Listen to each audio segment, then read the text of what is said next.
Jak tam? Dobra, dobra. Mamy pół godziny, także spokojnie. Spoko, jeszcze muszę swoimi się wyrobić. No jeszcze mikrofony muszę ogarnąć, ale to chwila.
Jak tam, Olu? Macie?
Jest w porządku u was?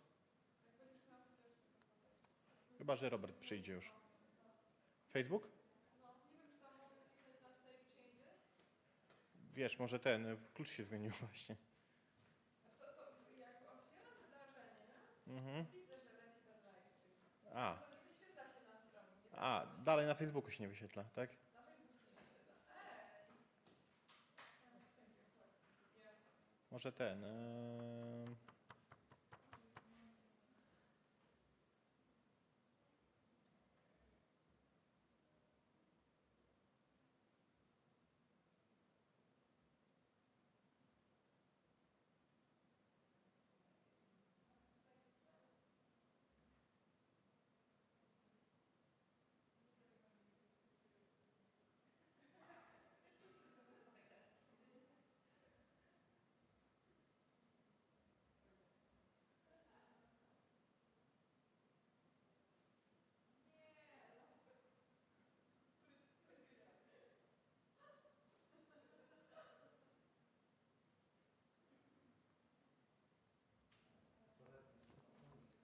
Dobra.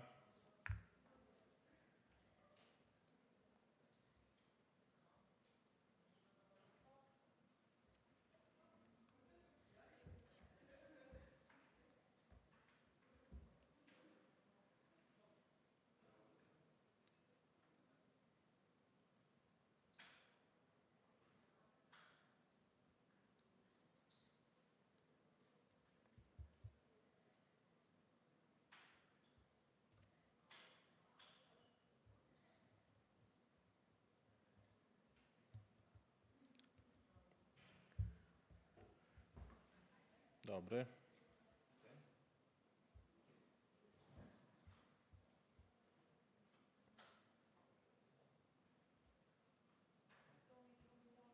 Co tam?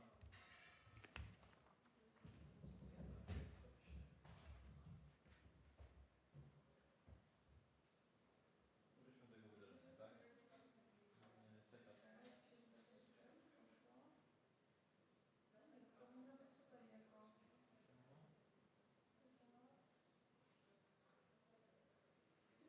Ale widzisz, tutaj jest. Mamy, tak. I co teraz zrobić, żeby one się wyświetlały na ekranie? Go like this, tak? A,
1, 2.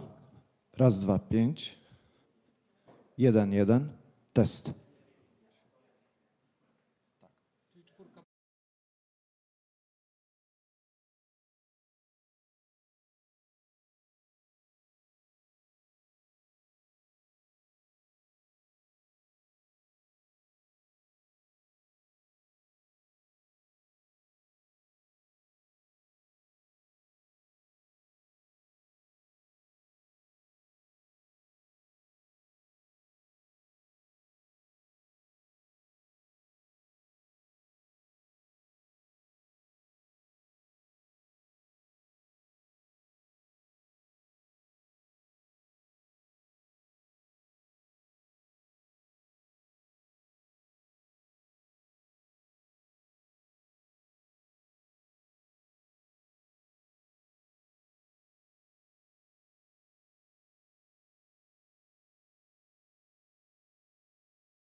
podcast.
But let me officially welcome you to the student-led conference at the Natolin campus of the College of Europe, the European Union, climate policy in crisis, continuously absent solutions to persistent challenges. Let me start by decoding that what I have just said. Student-led conference, European Union, climate policy in crisis, continuously absent solutions to persistent challenges, so that I will elaborate very shortly first on the topic and then on the first part. I mean, what does it mean actually in practice, student-led conference, and what will be the result, would be the outcome of it. The topic of today's conference has been very carefully selected by students of the Natolin campus of College of Europe, who are grouped in the energy and climate nest here, the body or a vehicle allowing the students to dive into the specific topics related to the both climate and energy policy of the European Union. This is an extracurriculum activity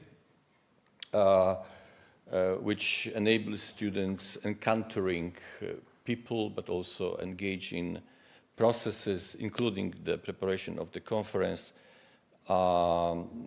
to allowing them to deepen and extend the knowledge and skills and the understanding of a very complex policy realities in relation to climate and energy policy of the EU. But the topic itself of today's conference, however, it might sound like a criticism of the European Union climate policy. In fact, it is the, let's say, gesture of concern, or rather a sign of care about European policy, as students decided to elaborate today, together with the guests which have been invited to participate in this conference, on the enablers, on the factors which are needed to be developed to make the European Union climate policy a successful story, a successful policy in years to come. So that without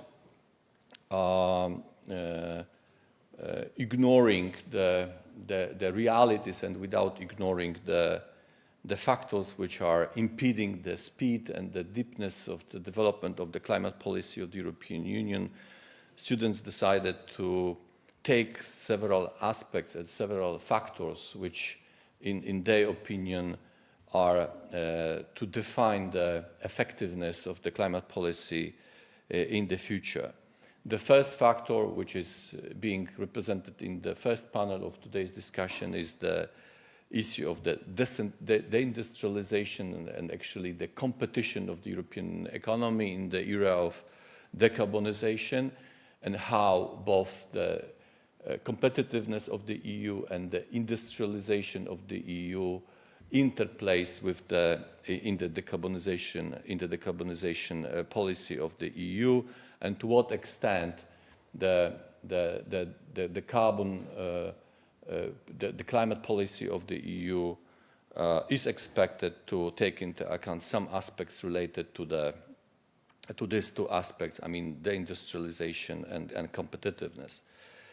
The second topic, or the second enabler for the further development and implementation of the climate policy of the EU, is the issue of the strategic autonomy of the EU, as the climate policy is shifting the interrelationship with the external actors and is making or is creating new interdependencies with the external actors, making European Union dependent on different aspects in comparison to the dependencies which we know traditionally, dependency on the gas, dependency on the oil.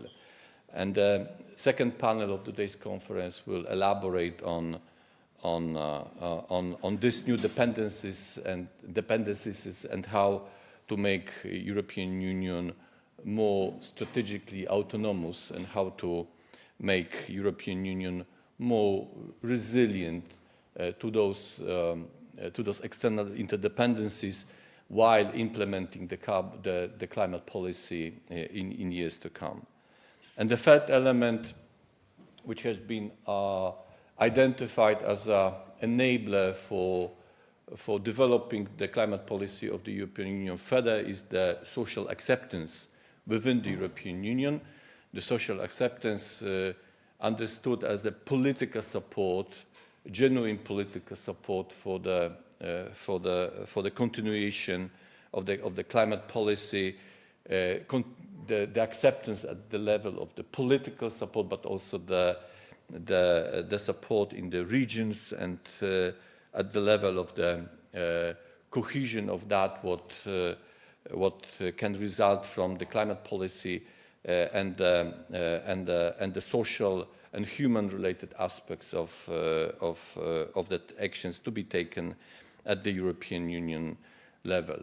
So today's conference is about to discuss those three elements: competitiveness, industrialization, the strategic resilience and autonomy, and internal domestic support and acceptance for the policy as a set of the enablers for deepening and continuing the European climate policy. And in that sense, let me repeat that today's conference is a sign or the gesture of care about how the European Union policy could be constructed to embrace all of these aspects and to enable continuation of this policy in years to come.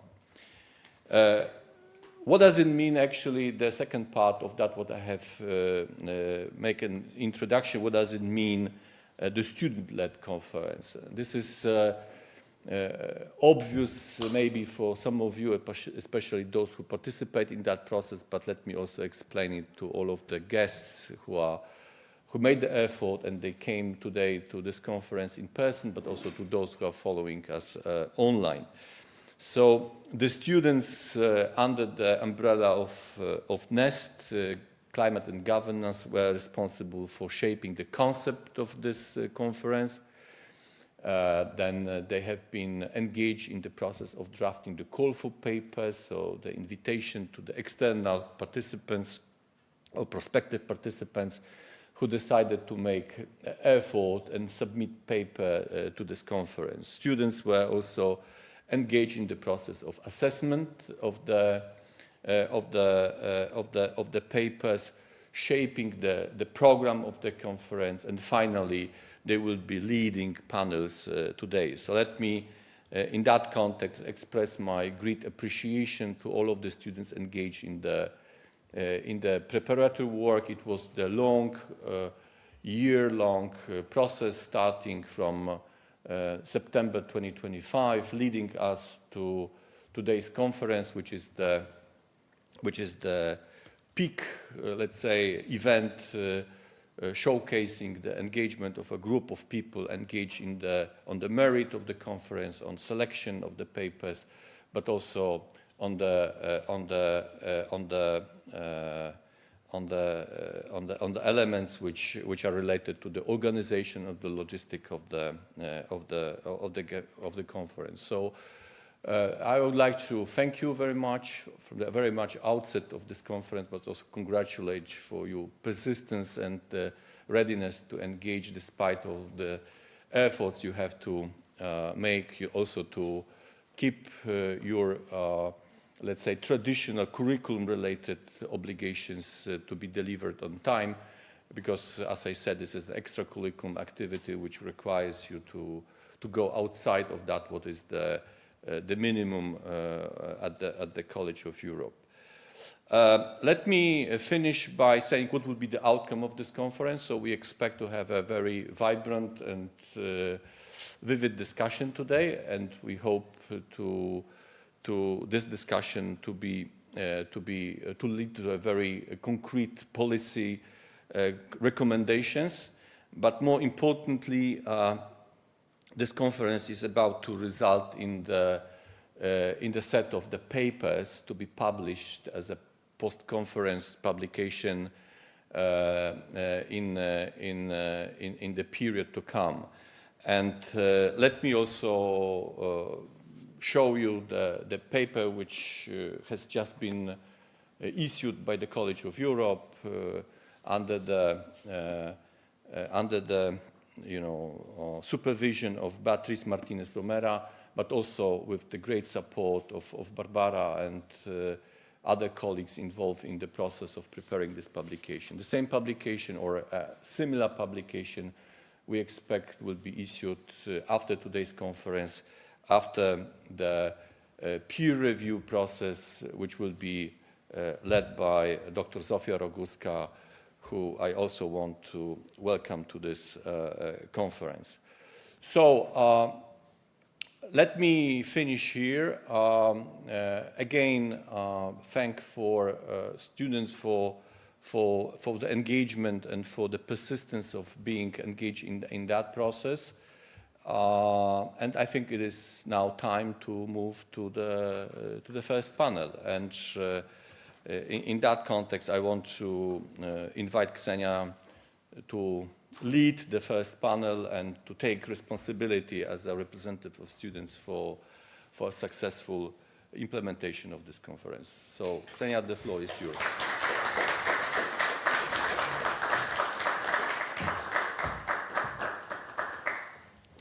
Dear all, welcome to the College of Europe. Thank you for making it that early in the morning. I also welcome the people watching us online. And I have the great pleasure of presenting the first panel. So our big discussion topic is decarbonization without deindustrialization. It is a wide question, but we'll try to discuss it and bring new ideas here out in the light to maybe inspire future policymaking and show what is important to us as students of the College of Europe. So we are here because we truly believe in the EU. And the EU is this organism, these institutions who have set a various range of ambitious climate targets. We are supposed to reach the net zero emissions by 2050, reduce them by 90% by 2040. And decarbonization is now not only a question about environmental protection, it is about industrial survival also. But it doesn't mean that we'll have to compromise on other key issues for the EU, such as strategic autonomy, energy security, but also the prosperity and the well-being of the citizens of the Union. To answer those questions, we have three great panelists today. So they will answer the questions ranging from how is the regulatory landscape changing in the EU, facing those challenges? Can the EU pursue climate neutrality without hollowing out an industrial base and also not compromising on the people's well-being? And how, in general, public powers can better support competitiveness and also the climate transition? So I would like to welcome on the scene our speakers, Francesca Bonomo, PhD student from the St. Anna School of Advanced Studies. Please, I will invite you to take a seat.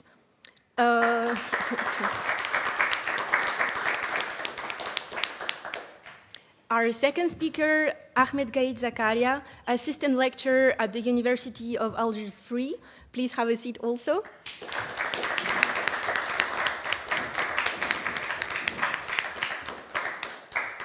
And our last speaker, Andrea Perino, junior trade analyst at the Italian Trade Agency in Brussels. Welcome.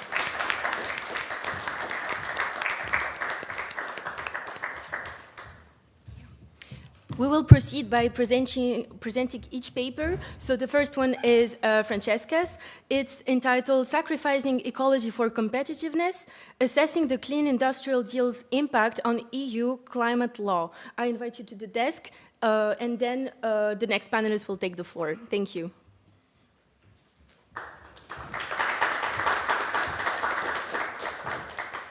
Thank you. And thank you all for inviting us to speak today. It's a great pleasure to be here and quite an emotion also to be the first one to present. So I will try to address this huge question that the organizers have asked us to respond to by starting with another question. Are we sacrificing ecology for competitiveness? What I've tried to do in this paper is to assess whether the original European Green Deal targets and mission have been somewhat watered down or modified in the following years from 2019 till today. So the 6 years after the European Green Deal are key to assess whether there has been some change and what this change has been and what our future will look like. Before doing that, I would like to start with enumerating some geopolitical vulnerabilities, some issues that have characterized Europe in the last years and that have been summed up with the term multi-crisis or polycrisis. First of all, the Russian invasion of Ukraine that has caused the loss of access to low-cost Russian gas for European companies. China's dominance in the green technology sector, the US industrial policies that have been more and more aggressive with the Trump administration, and the need for post-pandemic recovery and boosting up European industries to avoid them to perish while reaching the climate targets. This has had some consequences on the regulatory level, especially in terms of a pivot in the focus towards economic competitiveness and energy security compared to the original scope of the 2019 objectives contained within the European Green Deal strategies. There has been also a race towards deregulation and reducing red tape in European bureaucracy and regulation, and also a pivot towards economic competitiveness, which I will go deeper in a second. There have also been some slight changes in European regulations that have been sponsored as minor changes. One of them is the 2020-40 target that was also mentioned beforehand in the European climate law. It has been presented as a minor revision introducing a midterm target to hold countries accountable. But it's not the only modification that has happened, because in reaching that target, European enterprises and European countries have now the permission to compensate their emissions through carbon credits. And that is not ideal for our ecological goals. Going to the ecological goals before delving deeper into the Clean Industrial Deal, I've decided to put on the screen Article 191, Paragraph 1 of the Treaty on the Functioning of the European Union, which sets out the environmental policy of the European Union that was seen originally as a combination of different goals: biodiversity preservation, reduction of pollution, improving the quality of environment and ecosystem, habitat preservation, and so on. There is no element in here that talks about strict decarbonization, which has been the main topic in recent years. The current industrial policy instead focuses on decarbonization as the main goal for reaching the green transition and climate neutrality, and is seen as a universal proxy for environmental health. The green transition is today treated also as a geoeconomic race, so as a key element for competitiveness, especially in the clean tech sector. A few publications, a few reports have been key in the change of strategy, and these are the Letta report and the Draghi report. The Letta report was commissioned in 2023 by the European Council and the presidency of the EU Commission, and it focuses on, concerning the green transition, it focuses on securing finances for the green transition. It also introduces the fifth freedom that concerns research and innovation, and a lot of other content that are not relevant for our discussion today. The Draghi report is a bit more important. It was also commissioned by the Commission in 2024 and was issued some months after the Letta report in winter 2024. The Draghi report is quite relevant for our discussion because we can say it anticipated the pivot in the European Commission's political strategy. The Draghi report treats decarbonization not as a key priority per se, but rather as an instrument to gain competitiveness. It proceeds into parallel lines that have to interact, not parallel lines, they have to interact with each other to key goals that have to proceed simultaneously: decarbonization and competitiveness. There is no mention in the Draghi report, also in the vocabulary used, of the environment, of the green transition, of natural resources, and so on. So we can really see a change in language compared to Article 191 of the TFEU and also to the European Green Deal, which focused a lot on environmental health and natural preservation. This has been translated in the Clean Industrial Deal that was anticipated by the policy guidelines, the political guidelines of the second term of von der Leyen Commission. In the political guidelines, comparing them to the 2019 ones, the language has changed a lot. We find terms as supply chain resilience and de-risking over traditional ecology terminology, such as the ones I mentioned beforehand.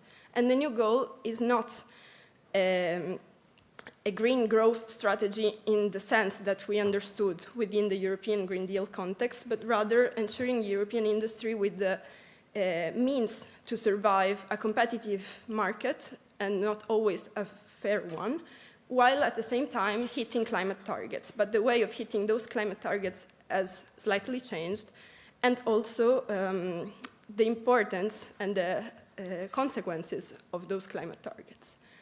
A few examples within the changes of regulation. Well, I think I didn't say that before, but the Clean Industrial Deal is a strategy. So it's not a binding regulatory document. It has to be implemented via regulations, directives, and so on.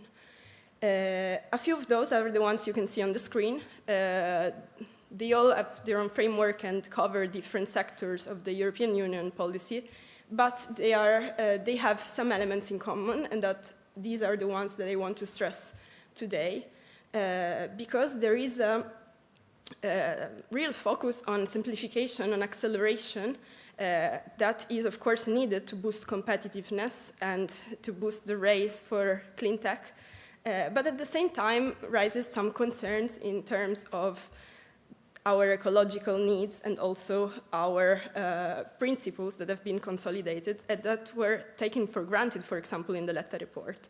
For example, the Clean Industry State Aid Framework simplifies state funding for clean tech and energy costs. The Industrial Acceleration Act, which was in the proposal named Industrial Decarbonisation Accelerator Act, but now has lost this term, mandates for Made in EU procurement and acceleration for permits, and also speeding up permitting is found in Net Zero Industry Act and the Critical Raw Materials Act.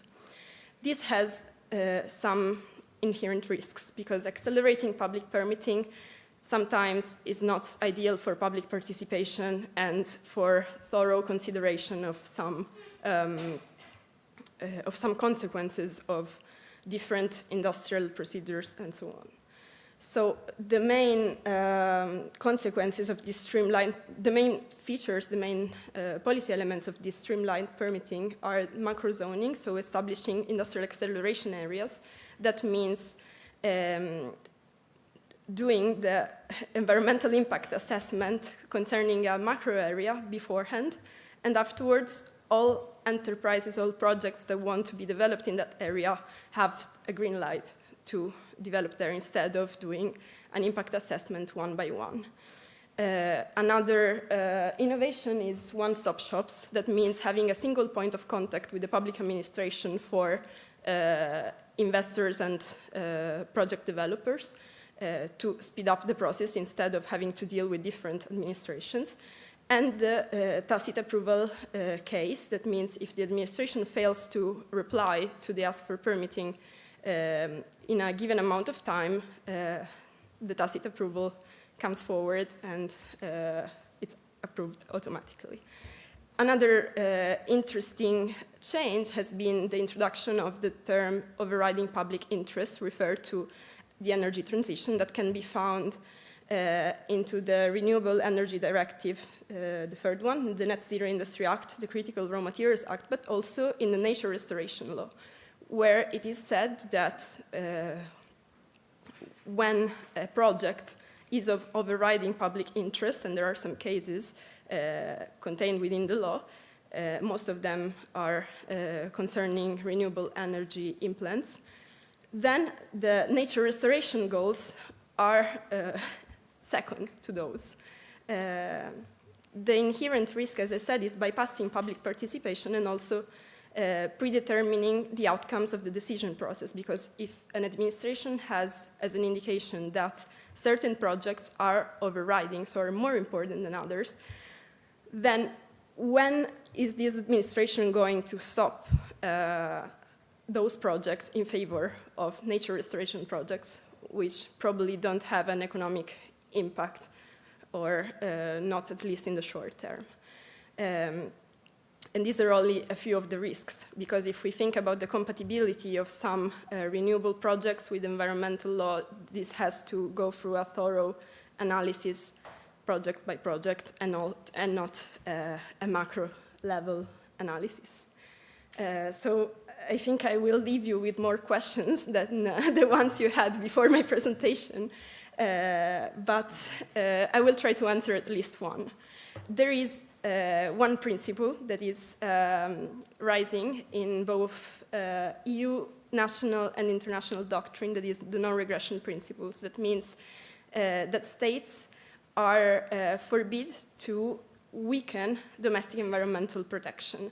It is championed by the EU in international trade agreements. So the indication of the European Union is, of course, to preserve environmental protection internationally.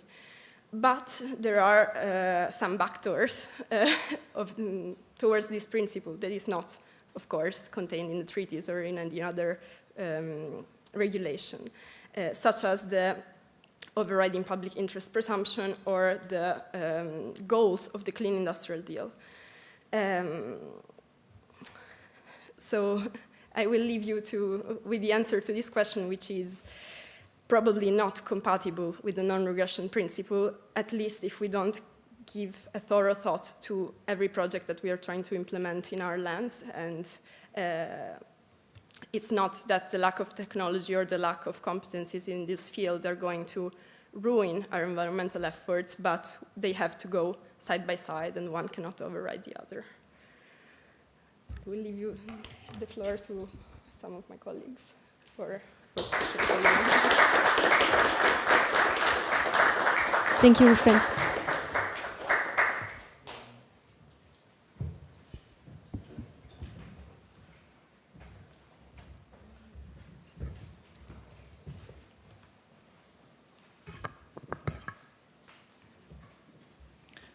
Good morning, everyone.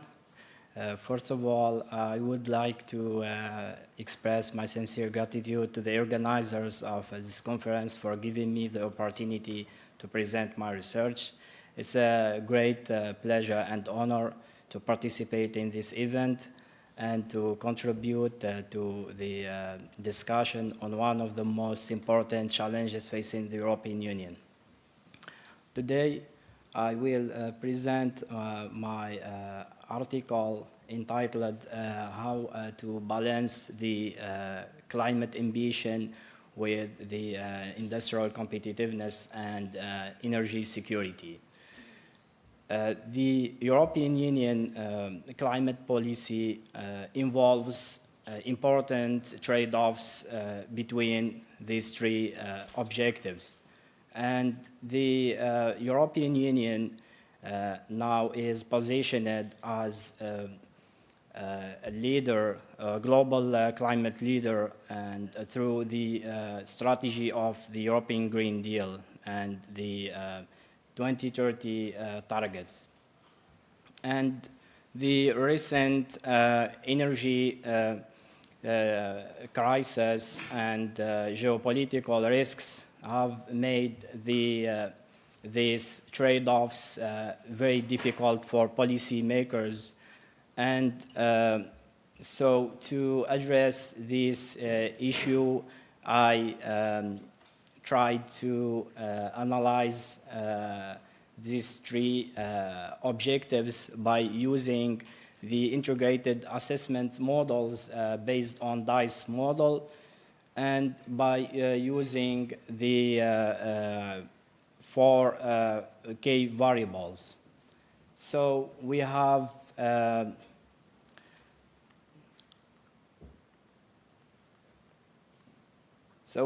the climate ambition relies on deep decarbonization policies such as the European Green Deal and the 2030 targets.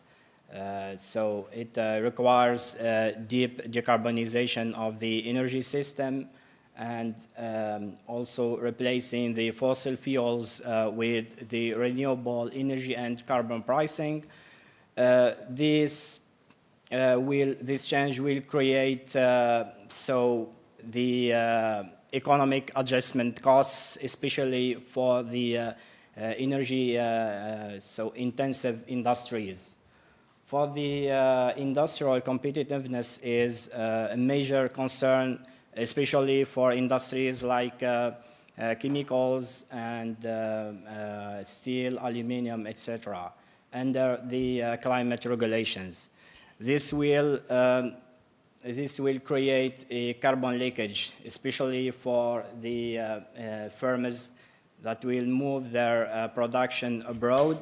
And to address this issue, the European Union introduced the carbon adjustment border mechanism, and its long-term effectiveness still uncertain because of the global trade and the other countries. We don't know how they will respond. And for the third objective, which is the energy security, the European Union depends on the external energy suppliers, and the recent energy crisis have shown the importance of stable and diversified energy sources, but the energy security can allow continued use of fossil fuels in the short term, which conflicts with the long-term energy goals or climate goals.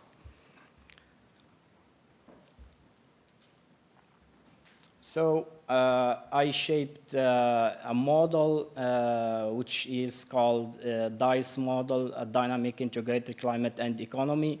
So to combine and analyze the decoupling between the economy and the emission. So the methodology is to adapt this model to the EU context and under different assumptions, which is climate neutrality is maintained by 2050, and the continued of the technological progress and renewable deployment.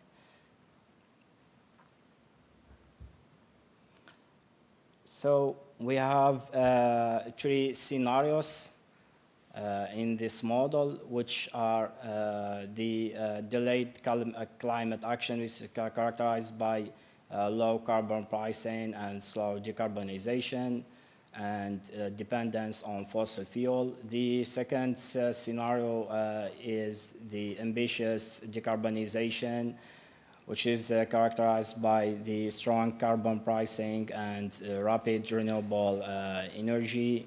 And the third one is competitiveness-oriented transition, which is a balanced scenario combining the two, and which is characterized by moderate carbon pricing and gradual energy transition.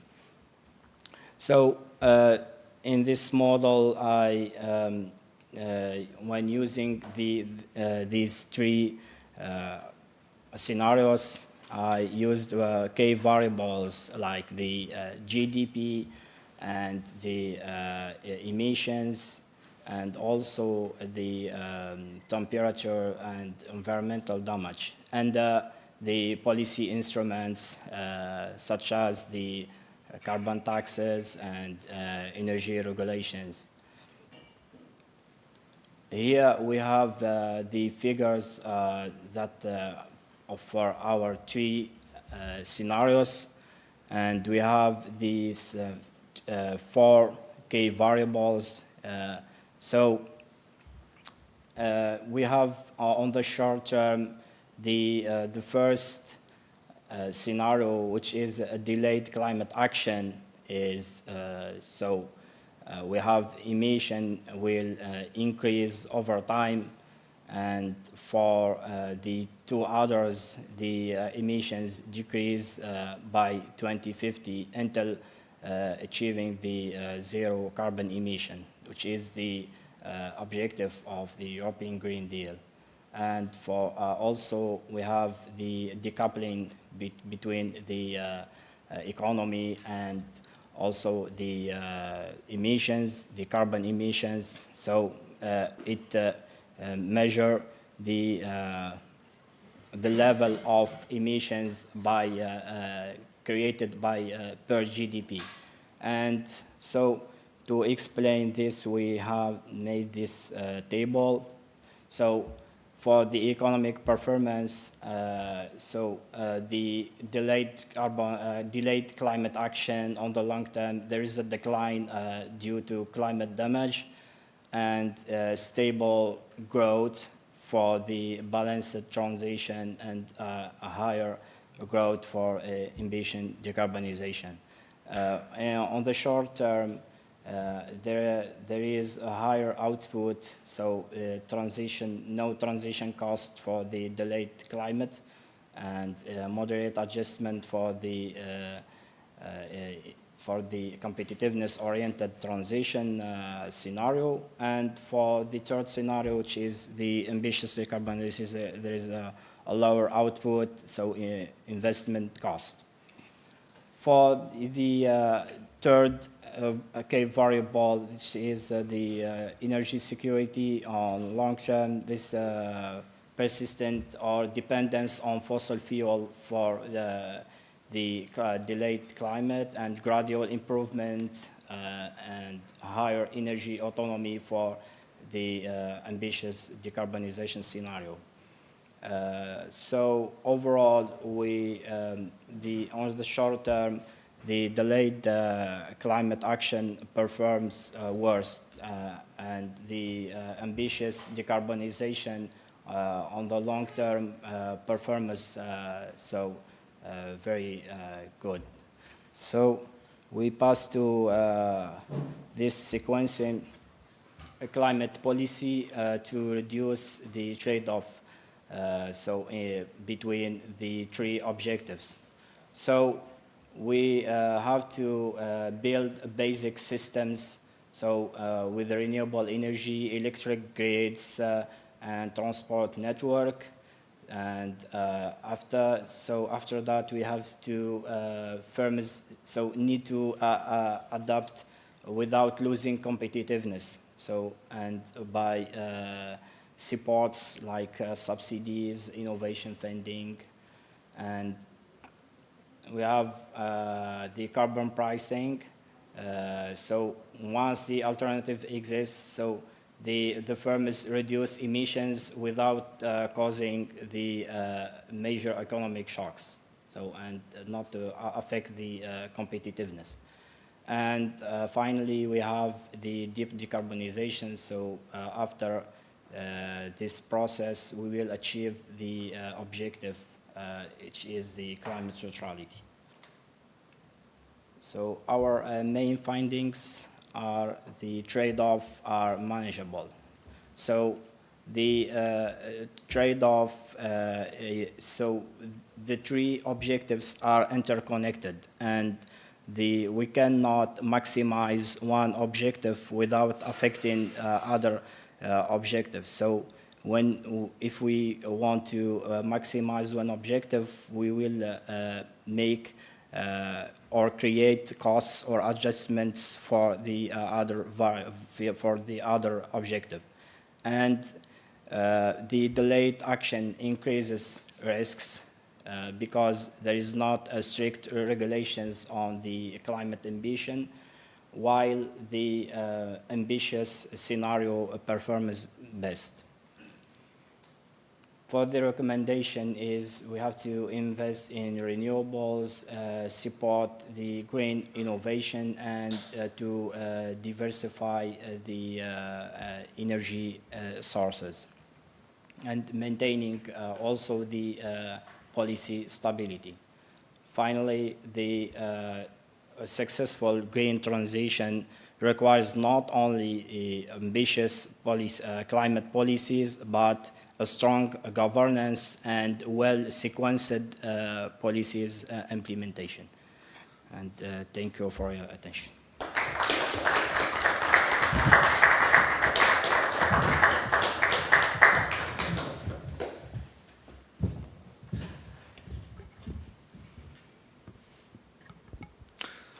So, hello everybody. My name is Andrea Perrino, and it's a great honor for me to be here today and also to discuss such important topics with you.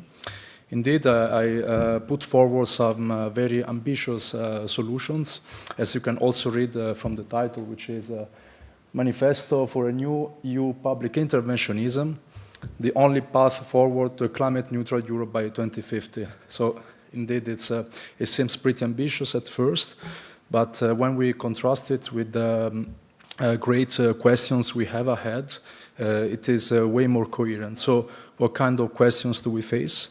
So, first off, how critical are green hydrogen technologies in order to achieve a carbon-neutral Europe by 2050?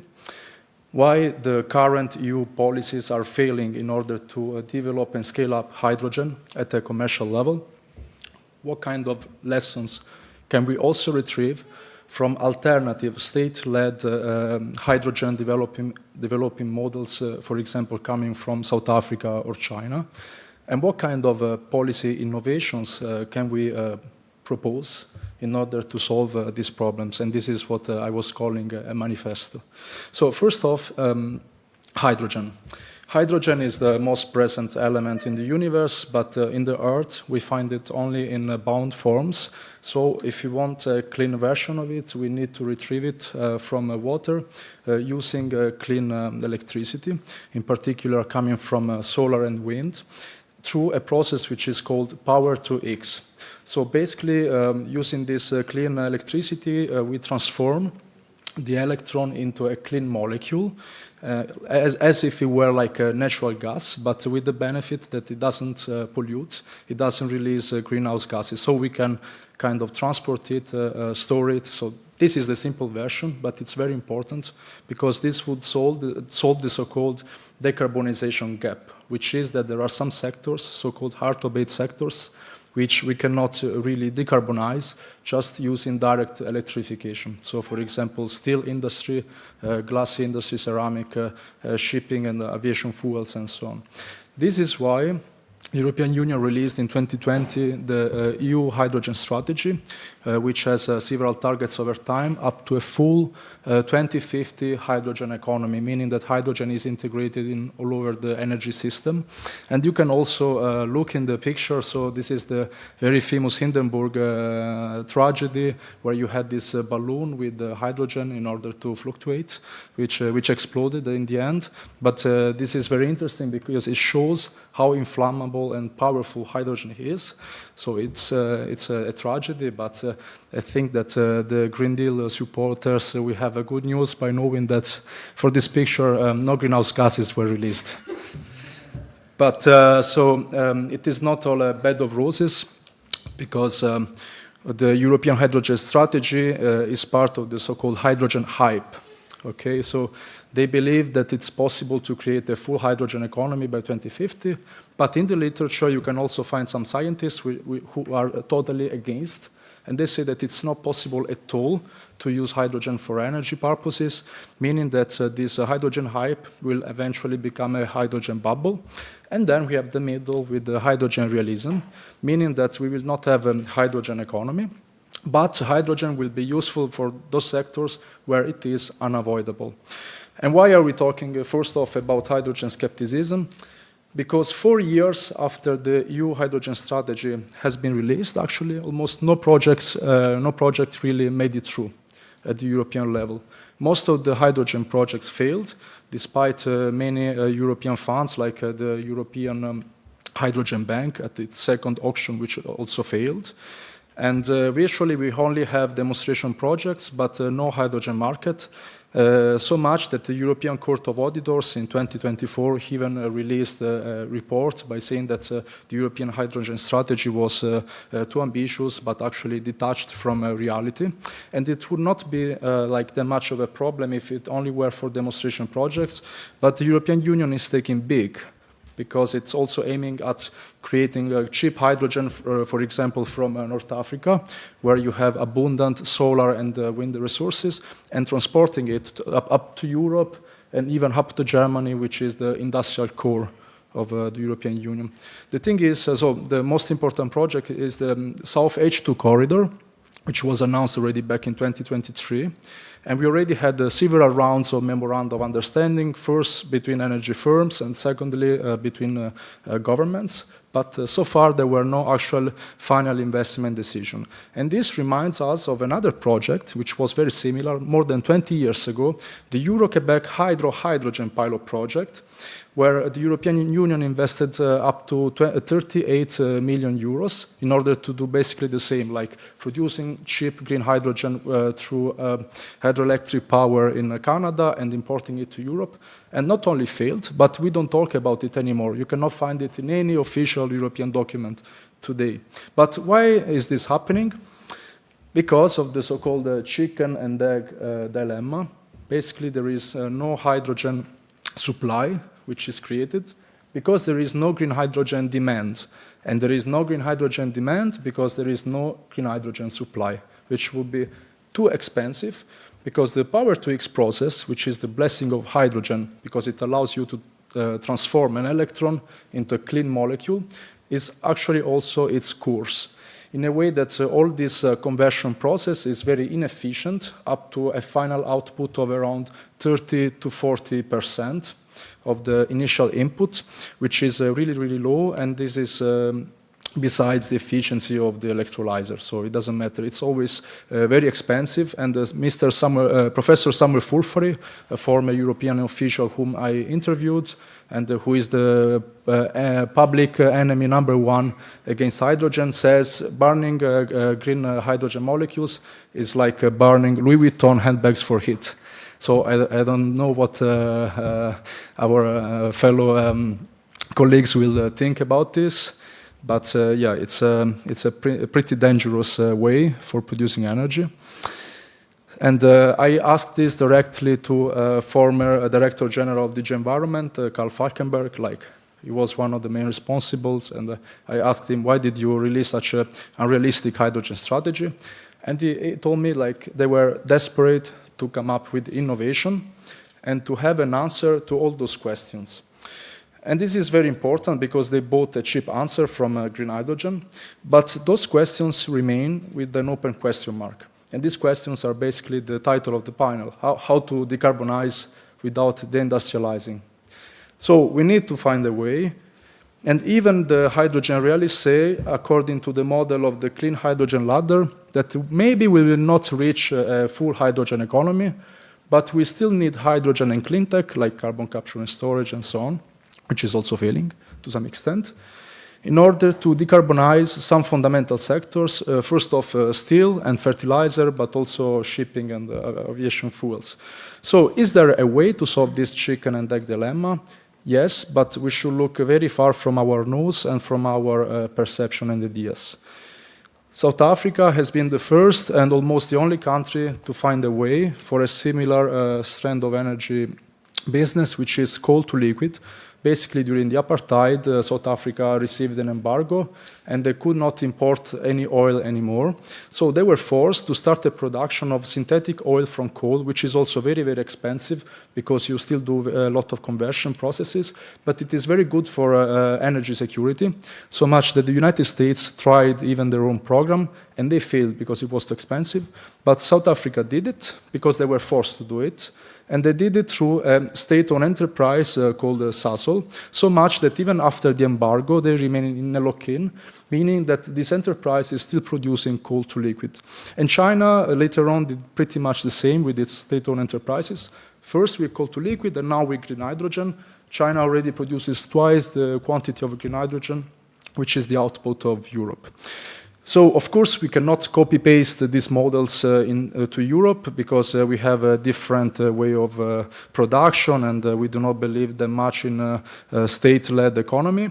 But for sure, we need some reforms. That's why we have the Letta and Draghi's reports, and they come up with some very good proposals vis-à-vis this chicken and egg dilemma.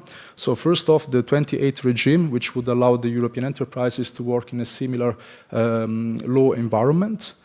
And then this would help what Mario Draghi called the European industrial champions. So we need big industries which are able to scale up to the European dimension.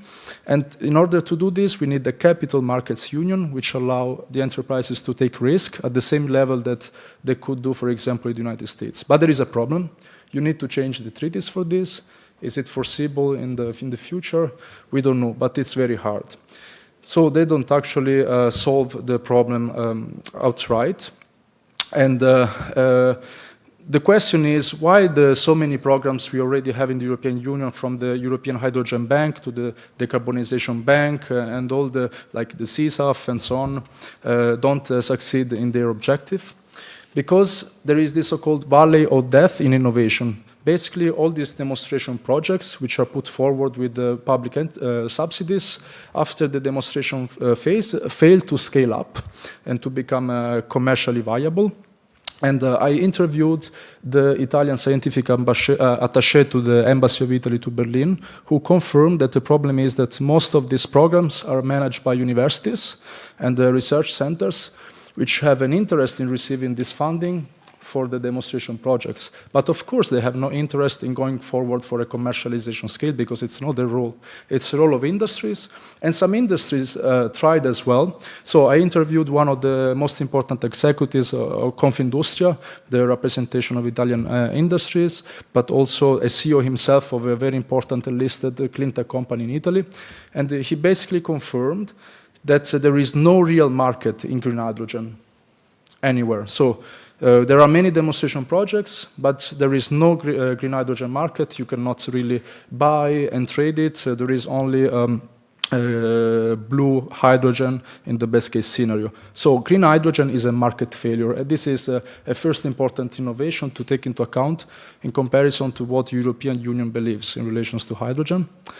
And this contrasts with the fact that we do need green hydrogen for some very important industries, such as the steel industry, because otherwise you will get carbon leakage, as my colleague was saying, meaning that we would lose job, we would lose industrial competitiveness and autonomy, because all of these industries, if they have no alternative with the decreasing of the cap of the ETS, would be forced to delocate.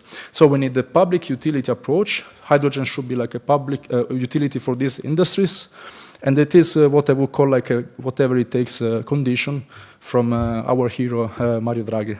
So to make an example, this guy here, Bernard Méry, he is the vice president of the European Society for Industrials and Engineers and former engineer in the steel industry.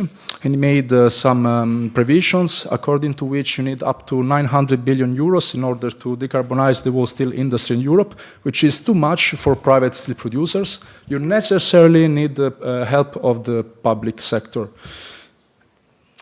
What kind of help? First, we should understand the second important thing. Green hydrogen can be understood as a natural monopoly. And this is a second very important innovation, which is not reported by the European Union. What is a natural monopoly?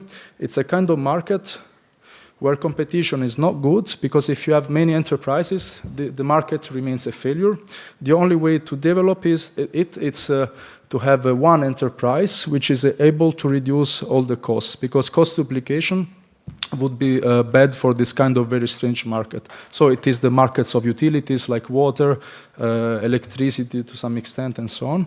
And also economy of scope, meaning that one enterprise can produce at a lesser cost both green hydrogen and green steel, instead of having, for example, one enterprise that does something and the other that does, for example, green steel. So you need vertical integration in order to reduce the costs. And this is best done by a public enterprise.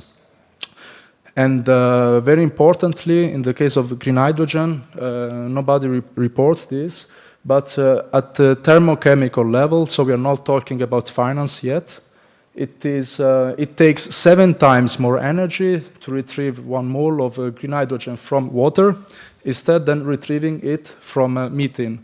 This means only one thing, that it is the chemistry which suggests that it will always be more expensive to have green hydrogen instead of any fossil fuel alternative. If green hydrogen remains more expensive, this means that you need permanent public subsidies.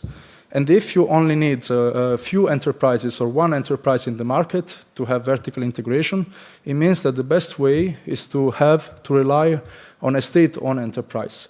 But which kind of state-owned enterprise? Do we stake at the national level? Of course not, because if you do that, you lead to a more fragmented internal market, because you have states like Germany with higher fiscal capacity, and this would lead to fragmentation. It is already a problem with the CSAF. Theoretically speaking, we would need something like a European Union-owned enterprise, which is a very interesting but difficult idea, but at least you could pool the member states' fiscal capacity and harmonize the distributional outcomes among member states. And now we can even rely maybe on the 28th regime of Enrico Letta. And also, we could ensure that the whole value chain is consistently green, from the raw materials extraction to the e-materials like clean steel production. Do we need to change the treaties for this? But according to my business model, no. Sorry. So it's not that complicated. We need the European Investment Bank to launch a call for equity in order to push the main energy enterprises from all over Europe to create some dedicated hydrogen subsidiaries. These subsidiaries could then constitute a single European hydrogen consortium where the European Investment Bank could do a major equity investment, acquiring the stake, and then this would become what we could call a European public enterprise. Can we do it without treaty changes? Yes, supposedly, because the European Investment Bank already does equity operations. The only difference is it does it with the small and medium-sized enterprises mostly. But if you want to change a bit the direction of the European Investment Bank, you only need to change the internal statute and not the whole treaties. So it's just a political motivation. Of course, the only thing is to have a strict scope of the subsidiaries that we want to create, because they need really to be related to green hydrogen and carbon capture and storage, maybe, or even green steel if you want. Because in this case, we can overcome the unbundling rules. So basically, electricity and the natural gas are so-called a regulated market. The European Union asks the industries to be separated between producers and distribution to have a liberalized market. We should not allow this in hydrogen. There is a timeline on 2030, but so far it's not a regulated market yet. And it should not become so, because otherwise it's a market failure. How can you regulate a market failure? But if we keep the unbundling rules off, we lead to a further vertical integration, and we reduce the costs. So to conclude, and this would be a great incentive for a European industrial champion. To conclude, indirect electrification and green hydrogen will not be needed for a whole hydrogen economy, but they will remain necessary to achieve a full climate-neutral Europe by 2050. The current EU policies are failing because they don't treat hydrogen as if it were a market failure. And in order to solve this market failure, you should understand hydrogen as a natural monopoly. And my proposals to address this natural monopoly is through a European public enterprise, which could be financed both now from the competitiveness fund, which would get up to a 10% increase in green funds from the next MFF. And also this would serve not only as a great way in order to achieve climate neutrality, but also as a blueprint for other sovereign sectors such as cloud, AI, and defense. So climate neutrality and European integration and strategic autonomy. So thank you very much for your attention. Grazie mille, and God bless Europe. Thank you all for your presentations. Maybe to do a quick sum up before passing the floor to the room for some questions. We've had 3 tremendously interesting panels about the challenges of simplification and their impact on environmental law, and let's say, ever-growing lesser concern of the EU for biodiversity and protection of natural resources, focusing only on decarbonization, because decarbonization is a vector of competitiveness, as we've seen in the second paper, also while ensuring energy security. And how do we ensure energy security in the EU? The third paper had one of the possible answers by investing in innovation, such as green hydrogen. So maybe before passing the floor to the room, I will satisfy my own curiosity. And I do have a question about the third paper, which is very simple. Why did you focus on green hydrogen specifically and suggesting the creation of state-owned, European-owned enterprise for this sector? Why not focus first, for instance, on the steel industries that could benefit from public support directly? And for context, France is currently voting on the nationalization of ArcelorMittal, which is our steel industry. So why going to the hydrogen, like the energy supply, instead of nationalizing directly the industry that could benefit from public support? Thank you. Thank you very much for your question. So, I mean, creating a European public enterprise of something additional. So, you don't really change the market, you create something more in the existing liberalized market in a way that you are not forced to nationalize the industries, but it still comes as a bottom-up model. Nationalization is a very sensitive topic in the EU.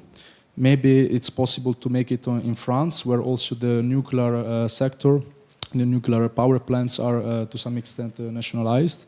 But again, if you do it only in France, you have two things. First, you make a distortion in the internal market, and we should find a European solution because steel is strategic all over Europe. It's not only about having steel for creating new things, but even the infrastructure that we already have, each 50 years you need to change it. So you need new materials in order to overhaul it. So I believe that if you only nationalize within one country, that country first will support a very high cost alone, and it's better to pool fiscal capacity at the European Union level, and also you don't want to distort the internal rules, and it's better in this way to have a European public enterprise, to have an industrial policy strategy all over Europe, understanding what the needs of the steel industry all over Europe are, and starting from the very beginning from green hydrogen, not only from the steel industry, but also for other industries that are key as well. Thank you. Yeah, so Mike, I think it introduces my second question, because this movement towards maybe European initiatives in the industrial sector are already present in regulations such as the Industrial Acceleration Act proposal, which introduces a Made in Europe preference in public tenants, for instance. So maybe one of you could answer, how do you see the future of the EU industry and the, let's say, more present role of public powers and institutions in leading the industrial offer?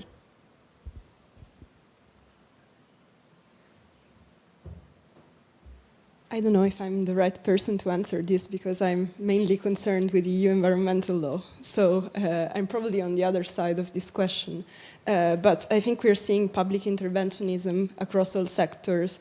It's a new way of intervening in the market, both at the industry and at the administrative day-to-day level. So I think we're seeing a new season of development of public powers that has an impact throughout all sectors, not just the industry one. So, and also another element that probably is key within this interventionism is the fact that we are governing Europe crisis by crisis. So we are trying to stay afloat of the waters beneath us, and we are trying to gain competitiveness, to boost the economy, to survive global vulnerabilities in a way that is, and we cannot see the future, so the intervention is kind of an answer to correct the fact that we cannot really steer our future, probably. I don't know if I gave a good reply, but that's...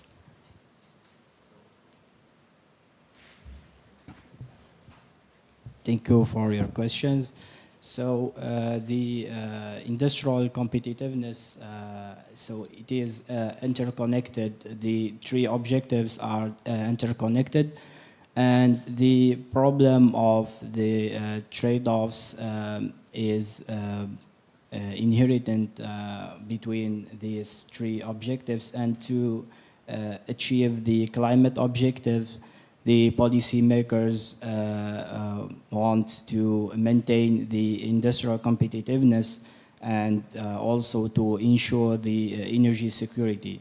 So we don't know exactly if we can, the European Union will be more competitiveness by 2050, because there is uncertainties, and also the introduction of the carbon border adjustment mechanisms to prevent the carbon leakage is still so is still uncertain on the long term. For its long term effectiveness is still uncertain, because we don't know how the global trade and also other countries will respond. Thanks. Now, maybe if the room has questions, you have a mic in the central alley, so I invite you to just stand up, present yourself briefly, and address a question to all of our panelists, or to one specifically if you're interested in their opinion in particular. Yeah, Claudia, please.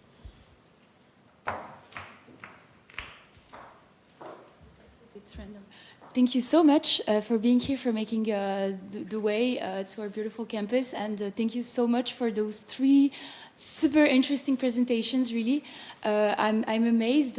My question touches upon, I guess, the 3 of you, but maybe more specifically Francesca and Ahmed, and Andrea, to the extent that there's always hydrogen somewhere in those topics.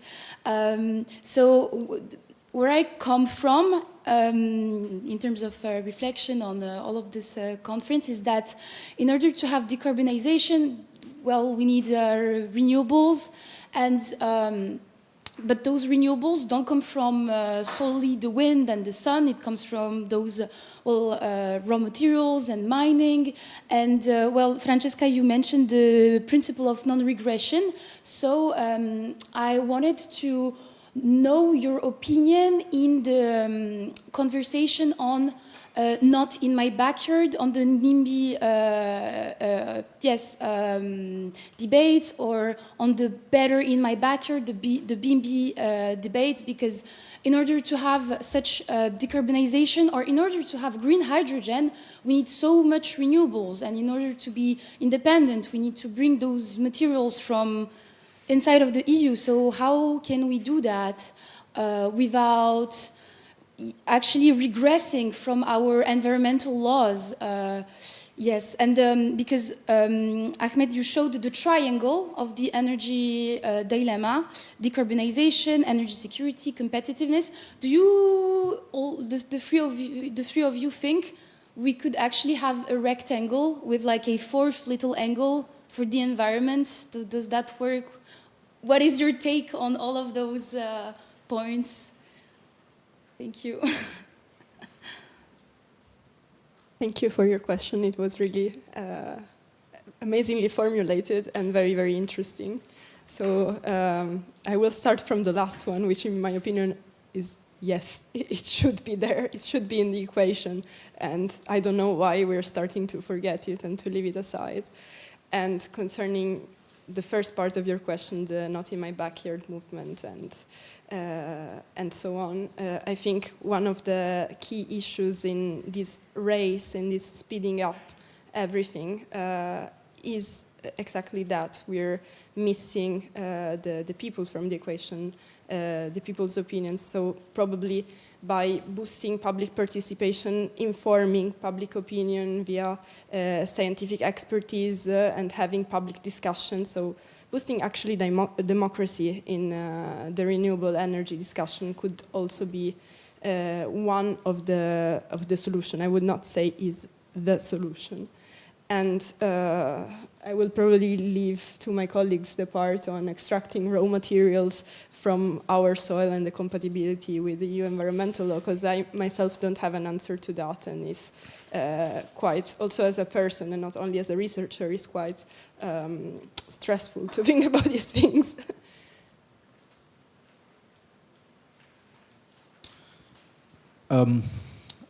just saying there is a strong international dimension when it comes to raw materials. I had an internship in DG Clima, the European Commission, and during that internship my unit was developing an external dimension strategy for the clean industrial deal, because we don't have all the raw materials we need inside the European Union. So the idea was to create some partnership instruments specifically to create joint investments, production and trade of both raw materials and clean energy. In particular, there is this clean trade and investment partnership instrument with South Africa, but the idea is also to create some clean club, for example, with South Korea, Japan, where you have like-minded countries and countries with the same decarbonisation goal to share in an integrated way both the path in order to have some plans for the raw material as extraction together. And then we also have some instruments already from the European Union in order to care a bit more about the social dimension of it. But the reply should be international, I think, like external to the European Union. And the European public enterprise may be key for this, because so far we only have the European Union negotiating with third countries. It doesn't always go well because we have information asymmetry with the industry, but if we had an industrial champion, that would be the first protagonist to negotiate with the third countries and third companies, industrial champions as well. Thank you. Thank you for your question. So I think that the progress of the renewable energy has relation with the sequencing of the policy, climate policies. And I think that the is to maintain or to ensure a progress of technology and renewable energy, we have to balance through the effective governance and policy sequencing. First, the EU should invest in energy infrastructure and renewable energy to strengthen the energy security, and second, it should support industries through innovation and green technologies to maintain competitiveness. And finally, it can introduce strong carbon pricing and climate policies. This will allow the European Union to achieve the goals of the European Green Deal, which is the climate neutrality by 2050. Thank you. Do we have another question from the room? Yes, please, stand up and go. So, good morning. Thank you very much. I'm Francesco Spera from University of Salento. I really want to thank the presenters. Great presentation, great theory, especially great literature on that. I have a few questions for the three of them. To Francesca, so the regression, the principle of, I'm a legal scholar, I'm sorry, like EULO, and the no-regression principle, how do you put this no-regression principle together with the do not significant harm principle inaugurated with the taxonomy regulation? I don't know if you're aware, or is it related to what you're doing? First question. To Ahmed, yes, in your DICE theory, I don't know if it's relevant, but I was thinking and reflecting also with you, what's the role of Algeria and in the European Union, no? Strategic autonomy in climate neutrality, since Algeria is the main gas after Russia, was disrupted supplier. And how do you think this partnership will work in the future, given the direction of the European Union? And the last, Andrea, what about Taranto, the city you are from, and the Just Transition Fund? What happened to that? Because I remember when I was actually in Brussels for working in the Regione Puglia delegation, we had a huge talk in 2017, 18, 19, when they were designing it, that probably hydrogen will be a solution for Taranto after 30 years of thousands of solutions. What do you think about that, the future of hydrogen and Taranto? Thank you. Thank you very much. Sorry for the long question. Thank you, Francesco, for your question. I'm not really working on the taxonomy regulation. I'm more focusing on the nature restoration law and European climate law at the moment. But to answer your question, which is also relevant for the nature restoration regulation, the non-regression principle and the do no significant harm principle, they really go side by side, because if we think about it also from a semantical point of view, not taking step backs on our ecological goals and not harming the environment can be seen as two complementary objectives. So the fact that the non-regression principle is not fixated into the law does not really mean that we can take step backs and harm the environment, of course, but also it can enter the law through the already existing principles, I would say, of environmental law. Thank you for your question. Algeria plays a key role as energy supplier for the European Union, especially through the strategy of South H2 to export hydrogen to Europe. And the second project is the MedLink to export clean electricity through Tunisia to Europe. And I think that Algeria are supporting the strategy of the European Green Deal and to export clean electricity and hydrogen, and to so according to the climate regulations of the European Green Deal. Thank you very much for your question, which brings me back to Puglia. Just as a small presentation, still decarbonization. You have three routes. The first route is the one we cook. It's the traditional one.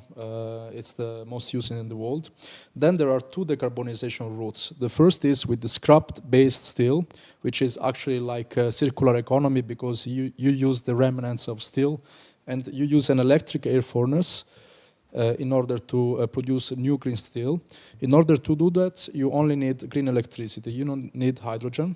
But this is possible to do at a higher extent, especially in the US, where you have a lot of scrap-based steel because of the Rust Belt, so they have a lot of materials to use. In the European Union, we only got left the third route for at least 70% of the final industry, which is hydrogen reduced with reducing the iron ore with hydrogen, using the electric air furnace as well. So you need green hydrogen specifically for that. So for Taranto, you would need green hydrogen because in most of the cases in the European Union, it will be needed. And the thing is, as I was saying, the South H2 corridor would start from Algeria and Tunisia up to Taranto, for example, where you would have an hydrogen valley, and then you have the power steel plant. And then this hydrogen would also go farther up to Germany, which is the real industrial core. But as I was saying, there is this chicken and egg dilemma. So no final investment decisions are happening. There is confusion. Even if you speak, unfortunately, with the European officials and so on, there are not clean deadlines, because more than the European Union, the industry matters in this case. And once again, a European public enterprise. Why? Because right now there are discussions in order to for an acquisition of the Taranto steel power plant from an Indian group. Imagine that this Indian group acquires the steel power plant, the steel plant in Taranto, and then you need to give a lot of public subsidies in order to decarbonize it. And these public subsidies go to a foreign group. So when we talk about decarbonization, we always talk also about strategic autonomy. That's why we should link it with the green ownership and the idea of a European public enterprise.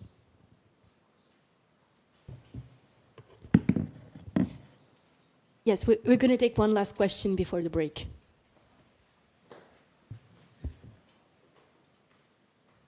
Hi. My name is Raphaël Gerbert. I'm from France, and my question is for Francesca.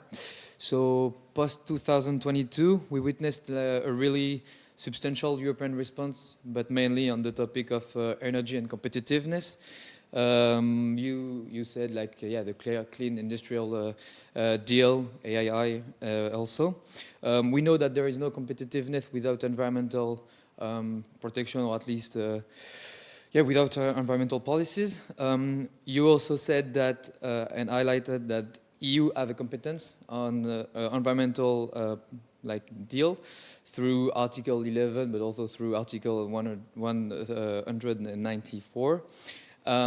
Lastly, the last cohesion policy report showed that we are on track for the decarbonisation objective, good for us, but we are missing all of the others objectives, especially air quality, biodiversity protection, and a lot of others.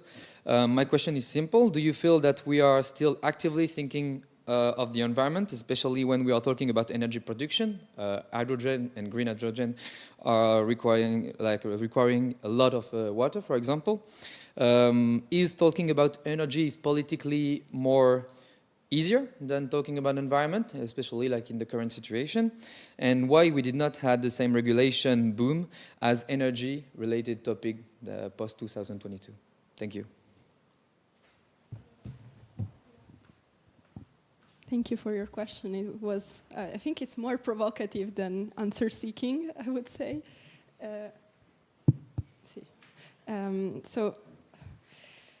Well, it's quite hard to actually give an answer. I mean, yes, of course, it is easier to talk about boosting competitiveness and energy security, especially seeing what happened with the most recent nature-related regulation, especially the NRL I was referencing to before. So there was a lot of lobbying, especially from the agricultural movement, in seeing that as not very favorable compared to their objectives, their economic survival. So saying that we're boosting the market, we're boosting energy security and our independence is of course more acceptable than saying we have to restore our ecosystems and we have to stop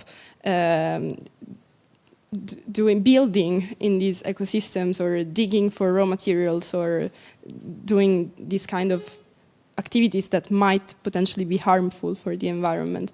But at the same time, the regulations and that were approved within the Green Deal, but also before, I mean, the Habitats Directive, the Birds Directive, they still stand on.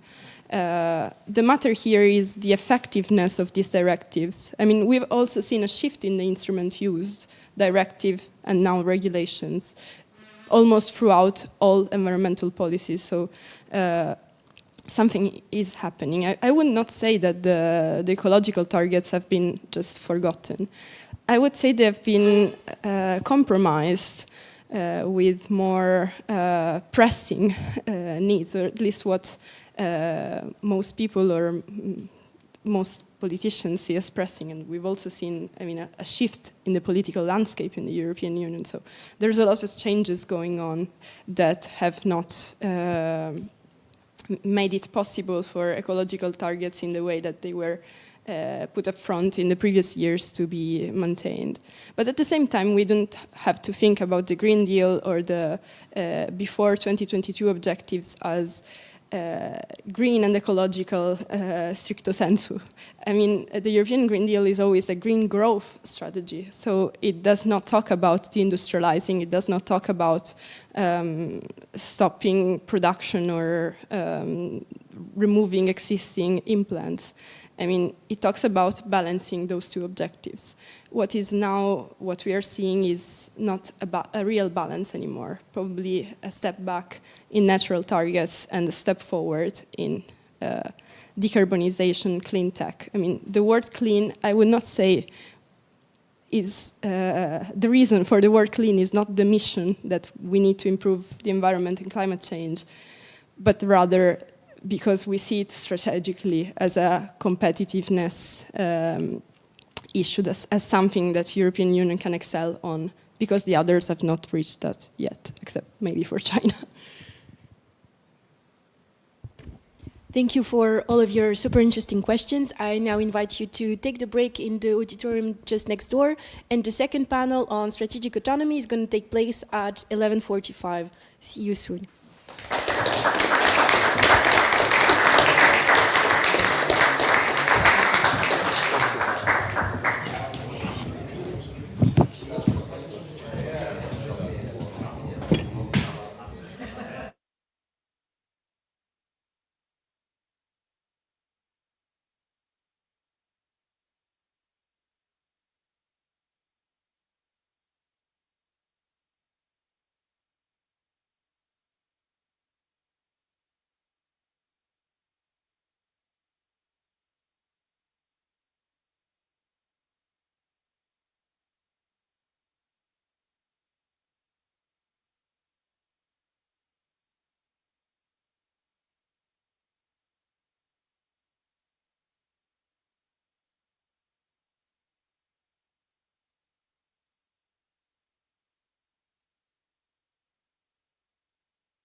well.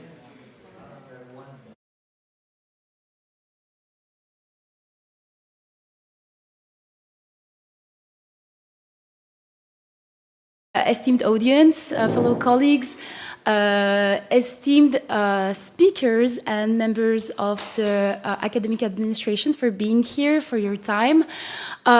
We had the pleasure of listening to a tremendously interesting panel on the industrial dimension of decarbonization, and as reminded by Ambassador Lorkowski and my dear colleague Mrs. Mestre, this has been a year-long process of reflecting upon climate action through the prism of energy policy.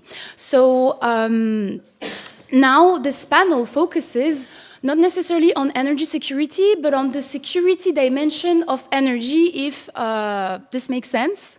So before I give the floor to my esteemed panelists, I'd like to provide solely two small numbers, interesting ones. So in 2020, as of 2024, the EU imported 60% of its energy from outside of Europe. So it's a 60% dependency rate. And a second number, since the beginning of the Hormuz Strait crisis, the European Union invested additional 30 billion euros in fossil fuels to follow up with the crisis. And those are numbers from EDF. So this shows how the EU is reliant on, external suppliers for its energy sources. And it's not only about charging your laptop, making yourself coffee from your coffee machine, but it's also, when we speak of the military realm, it's also about dissuasion, because if we want to have, fighter jets or tanks, everything is fueled with fossil fuels. So this is why we wanted to, we entitled the second panel as Energy as a Tool for Strategic Autonomy.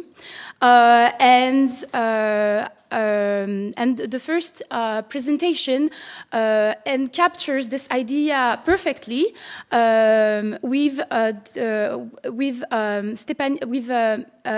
Mrs.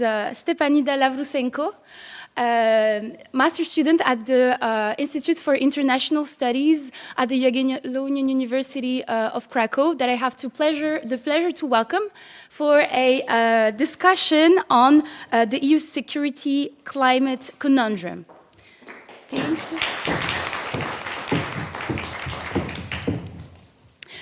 We will continue this discussion by providing to it a legal frame, and for this I have the pleasure of welcoming Mr. Francesco Spera, PhD of European Law at the University of Salento and researcher at the Center of Europe of the University of Warsaw, and assistant professor of European Law at the University of Salento. Last but not least, I have the pleasure of welcoming our esteemed colleague, Mrs. Zuzana Kubicka, from the College of Europe in Natolin, for a very important discussion on energy diversification and friendshoring, with a discussion on a green gas partnership and the EU-Ukraine trade in biomethane. So let's encourage them by, once again, one last warm applauses, because I already know they deserve it. And I will call Stepanida for her panel. Thank you. Hello, everyone. First of all, once again, thank you very much for giving me this opportunity. I would like to mention that it seems to me that all of the speakers here pretty much have a very distinct vision of what their scope of research is.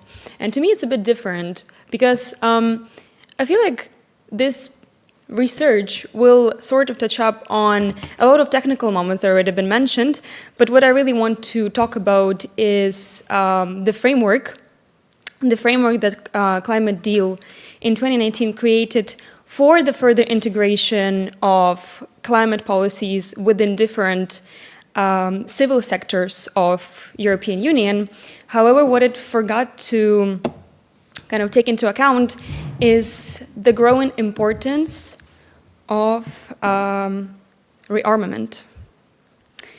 So the research questions that we will sort of set on today would be, first of all, once again, the very successful mechanisms that sort of created the framework of addressing climate policies through all of the different scopes, through integrating national policies within the bigger climate goals, and the consequences that can be caused by leaving military emissions out of it due to the growing importance of rearmament and growing importance of security, and all of that realm due to, well, Russian invasion of Ukraine in 2022, and overall the geopolitical awakening of the continent, of the whole world. And another question that the paper focuses on is really addressing whether it is possible to not to let those two realms to compete between each other, but rather to kind of merge them and present climate change as a very important issue that, if resolved, can also provide a pathway for strategic autonomy and security. So there's certain governance dilemmas that can be also found here, starting with the military blind spot. Well, EU, as we all know, has a very great ambition of being the sort of climate leader when it comes to creating frameworks and imposing it, creating standards that would be imposed to the rest of the world. So through climate law and through the 2019 Green Deal, it sort of expanded its influence towards the civil dimensions of member states, which started with integrating climate and energy, and then we moved to integrating climate and economy. And then finally, the most recent advancements would be integrating climate and social aspect through the just transition. However, even though if we look at the not really binding 2015 Paris Agreement, all of those advancements, all of those frameworks, all of those legislation are very successful, there's a really important blind spot that risks to undermine the goal of the Green Deal, which is climate neutrality. And a lot of speakers today focused already on how it may not be achieved through different kind of aspects of the aspects that are not being directly addressed. One of those aspects is the growing rearmament pressure. It's pretty much about the way that climate law let climate change enter this kind of aspect of high politics, and now it's being involved in this discussion of whether we should prioritize climate or whether we should prioritize rearmament, because right now, obviously because of the growing threats to security, there is a discussion that climate is not very relevant, or maybe it's not relevant in the aspects that it was before. So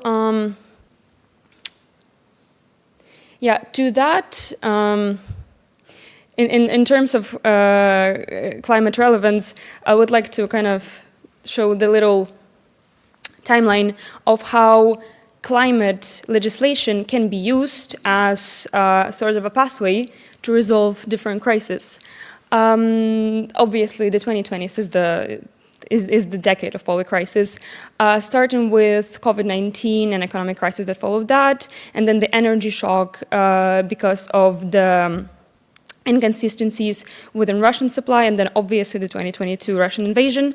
But if we compare the way that crisis was resolved and the way that specifically climate policy was kind of pushed back because of the emerging crisis, if we compare, for instance, what happened in the 2000s with the global crisis, of the global economic crisis, there existed that point at which, once again, climate was pushed to prioritize short-term solutions.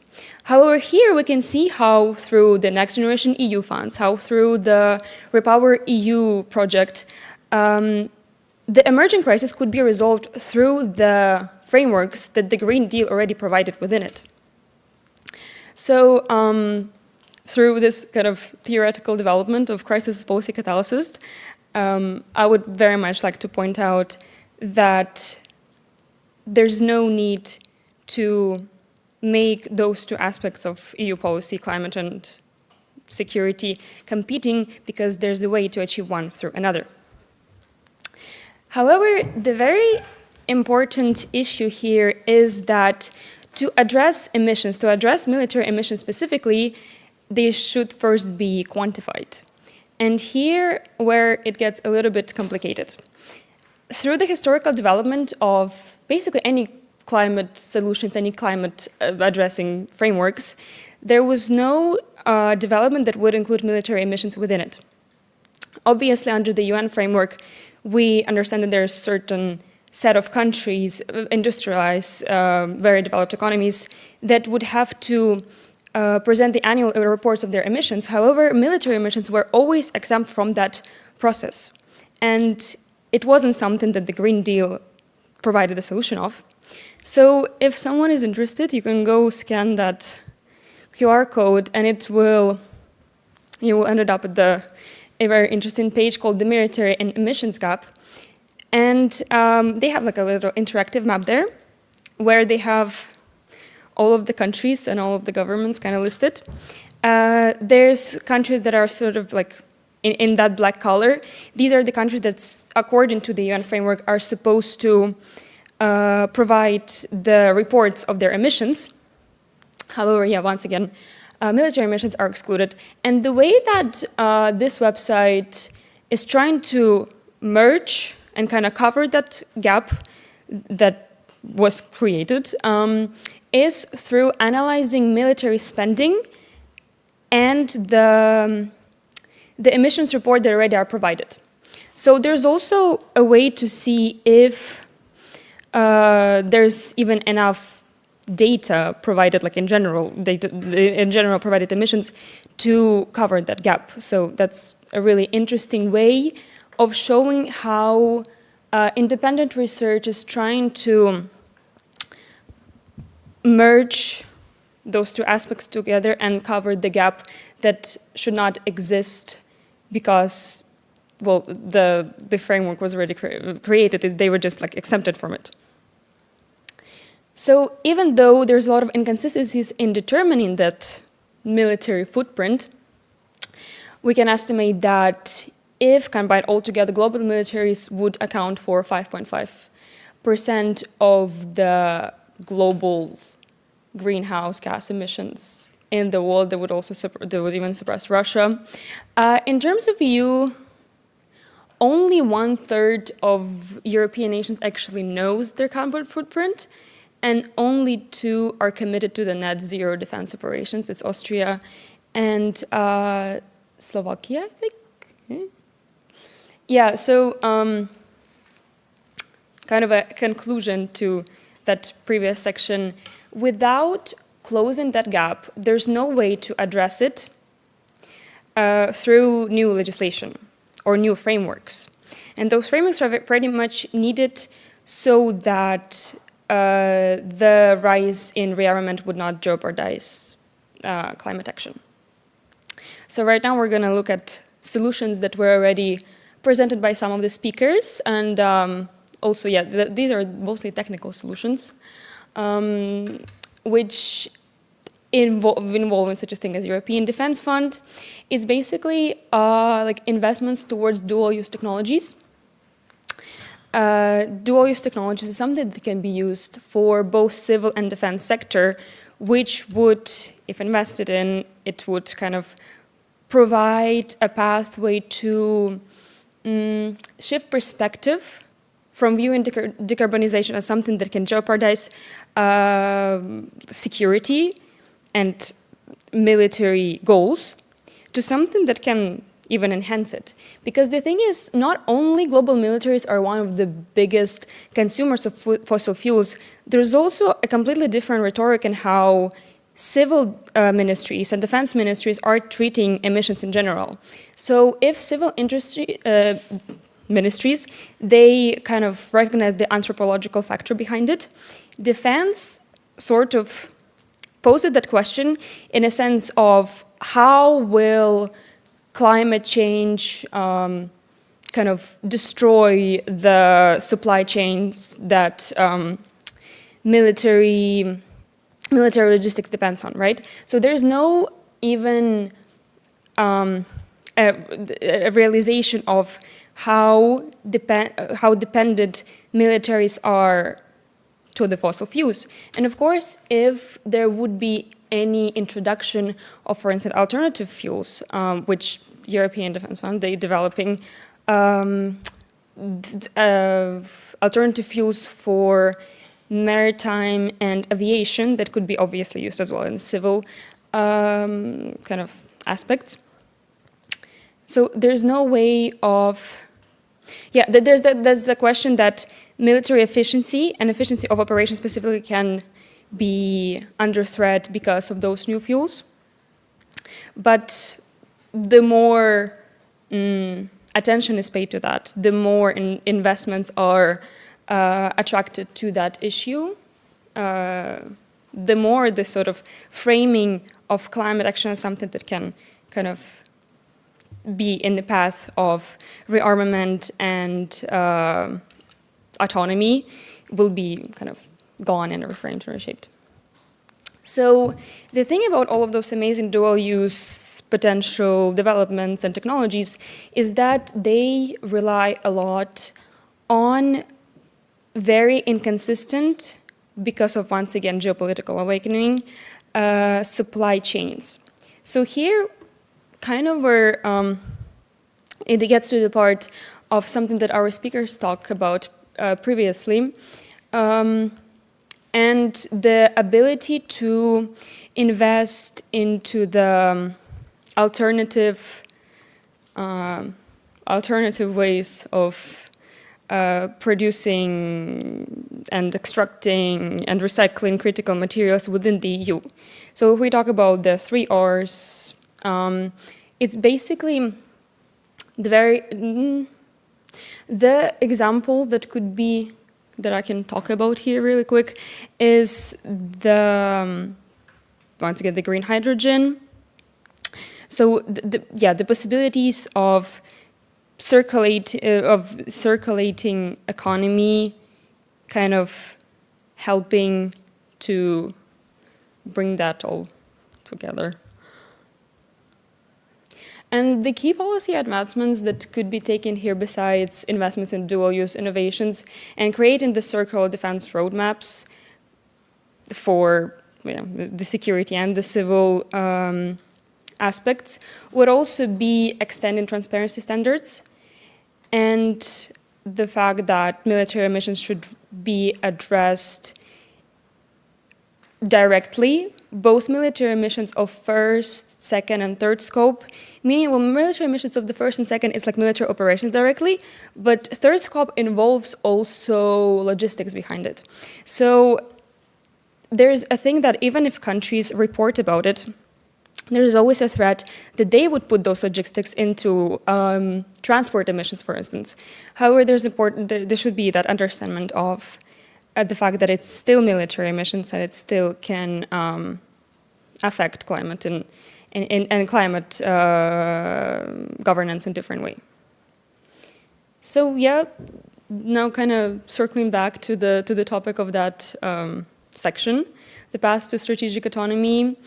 Once again, cohesive integration, the very important step of aligning environment goals with green transition that would reduce reliance on external energy, that would raise EU's capacity to negotiate and capacity to kind of rise as a climate leader, and well, that's obviously beneficial by itself. And kind of the open question here is, Can the EU move past fragmented efforts to construct an integrated green defense framework? Which, yeah, I guess we'll have to wait and see. But once again, addressing emissions is what is the most important right now. If we don't want to jump too far away of how they should be, how the dual use should be integrated within security, within militaries, this would be the first step. So, thank you.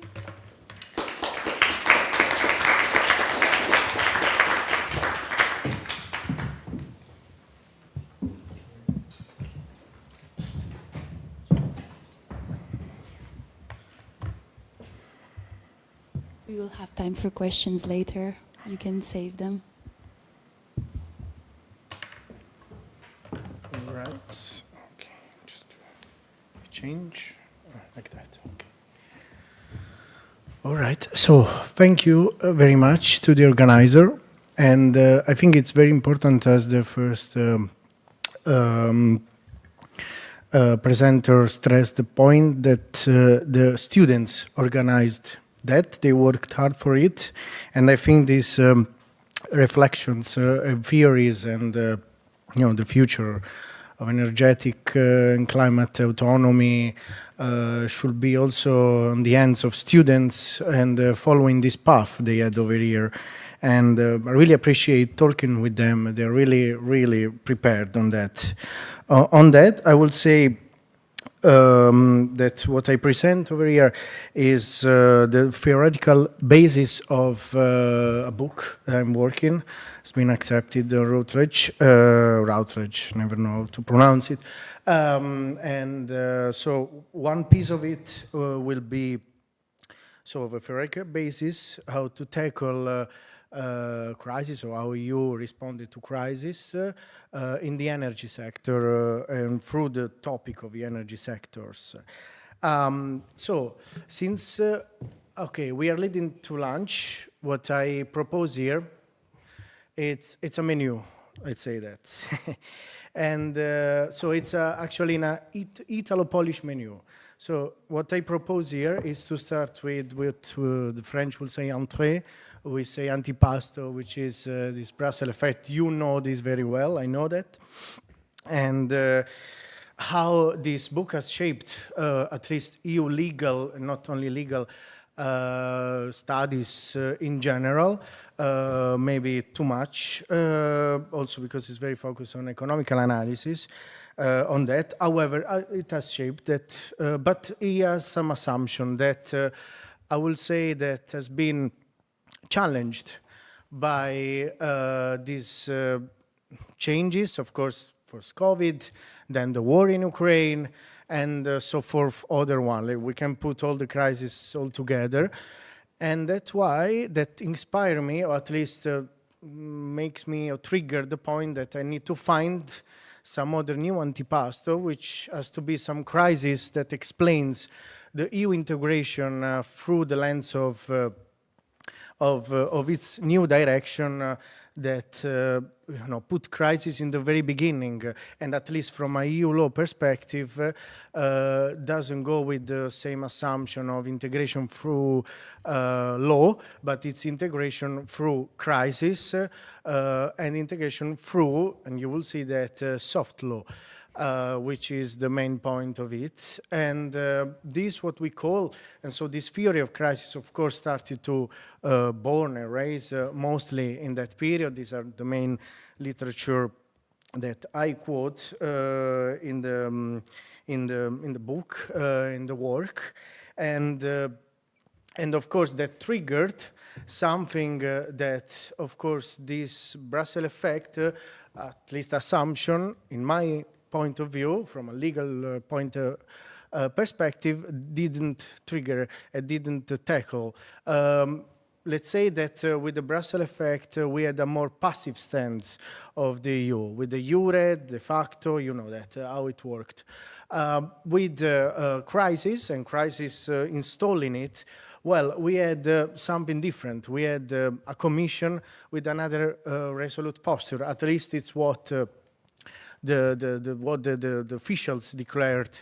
And then, of course, the concept of strategic autonomy. And what I propose here with the concept of strategic autonomy of our panel and energy is then, after this small antipasto, it's the Polish main dish, which what I really like is the Żurek, I think you say that, right? So in Żurek, I believe you put different stuff, and I don't know how orthodox you are on the food. What I mean, I will say in this soup, I hope I say that it's a soup, it's correct.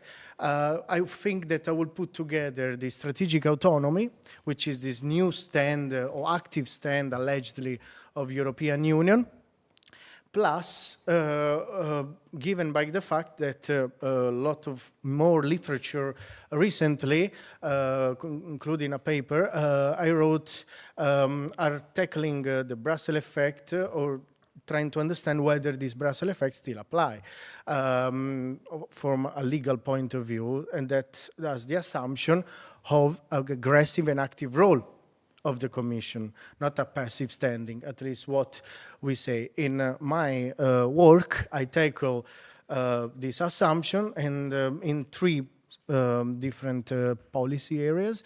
The one that we take now, it's energy. And since I'm also a boring legal scholar, we have to also talk about with articles, and we have to think what the EU can do. It's also a matter of competence sometimes, right? So in this soup of Żurek, we insert some rules, how to make it in a better way. And of course, we have to think that Article 3, it's our framework, and we have to think what kind of competence has the EU. So which is an exclusive, should have exclusive competence for the conclusion of international agreement when its conclusion is provided for a legislative act. So with this in mind, and the fact that the EU might or might not have a competence to conclude international agreement, we have again something else in our Żurek.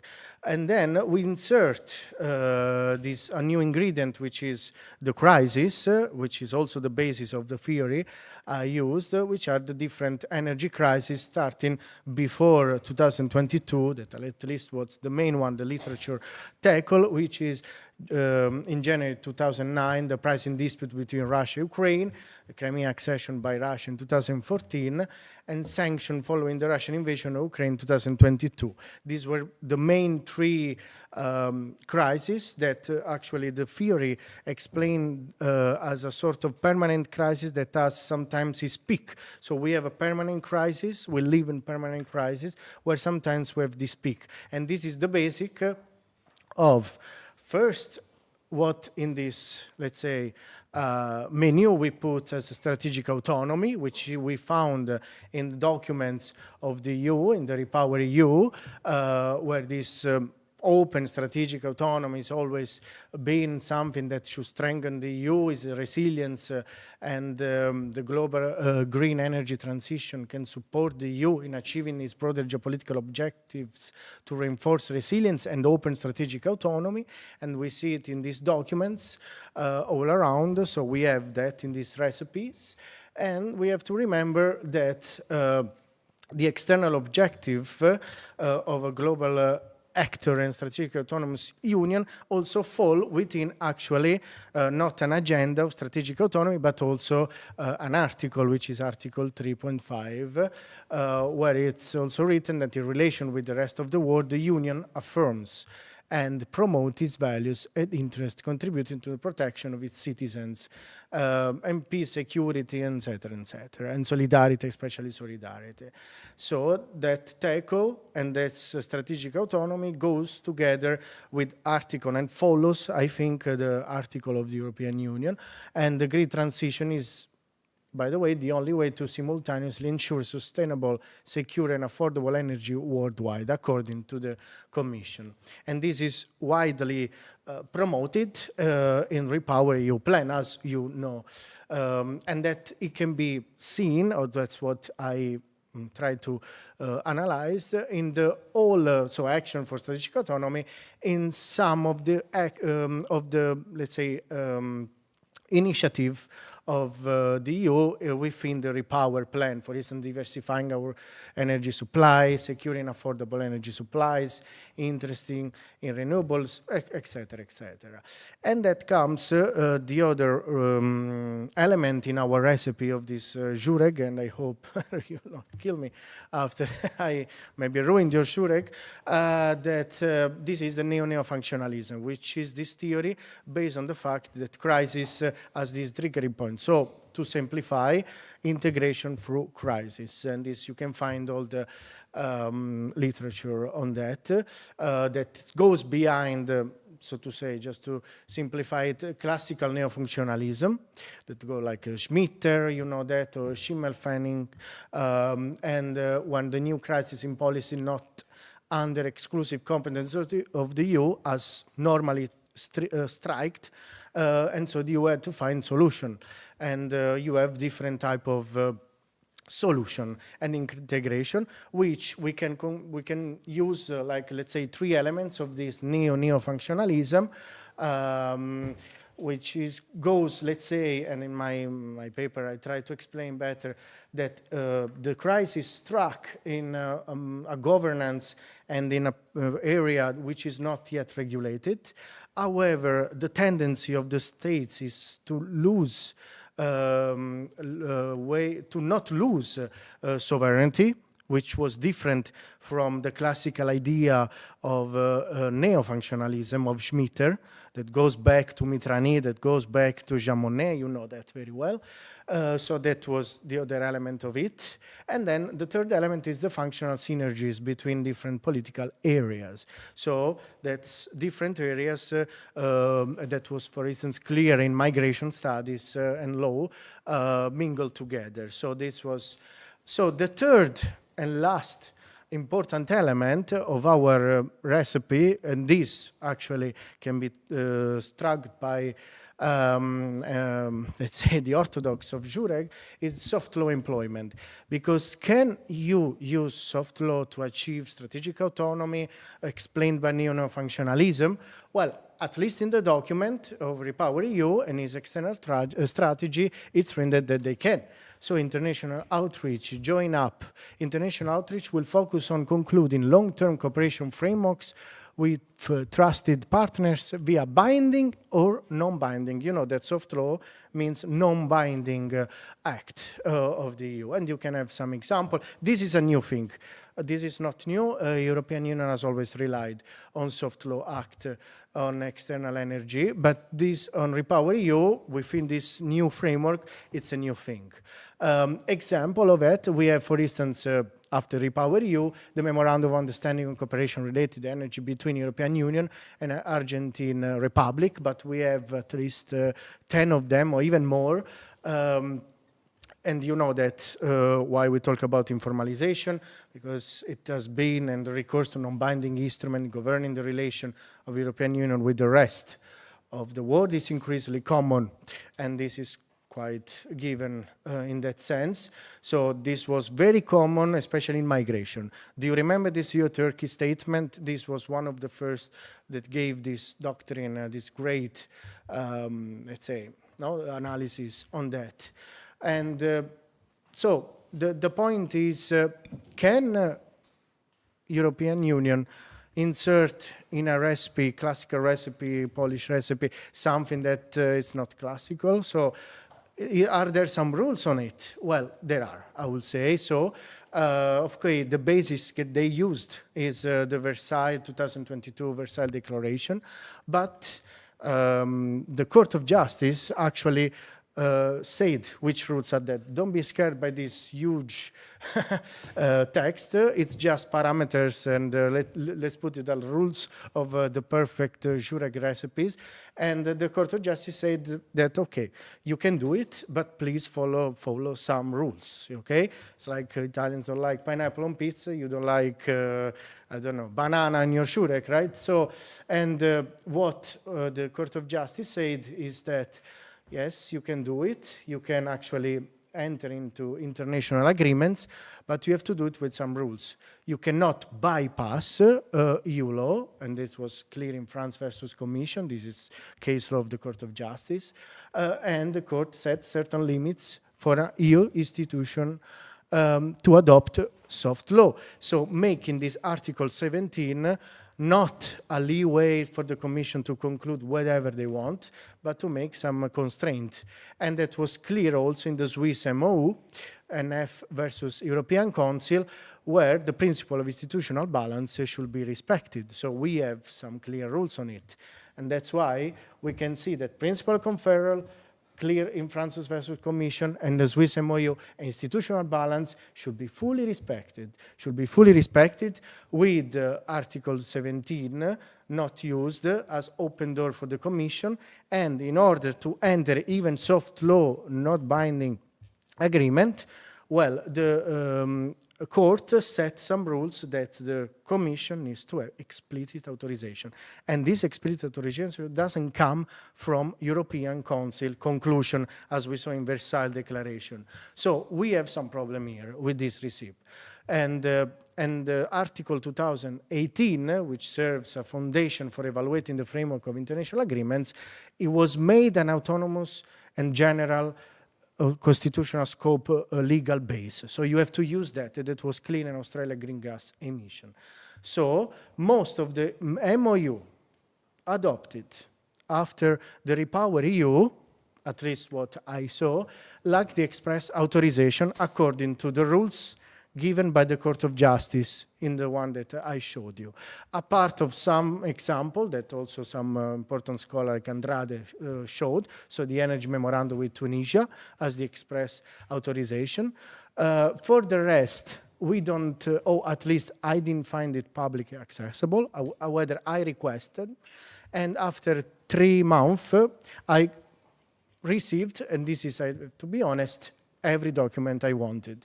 So, but in this sense, it is apparent that you is not following his rules, and the Court of Justice is also quite clear that a new practice is coming, and this is the practice of internal interinstitutional agreement of signing not binding agreements. And this was the follow-up of judgment of Swiss MOU, which is an arrangement between Secretary General of binding instruments. So it sets some rules to make this perfect jure, so to say. And as you can see here, these are documents, I don't know who else asked this document, but I can show you that this document quite fresh in that sense that I obtained them. And you can see who gave me these documents when I request them. And you can see here that mostly the interesting thing, I don't know if you know this procedure, this end of written procedure, so all these MOU were complied with actually this internal interinstitutional agreement with this written procedure where between the authorization to sign, actually authorization to negotiate on behalf of the Union from the Council to the Commission was given, sometimes one day after, with the written procedure, well, the Council gave an authorization to sign a non-binding instrument. So it was quite fast, actually. But the problem is still, for a legal scholar, we still find always some problems.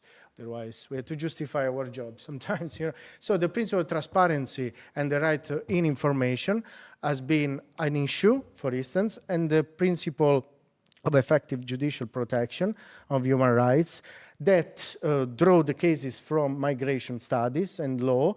And that's because we have a problem here that according to regulation number 1048/2001, it's possible that the access to documents can be refused on the ground of public interest or public security, as it was the case of EU-Turkey statement and its implementation by the various actors. That was refused, in this case, Access Info Europe versus Commission. So we have this problem in this case, and for the effective judicial protection and human rights, well, the fact that the European Parliament needs to have the right to be informed, at least in every, that was also Mauricio's case, in every steps, if there are some legal problem vis-à-vis third parties, well, that was not complied, at least on my point of view.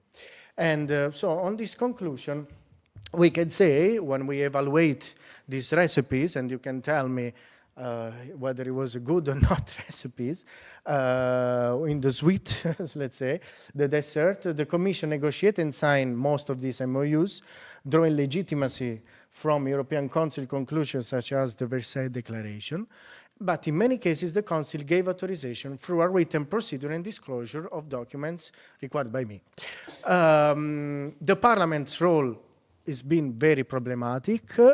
I didn't mention how much the Parliament complained about that, but energy legislation fall under the ordinary legislative procedures where Parliament is a co-legislature. Yet in external energy soft law, Parliament has often been sidelined and informed only after the agreement were signed. At least in this document I obtained, there was no sign on that. This undermines institutional balance and transparency, contrary to some cases, like I mentioned here, which require Parliament to be informed at all stages. So that was, my conclusion on this. And I will say that when we deal legally and for strategic autonomy with new theory on crisis, we have to take account also the transformation of EU law and the transformation of it in its soft way, and whether this is the best instrument to tackle crisis. I hope you liked this menu. Thank you.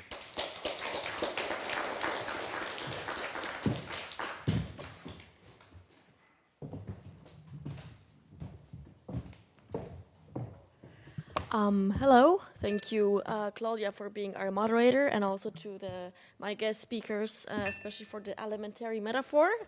Now, also thank you, audience, for coming. My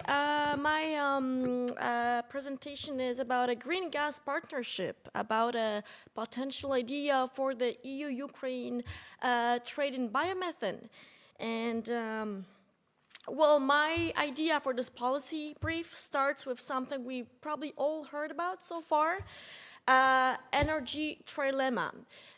This is something that perhaps we hear more of now today, specifically after Mario Draghi's infamous or perhaps famous report on competition in the EU. And what is energy trilemma? Energy trilemma is about, in the case of the EU, is about this simple equation that we need clean energy, and that energy has to be affordable, and it also has to be secure. We know that at the moment in the EU, also thanks to Francesco, we have binding environmental laws that we have to abide by. And it's not only a matter of abiding by law, but it's also a matter of long-term security. So we know that, for instance, in 2025, the EU CO2 emissions fell only by 0.8%. It should be at least 3% annually to meet our environmental objectives. And according to the most recent climate report provided by Copernicus, it is expected that we might reach the threshold of 1.5 degrees of Celsius by the end of this decade. So it is 1 decade earlier than expected a few years ago. So that is very worrying. And then there is the affordability aspect. So at the moment, at the, let's say, call it civilian level, EU household electricity prices rose up by 36%. And industrial prices are twice as big in the EU as, for instance, in the US and China, our two, let's say, biggest economic competitors at the moment. That is also very worrying because that hits precisely the sector that the EU is known for, namely the manufactured high complexity goods that the EU is known for, and now this is being steadily taken over by China and the US, specifically China and especially like the the green technology that is being imported by the EU. And then there is the last one, perhaps we know about it all the best, security. So also, as Claudia mentioned in the beginning, approximately 60% of energy import in the EU in 2024.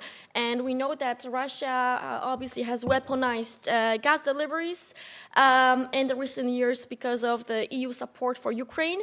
On one hand, well, we are, of course, turning to green transition. We are trying to develop green technologies, which is great. We need that.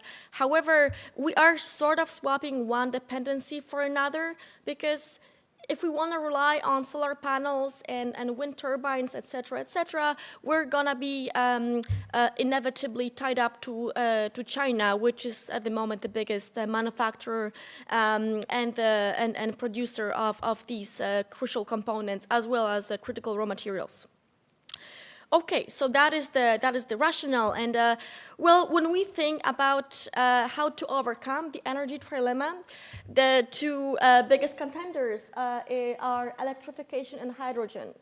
And these are great, we need them. I'm not saying we should throw them away. However, they're not perfect, and I will tell you in a moment why. First of all, electrification cannot reach hard-to-abate sectors, such as steel, heavy freight, cement, chemicals, all of those sectors which are absolutely crucial for the European economy.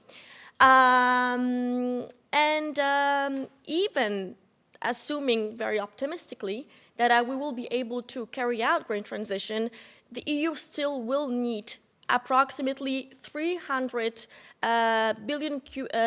billions of cubic meters of gas annually throughout this transition. That is a lot of gas, and we will have to somehow meet this demand, even assuming we can carry out the transition. Then there is the industrial electricity prices, and as I mentioned before, are twice as big in the EU as in the US and China, which obviously puts the competitiveness of the EU industry at risk. So as we can see, there is this structural gap that we are going sort of in the right direction, but like there's still some obstacles on the way. And then there's hydrogen. Everybody talks about hydrogen. Last week I was at a conference, Polish, German energy conference, and all that Germans talked about was hydrogen. And well, that's perhaps it's good that they're talking about it, but we cannot rely on hydrogen alone. And I'll tell you why, because, well, at the moment, economics are really rough for hydrogen. So the cost is approximately 4 to 8 euros per 1 kilogram, compared to 1 to 2 euros per kilogram of natural gas. So it is 4 times more expensive. Besides that, unfortunately, hydrogen cannot be transported through the same pipelines as, for instance, natural gas. So that means we have to build a whole new setup of gas pipeline system in the EU, which is very, very expensive and takes a lot of time to build. So the upfront investment is huge, and we need hundreds of billions invested, and all of this has to happen before 2030 because of the Repower EU framework that also Francesco mentioned. We could say that, okay, what about the riskifying of those hydrogen imports? Maybe we can talk to Middle East or North Africa, since their production there is much cheaper than in the EU. Yes, but then we touch upon the security sector of the energy trilemma, and unfortunately these regions are quite unstable, and I'm not sure we really want to rely on them, especially given what is happening in Iran, given the American invasion. So yeah, that's so much for hydrogen. And my answer to the aforementioned problems is biomethane, and biomethane is great. Sorry about the slides. Now I see that they overlap a little bit. And the reason why biomethane is so great is because it really fits it really answers to all like those 4 criteria I mentioned so far, one of them being these rapid emissions reduction. So we have to reduce these emissions by 2030 according to Fit for 55 EU framework. As it happens, the biomethane emits 60 to 70% less greenhouse gas emissions than natural gas, which makes it a great contender to meet these European climate goals. Then there is the deployable by 2030 criterion, which means that, biomethane is chemically identical to natural gas, which means that we can basically rely on the same infrastructure, the same gas pipeline system we've developed so far. So there's no risk of stranded assets that we have to abandon these billions, euros worth projects. And security of supply. It happens so that biomethane is a renewable gas, meaning it can be produced from agricultural waste, from all of these renewable things such as manure, etc., that can be produced across the continent, meaning that there is no risk of this strategic choke point, as for instance with like the oil exporters, and it is also affordable. The technology is there. We don't have to develop anything beyond what we have at the moment, unlike hydrogen. There is even regulatory framework. The production is already happening in France, Germany, Denmark, and Netherlands. And according to the Repower EU strategy, we have to reach approximately 35 billions of cubic meters before 2030. So there is one problem with this, namely the supply gap. So at the moment, the EU produces approximately 4.3 billions of cubic meters of biomethane, which amounts to 6% of gas consumption. And as I said, we need to have at least, 30 billions of cubic meters. So there is a supply gap, and I argue that actually the best answer to it is Ukraine. Why? Because, Ukraine is a heavily agricultural country. It has a lot of agricultural output that can be utilized to produce biomethane. And so it happens that the estimated biomethane production potential in Ukraine is approximately 20 billions cubic meters, which happens to sort of cover the supply gap I just mentioned. The next great thing about Ukraine is that Ukraine is connected to Europe via Brotherhood pipeline built by the Soviets. So it's also kind of like a historical twist on how we can reappropriate this infrastructure to sort of boost our security in Europe. So we don't have to build anything in terms of infrastructure. We can just utilize what we have already. And actually, the first delivery happened in February last year. Ukraine has also the biggest gas storage in Europe, so it can be used as seasonal buffering during months that require more gas, such as winter. And the EU is also accession candidate, meaning that it is legally bound to align with those renewable directives anyway, so there's no fear about the political incentive here. And also, as Francesca mentioned, there is this EU-Ukraine biomethane memorandum of understanding, so the framework is there. And these are all the reasons why Ukraine is probably the best partner to think about in terms of creating these external energy partnerships. And there is even more to think in terms of Ukraine, because it's not just about money and about the EU's benefits solely, right? It's also about a bigger picture. And the bigger picture is that we also need this sort of security of supply. And we know that Ukraine is absolutely essential for the EU's security. And once the war is over, we're gonna need a lot of money to inject into Ukraine for the country's post-war reconstruction. So instead of relying on these, loans and grants, which can lead in the long term to donors' fatigue, it is perhaps better to invest to create this, exports pipeline trade agreement that will help Ukraine to gain access to this sustainable source of income that will benefit both sides simultaneously. So it's not a zero-sum game. It's really like a mutually beneficial relationship. That is also about productive solidarity, right? So Ukraine gains sustainable income, EU gains this sustainable gas, which also mirrors the logic that drove the Big Bang accession of many Central Eastern European countries in 2004, Poland included. And there's probably the most important, security and stability, right? So economically self-sufficient Ukraine is more resilient to Russian attacks, to Russian manipulation, to Russian influence.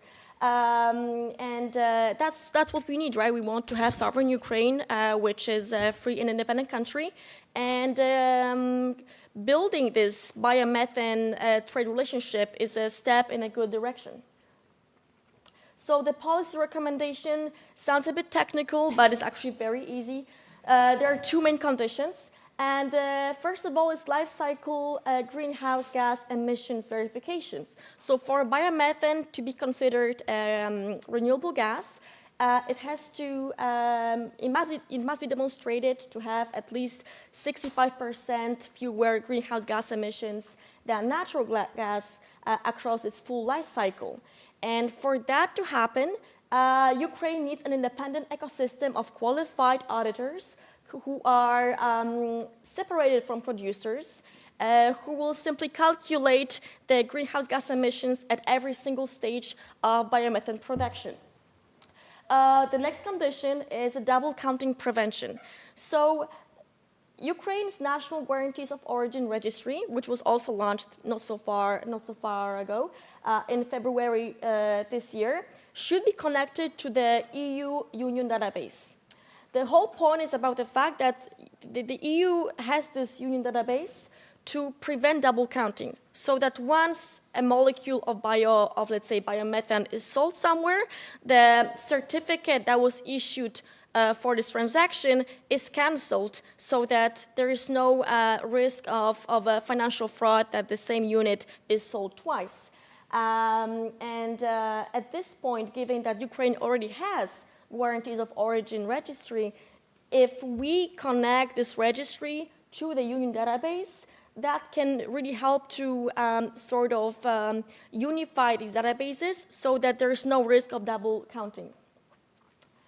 And there are limitations, obviously, as with every solution. However, I think they're very manageable. So, well, biomethane still is quite expensive compared to at least natural gas. There is a gap.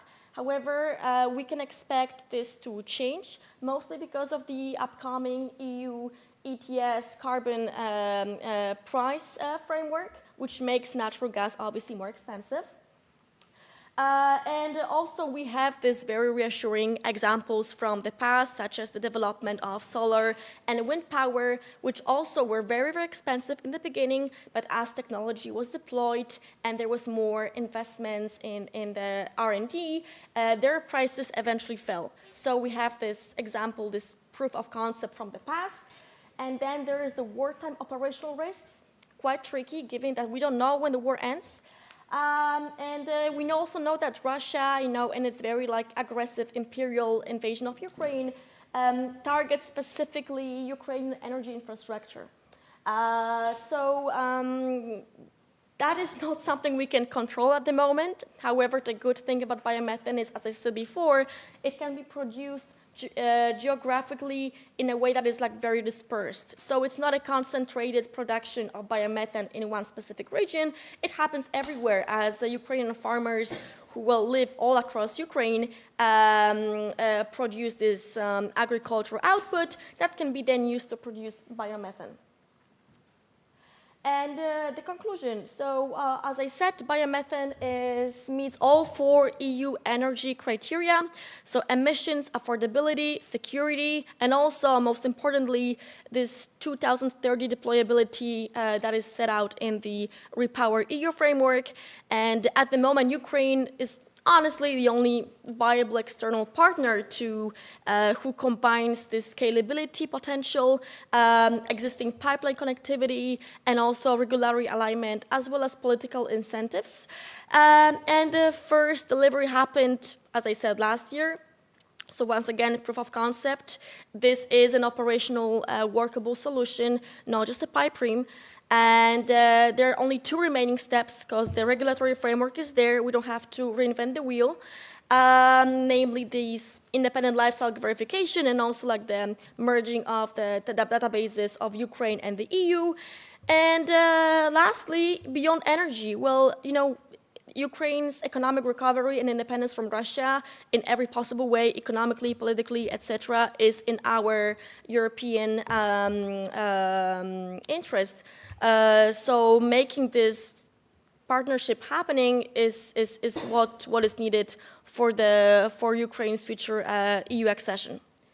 So as I said, no need to reinvent the wheel. The question is not how; it's really much about when and how much we prioritize this and how much political incentive there is to actually work on these solutions. And yeah, thank you for listening. I hope I didn't talk too long. So yeah, that was it. Thank you.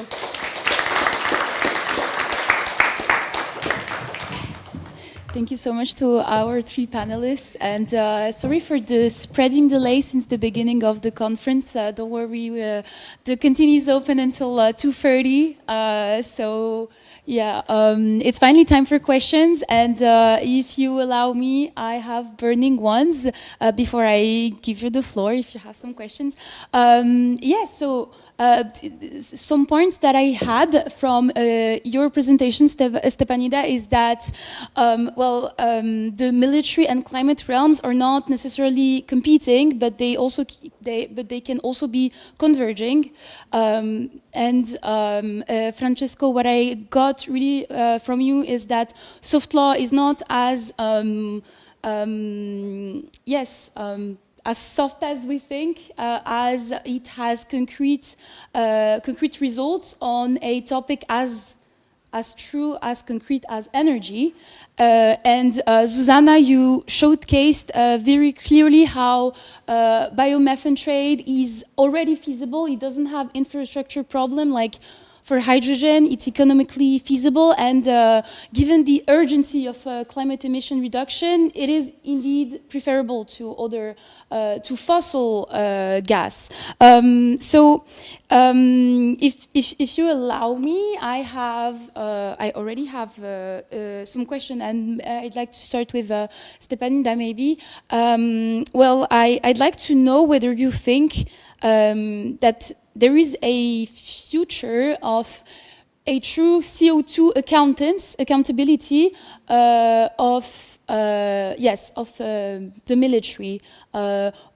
With time, do we see it coming? I mean, I would say that once again, the problem here is that militaries, they're really worried about the operation efficiency. So if there would be a discussion about replacing some sort of fuels, using alternative fuels, then it should be tested and it should be proven that there's no such threat. But once again, militaries should be held accountable simply because if they're not, there could be certain narratives that could kind of use it to to promote stepping back from the climate agency. So yeah. Now I do have a question, a burning question for you, Francesco.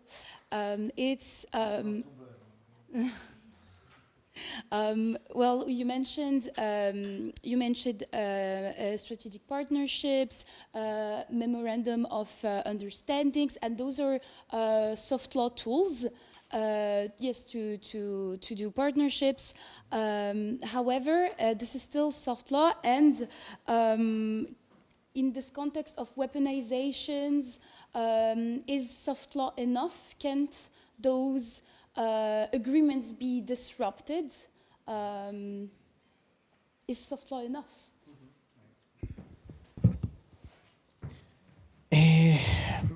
I mean, it's depend how you ask it. So you ask me as a legal scholar. So as a question, it's not enough for the European Parliament. It's not the answer to your question. I know.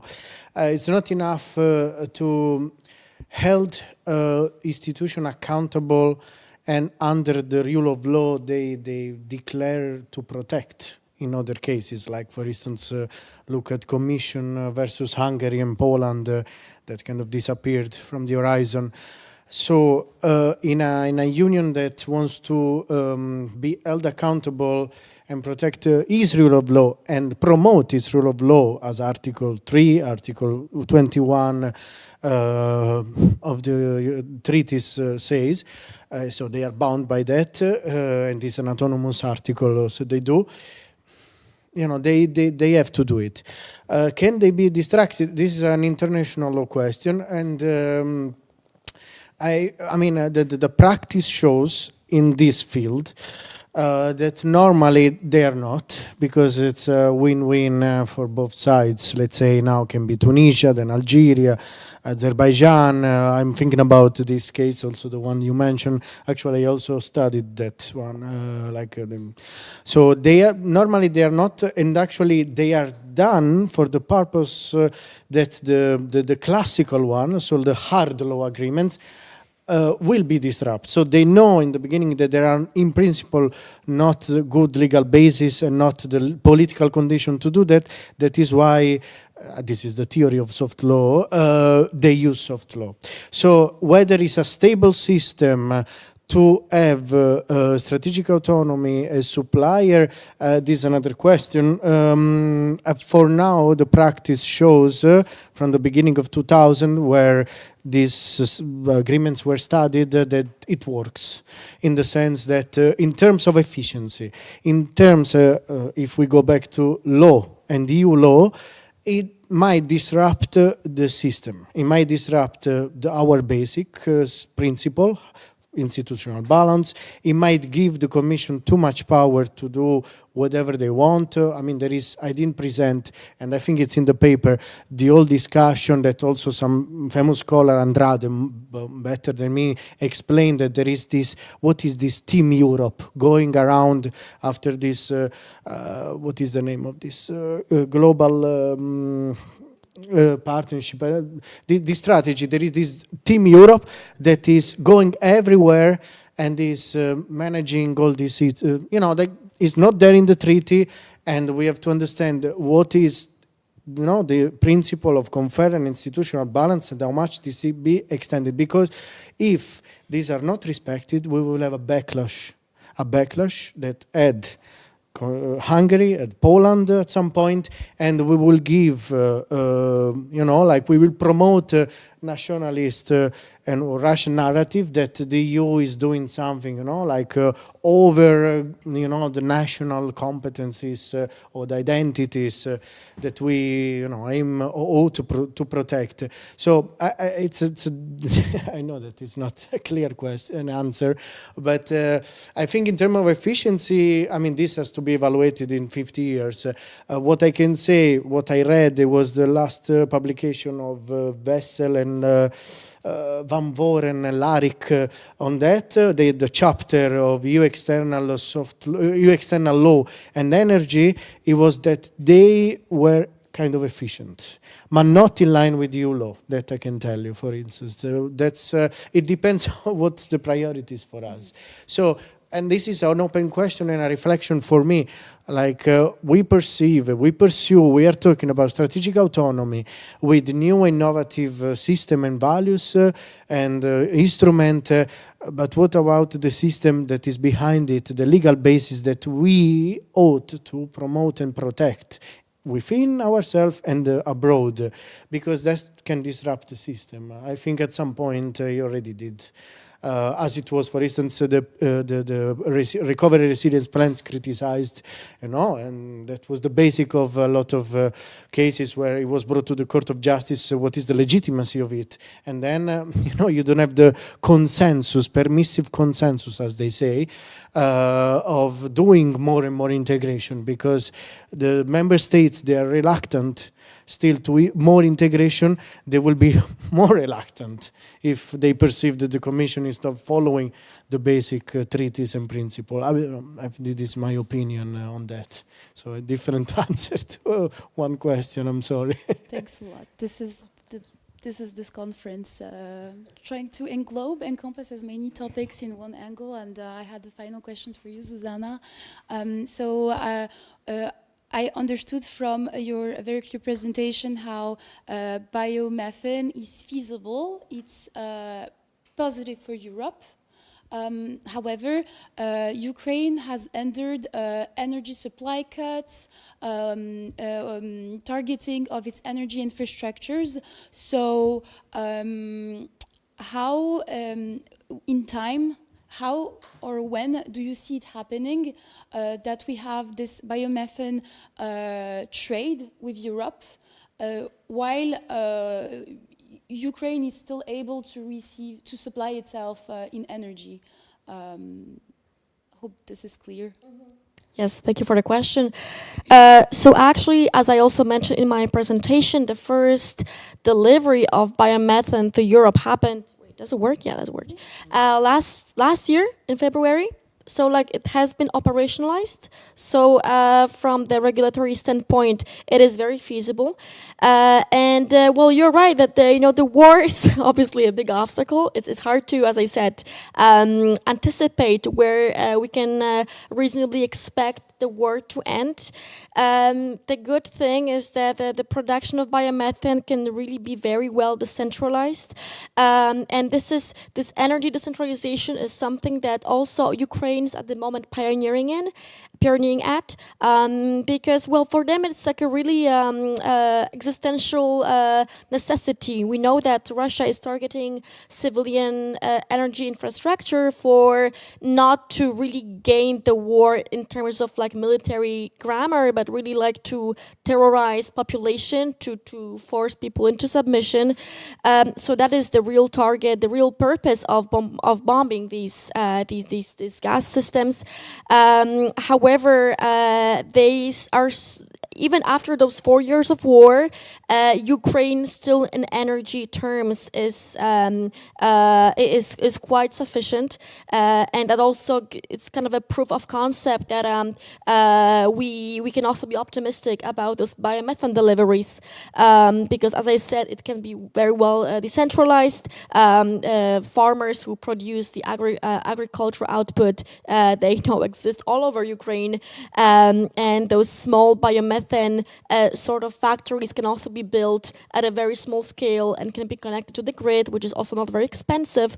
And the grid is still more or less intact. Also, Russians don't even bomb the main grid, the Brotherhood pipeline that they built 60 years ago entirely, because they are also quite strategic about their targets.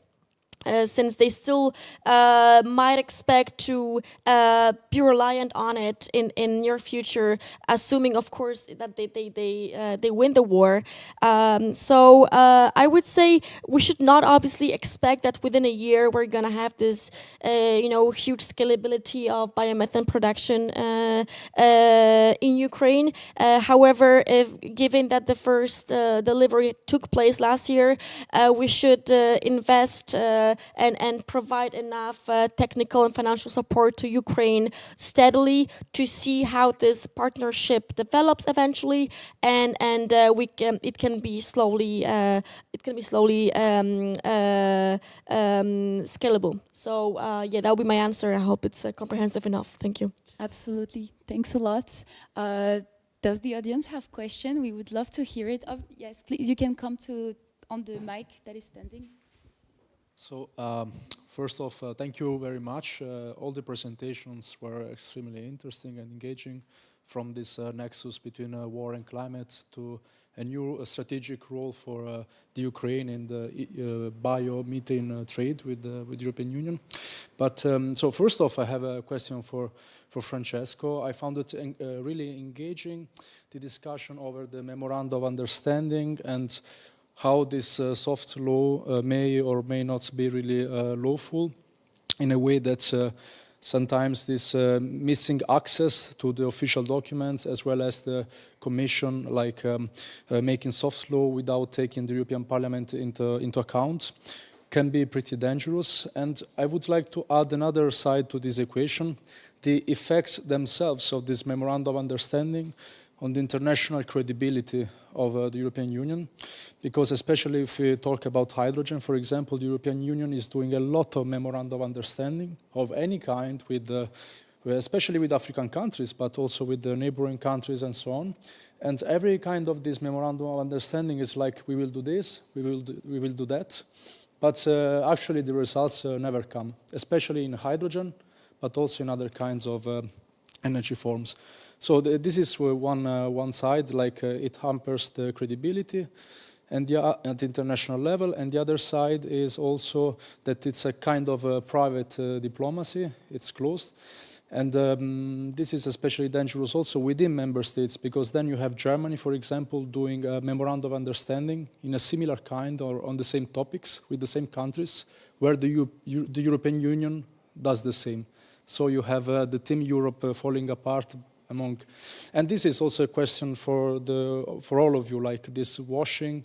So the European Union promising things, like even with Ukraine, this 2 times 40 strategy to import hydrogen from the Ukraine, as well as it may come also with the military. So the European Union does strategies, but they don't follow through. So what do you think on this kind of washing in your respective topics? Oh, okay. Thank you for the question. Andrea? Yeah, that's your name? Yeah, I remember. I understand your concern. There's a lot of memorandums happening at the moment. That's a right observation. And I also hope that it won't turn into this kind of a joke that, oh, the EU is concerned, that we hear every single time something happens. However, I would be a bit maybe more optimistic, since, for instance, the Repower EU is a very interesting example. It was, the first idea was presented, I believe, 4 years ago, a few months after the, Russia's invasion of Ukraine. And, it took the EU 4 years, but nonetheless, this year we see the first tangible legal ramifications. So it's no longer just a soft law, because like in February, the European Commission adopted the legislation that by the end of this year, all Russian imports of liquid gas have to stop. And until 2027, all imports of Russian natural gas also have to stop. So that is a very binding legal requirement that is no longer, we hope that's going to happen. We don't know how. Hopefully it will pass. It's going to happen, because that's law, basically. And similarly to the memorandum of understanding in terms of biomethane that I spoke about, we see that it is happening since Ukraine developed this year the registry of origin, specifically for the purpose of scaling the biomethane production, so that it can later comply with the provisions articulated in the renewables directive. So on the regulation side, like, things are progressing. Obviously, maybe not as fast as we hope to. However, personally, me looking at what's happening right now in the EU in terms of energy, I'm cautiously optimistic. Yes, so that'll be my answer.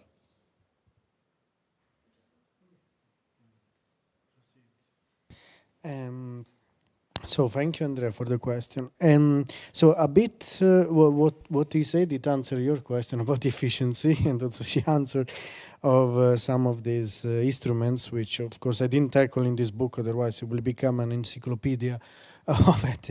But that will be for the future.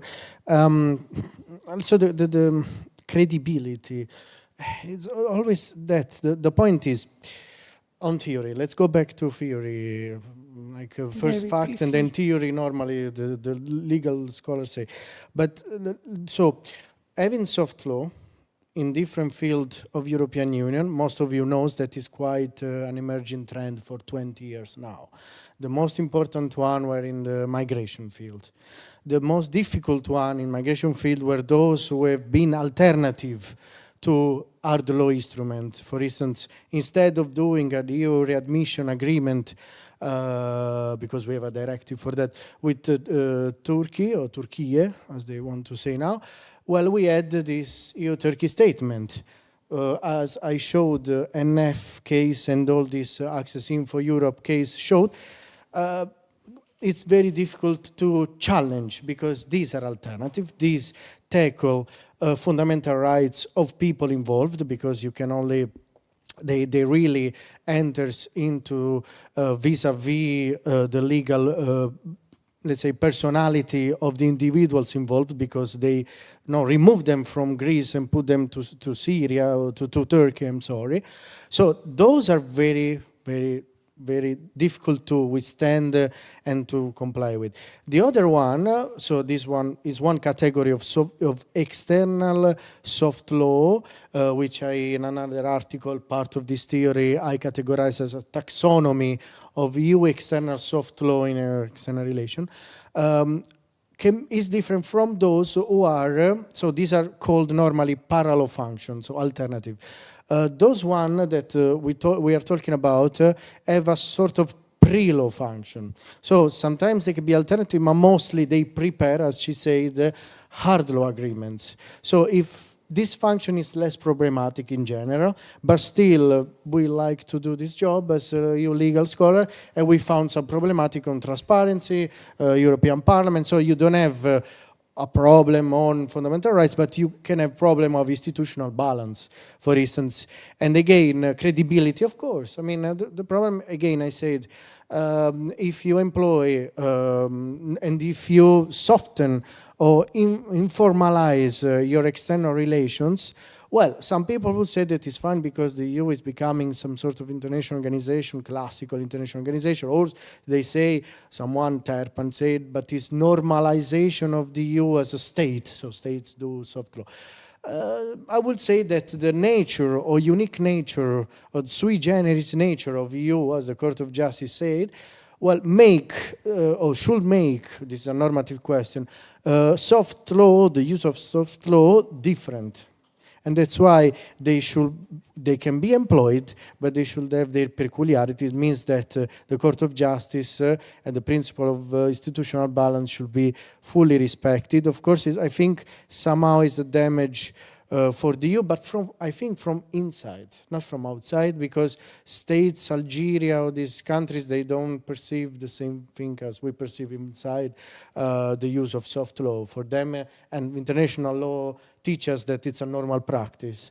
It's how the EU use them, and how they use them that is, for at least a EU law point of view, not a normal practice within this tendency of informalization. This is not only in energy and migration, it's also in defense, it's also, I mean, that's from enlargements, but when you use them too much, then you don't comply with the rule of law. I mean, at least I try to show them, although they're very functional on neo-functionalism, because they show that this tendency of neo-functionalistic tendency, that you want to solve a case in a competence on an area which is not yet regulated, but you don't want to give up your competence. So you still retain, and then we can talk strategic autonomy, and now they talk about sovereignty, digital sovereignty. So we are, I think, in this direction, and as you said, within this agreement, that this is difficult to understand, there is everything over there. like they want to tackle every problems through this soft law act. And so all the principle that the Court of Justice say to evaluate this act, center of gravity test, it doesn't work. At least it's very difficult to tackle. So yeah, so that's a very good reflection on this. Thank you very much. Yeah, thank you. I don't even know what to add. I mean, once again, soft law is also the practices of decreasing the threat of internal fragmentation. As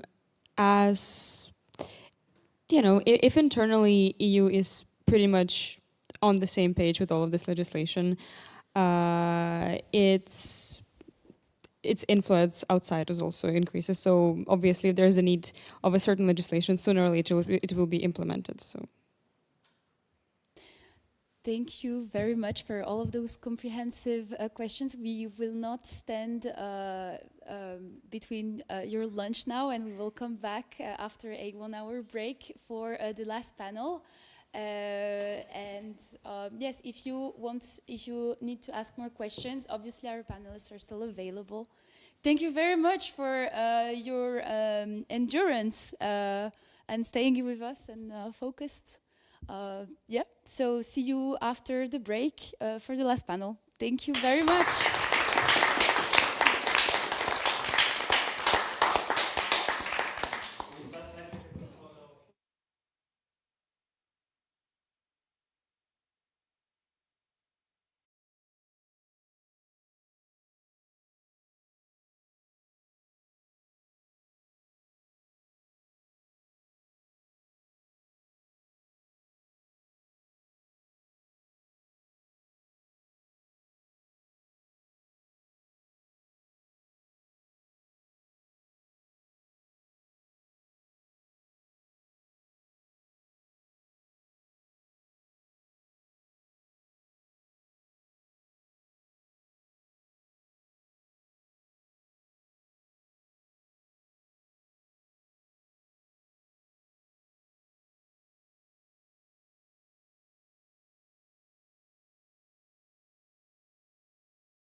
Good.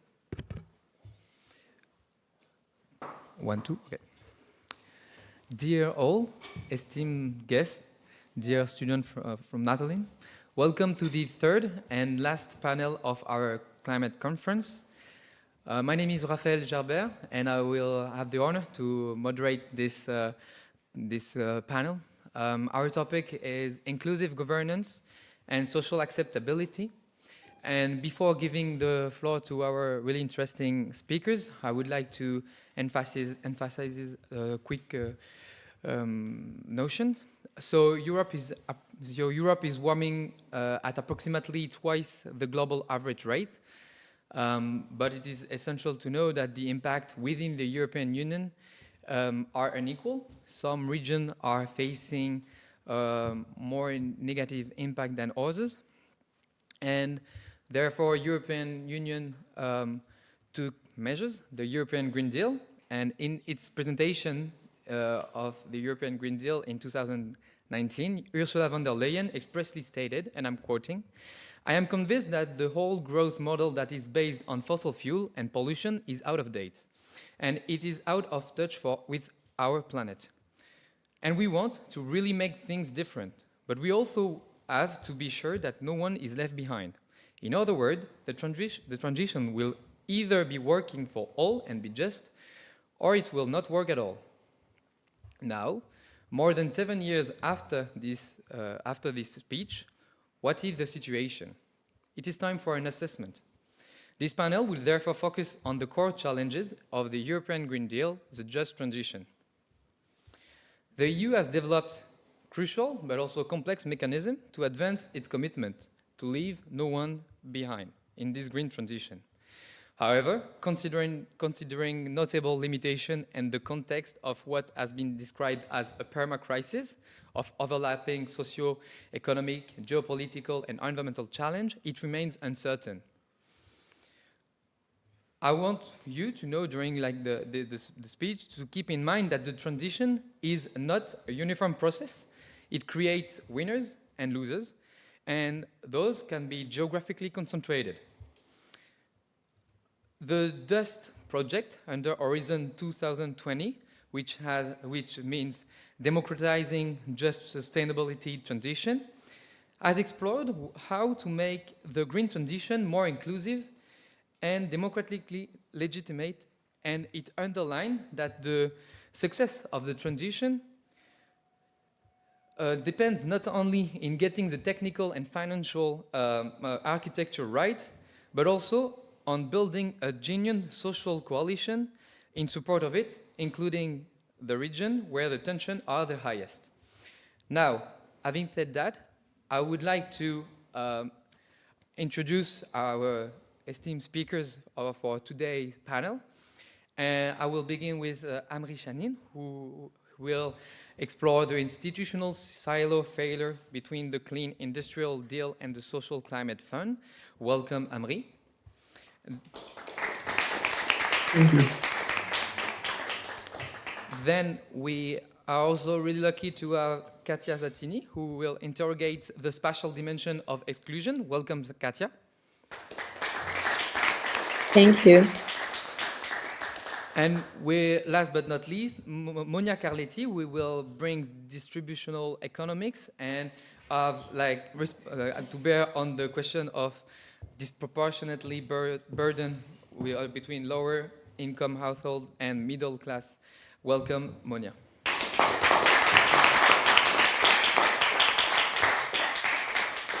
So without further ado, I will give the floor to our first speaker.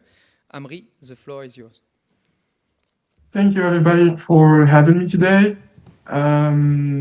Very thankful to be here. Just a quick note, if any of you prefer to ask their questions in French, I'm willing to take them, and then I'll either answer in French for you or translate it to English for everybody else. There's no problem. Either languages work. So very quickly, I'll be putting the PPT, I'm going through it, but I shared it with the team, so if anybody wants it, you can have it, of course. So in very quick terms, my paper actually argues that European Union, or rather even non-European, non-EU members yet are envisioning, have sort of an ambitious vision when it comes to climate goals and when it comes to climate change. But when it comes to specifically the European Union, i.e. members, that member states are already members of the EU, there is an implementation gap or an implementation glitch, so to speak, between the very ambitious and worthy aims and the reality of implementing them or putting them into action. The EU is pushing very strongly when it comes to, for example, decarbonisation. It is introducing very interesting and very ambitious policies very quickly, and with, of course, given the current state of climate change, it's understandable. However, there is a problem. In terms of ambition, of course, we can cite the Clean Industrial Deal, as well as, for example, the Industrial Accelerator Act. Now, of course, I have to mention very quickly that a lot of these policies were, in reaction to US policy decisions, especially under the recent Trump administration, but also to the growing ambition of actors like China, as well as, for example, regional actors like Brazil, etc., who each have introduced their own approach to these topics. At the same time, for example, the introduction of the ETS2 could very well, it's not already certain because it's an evolution, but could very well influence and increase the cost of carbon-intensive heating and transportation, specifically in Central and Eastern European nations, given that in terms of industrial development, they are very fragile yet and very, they are still in the process of developing, as opposed to maybe the West being established. And that gives it, of course, some form of padding, support. To deal with these social consequences, of course, of these regulations or these projects or these initiatives, the EU has created a social climate fund. However, this is where I intervene. I argue that there is, as the French say, décalage, there is a sort of gap between what the EU Commission and the EU in general advances and, for example, the application or implementation. I argue that it's not sufficient, that I would even say it's a bit too late on some points, and it's usually faces, one of the biggest obstacles it faces is the fragmentation of the administrative aspect, meaning the implementation. Given that the EU does not have a centralized or formal structure, the EU is not, for example, it does not have the political advantage of being, for example, a federation or a federal state. When it comes to policy application, that always influences of course, the implementation, in this case, when it comes to the coverage of household in terms of energy. I use the case of the Poland and the Czech Republic, of course, for many reasons, which I go into in the paper, which of course you have it and you can read it. But briefly, in Poland, there is a mismatch, or it seems that there is a mismatch between who the European Commission identifies as vulnerable or needing some form of coverage, and who is actually eligible for the national social support. So, for instance, I argue that as a result, between 1.4 and 1.9 million new households could very well fall through the cracks in Poland. And especially, and this is where I go more about it, especially in terms of rural areas and rural households, which do seem to be the least covered in terms of within the context of these policies. Not only are they not covered enough, but also these policies, which are meant to facilitate Poland's transition and growth, have actually increased the cost to pay for energy. Now, the Czech Republic, on the other hand, is a similar but at the same time different situation. The eligibility criteria itself exclude also many rural homeowners, and specifically in industrial or old industrial areas.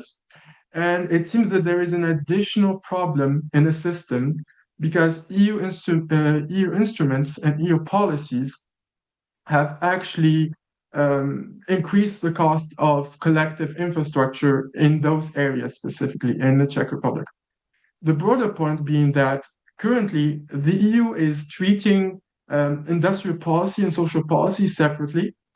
And I would even say that because it is treating them separately to some point, that is creating a sense, at least if it's not real, but at least a sense or perception of being both of these being in conflict, whereas the reality, for example, it is investing heavily in helping industries transition, but it does not cover, it does not provide effective or equal cover mechanism to protect people, for example, who bear the costs.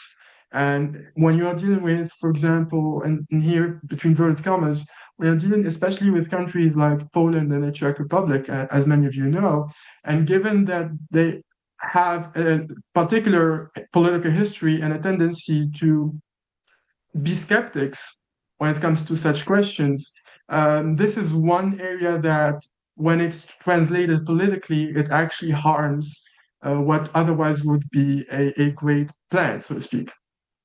The broader point is that the EU currently treats industrial policy and social policy, of course, separately, but it also, for example,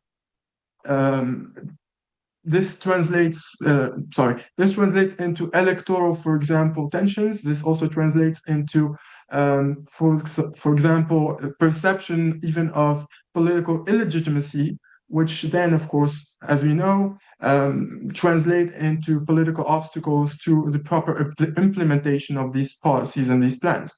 Now, to address these very quickly, I propose what I call the sovereignty solidarity framework. And the idea is that it has three main components. First, it's a pre-financing facility so that people receive support before they face higher costs rather than after. And this is a very delicate balance because to some extent, it puts national or state member governments before EU decision makers, because they are more on the ground, they are more exposed to some extent, and of course, more, aware, so to speak. And that's one area I think is problematic for the EU. The second is mandatory social territorial impact assessments.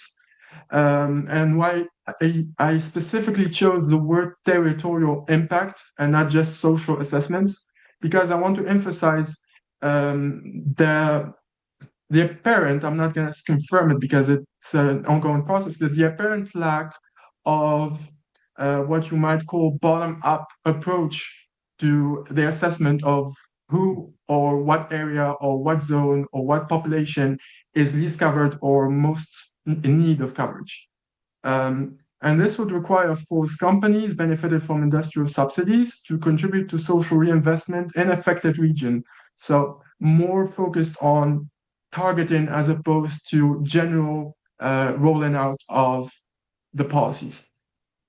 The third is a minimum coverage standard, which does, and at least this is the impression I got, is there is contention about this point, because the aim is to ensure that the vulnerable rural household, and especially, for example, for a country like Poland or Czech Republic, where you have mining areas, still mining household and mining regions are still pretty in need of intervention and pretty reliant on such things. The mining communities cannot be excluded simply because of the narrowing or the changing of the eligibility definitions. And that, of course, I always return because we are dealing with a delicate topic. We're not just, policy-wise. This has a potential to, again, harm the sort of image, so to speak, of the policies and of the project. If it is not, of course, satisfied, that translates into electoral behaviors and votes. which of course I got a question about. I'll answer it later if you have it, if you have time. And essentially, my argument is that the existing EU instruments cannot really achieve these objectives on their own, so to speak, without proper on-the-ground bottom-up approach.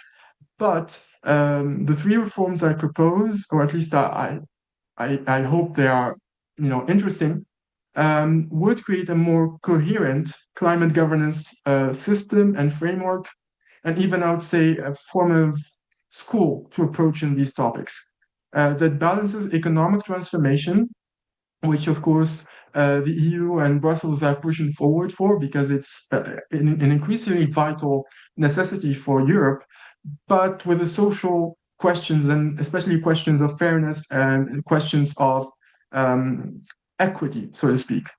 The paper, of course, in the paper, I conclude that arguing that the current negotiations, which are ongoing over the EU budget, provide a rare technical, political, and even technical, electoral, and political vantage point or entrance point to introduce these such reforms, and it's at least some aspects of them to mitigate the potential negative impacts.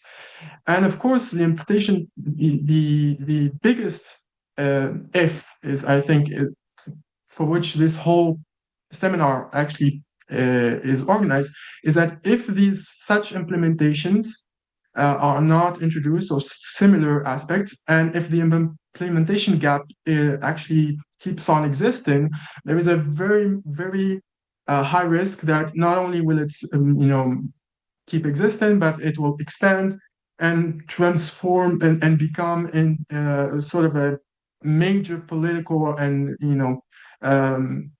technical liability for the EU's plans, green plans and green ambitions. And of course, I always return to the question of potentially the biggest impact would be the creation of some form of political backlash, a sort of wave that would harm or delay or even essentially pause the EU's ambitions for 2040. I wanted to be very quick, so to give as much time for everybody and try to hear everybody out. I hope I didn't speak very fast, and I hope everything was clear.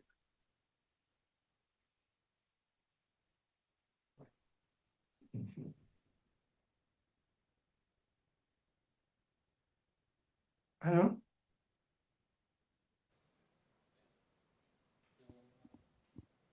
Hello? Hello, yeah. No, thank you, Amory. It was very clear. And we can pass to Katja if it's possible. Thank you. I'm sharing my screen.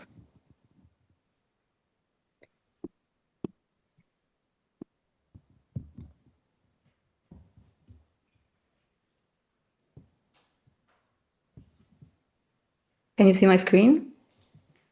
Yes, perfect. Perfect. So, hi everyone. Thank you, colleagues, for having me here and giving me the opportunity to present my work. My paper is entitled Absent Solution and Territorial Misalignment in EU Climate Governance. And the paper advances a relatively straightforward argument. First, I do not argue that Molise proves a general failure of EU climate governance, nor that the European Green Deal is inherently ineffective. Rather, I use Molise as an illustrative case to examine a more specific tension, which is the gap that emerges between standardized governance frameworks and the socio-ecological realities of peripheral rural territories. The European Green Deal represents one of the most ambitious climate projects ever undertaken at the supranational level, and its objectives are necessary and urgent. However, achieving climate neutrality is not only a technological or an economical challenge. but it's also a territorial challenge. The conditions under which climate policies are implemented vary very significantly across the Europe, and some regions possess strong institutional capacity, diversified economies, and developed infrastructures, while others face demographical decline, limited public services, and weaker administrative resources. And also they may have a greater dependence from local environmental practices. And it is that within this broader context that Molise becomes analytically useful, since it's not presented as a representative case of all rural Europe. Rather, it concentrates several dynamics that are increasingly relevant across peripheral territories, such as depopulation, aging populations, infrastructural fragility, and agricultural dependence. Also, they have lots of limited political visibility. So for this reason, the region offers a useful lens through which we can examine how governance framework interact with territorially embedded forms of knowledge and practice, as you can say. I know that this may appear as a very local case, but I used it precisely because it is local. It allows us to observe how broader governance frameworks are experienced on the ground. Looking at peripheral territories may help us move from policy design to policy experience. Methodologically, the paper adopts a qualitative and interpretative case study approach, since it combines EU policy documents, legal and regulatory frameworks, literature on political ecology, and multi-level governance, as well as the locally grounded evidence concerning depopulation, pastoral practices, transhumance, water governance, and veterinary regulation in the region itself. And the objective is not statistical representativeness, but analytical illustration. More specifically, I focus on the case of Montenero I focus on the case of Montenero Valcocchiara, where questions related to bovine tuberculosis, transhumance, livestock mobility, and shared water resources reveal broader governance challenges. At first sight, bovine tuberculosis may seem to be marginally related to climate governance. However, I would like to argue that the relevance of the case lies not only in tuberculosis itself, but in what it reveals about the governance of interconnected socio-ecological systems. The European Green Deal increasingly promotes integrated approaches that link biodiversity protection, environmental sustainability, land use, resilience, food system, and rural development. Similarly, the growing importance of the One Health perspective recognizes that human, animals, and environmental health are deeply connected. And the Montenero case allows us to observe what happens when these dimensions intersect with each other in practice.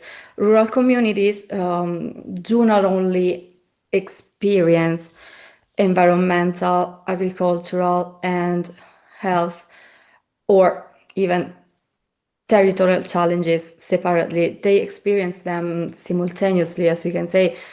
Animals, water governance, agricultural livelihoods, and environmental management, and as well as territorial resilience are not only experienced separately by local communities.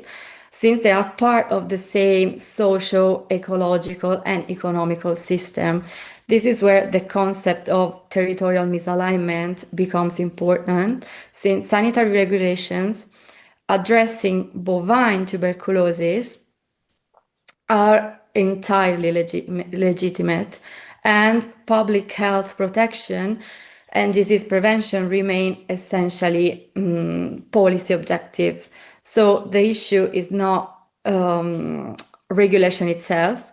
The issue instead concerns what happens when regulatory frameworks are designed according to assumptions that do not fully correspond to the realities of extensive grazing system or transhuman practices and peripheral rural territories. In Montenegro Valcocchiara, livestock mobility, shared pastures, and access to water sources are not secondary details. They constitute the ecological and economic foundation of local livelihoods. When governance framework fail to recognize the territorial condition implementations, they become more difficult, and local actors may experience regulation primarily as a constraint rather than a form of support. Even though this doesn't mean that the responsibility lies exclusively in Brussels. One of the points I emphasize in the paper is that governance challenges emerge across multiple scales. The European Union, national governments, and as well as regional authorities or veterinary service and local administration are all playing important roles. And there have been also significant efforts to address territorial inequalities through instruments such as the Common Agricultural Policy, Cohesion Policy, and the Just Transition Mechanism, as well as adaptation policies and the long-term vision for rural areas. However, the case suggests that these instruments often remain fragmented, since health governance, environmental governance, agricultural policy, and climate adaptation or rural development continue to operate largely on separate frameworks affecting the same communities and territories that are seeking support. As a result, local actors frequently experience governance as a series of disconnected interventions rather than integrated strategy. And this observation leads to the second key concept of the paper, which is infrastructure as sociological care. Infrastructure is usually understood in material terms, such as roads, energy networks, transport systems, or digital connectivity. And these forms of infrastructure are undoubtedly important, even though peripheral territories also depend on less visible infrastructures, such as local knowledge, landscape stewardship, informal networks of cooperation, and water management practices, other than pastoral systems and everyday forms of environmental care. And these practices contribute directly to territorial resilience, yet they often remain difficult to measure and difficult to standardize, and therefore insufficiently recognized within dominant policy frameworks. In this sense, the main challenge is not only to make climate policy greener, but to make it more territorially responsive. And the policy implications of this argument are relatively concrete.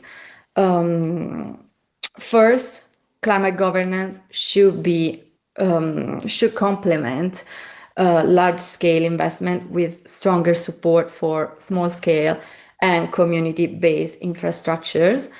And second, the participatory mechanism should involve local actors earlier in policy design rather than primarily during implementation. Third, stronger coordination is needed between environmental, agricultural health, and rural development policies, particularly in territories affected simultaneously by ecological vulnerability, as you can say, and demographical decline. To conclude, the case of Molise doesn't demonstrate the structural failure, as I've already said in the very beginning, of EU climate governance. It highlights specific tensions between standardized regulation, rural vulnerability, and territorial embedded environmental practices. And the broader lesson is that the success of the European Green Deal will not only depend on ambitious targets and technological innovation, but also the capacity of governance systems to recognize territorial diversity and engage with the local forms of knowledge, care, and resilience.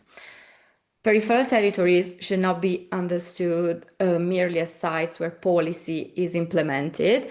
They should be instead recognized as places where the success or the failure of sustainability transition is locally negotiated in everyday life.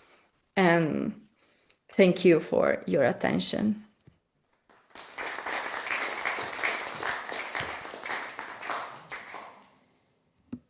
Thank you, Katja, for your insightful presentation. And I will give the floor to Monia. So yeah, the floor is yours.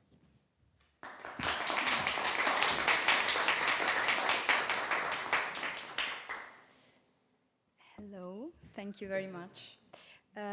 So I think that my presentation will complete and maybe give a bit more of a general background to everything that has been said until now, which was very interesting. And I will focus on the concept of distributional justice, taking into account lower income households and lower middle income households, and making specific reference to carbon pricing, and so to the new emission trading system and to the social climate fund, of which we have already heard quite a bit. It was very interesting. So, when it comes to the Green Deal, I think we all know quite well what it is. It's a growth strategy. Economic growth should be decoupled from resource use. We have very ambitious goals, climate neutrality by 2050. It's also a very overarching set of policies. Also, we have more than 150 policies, and really one of the main pillars is distributional justice and the concept of just transition, which also Raphael referred to before. So the just transition is not only a solidarity element, let's say. It's not only based on solidarity reasons, but it's really necessary in order to have a stable and actually effective and long-term transition. And this is why everyone must be taken into account in it. And this is very important specifically to avoid, as also it was referred to before, far-right governments instrumentalizing climate policies and then consequently green backlash. Now, the main element of my presentation will be based on energy and transport poverty, which I think has been also long neglected, especially the transport poverty. And now with the new social climate fund, it's been rediscovered maybe. But so when it comes to energy poverty, it's, I mean, we have here the definition of the Social Climate Fund regulation, but it's really about being able to heat a household and to be able to actually have the energy at an affordable cost. And Eurostat in 2024 stated that more than 9% of EU population today, I mean, in 2024, cannot heat up their homes adequately, which is an improvement from 2023, but it still means that 41 million of the population of the European Union is not able to do it properly. It's very interesting to see the geographical and socio-demographic elements. For instance, Bulgaria and Greece are very much affected with a 20% of energy poverty, followed by Lithuania, Spain, and Portugal. But also the socio-demographic elements, such as the age, play an important role. So elderly people tendentially have a harder time. And this is, of course, related both to external and internal causes. So in external causes being, as we all know, the energy crisis of the invasion of Ukraine in 2022, even before that, the financial crisis of 2008. But also internal causes, and here, as well as it was said before, it's also very clear the difference between the Eastern, Central Europe and then Western Europe. So in terms of buildings and infrastructure and in general energy efficiency. Then when it comes to transport poverty, this is very much related to really the ability to move. And here I think it's very interesting to see this urban-rural divide and these mobility deserts. So the fact that living in peripheral areas, it's really fundamental to own a car, just basically. And here also, I mean, it really affects the quality of life when it comes to people with disabilities or elderly people.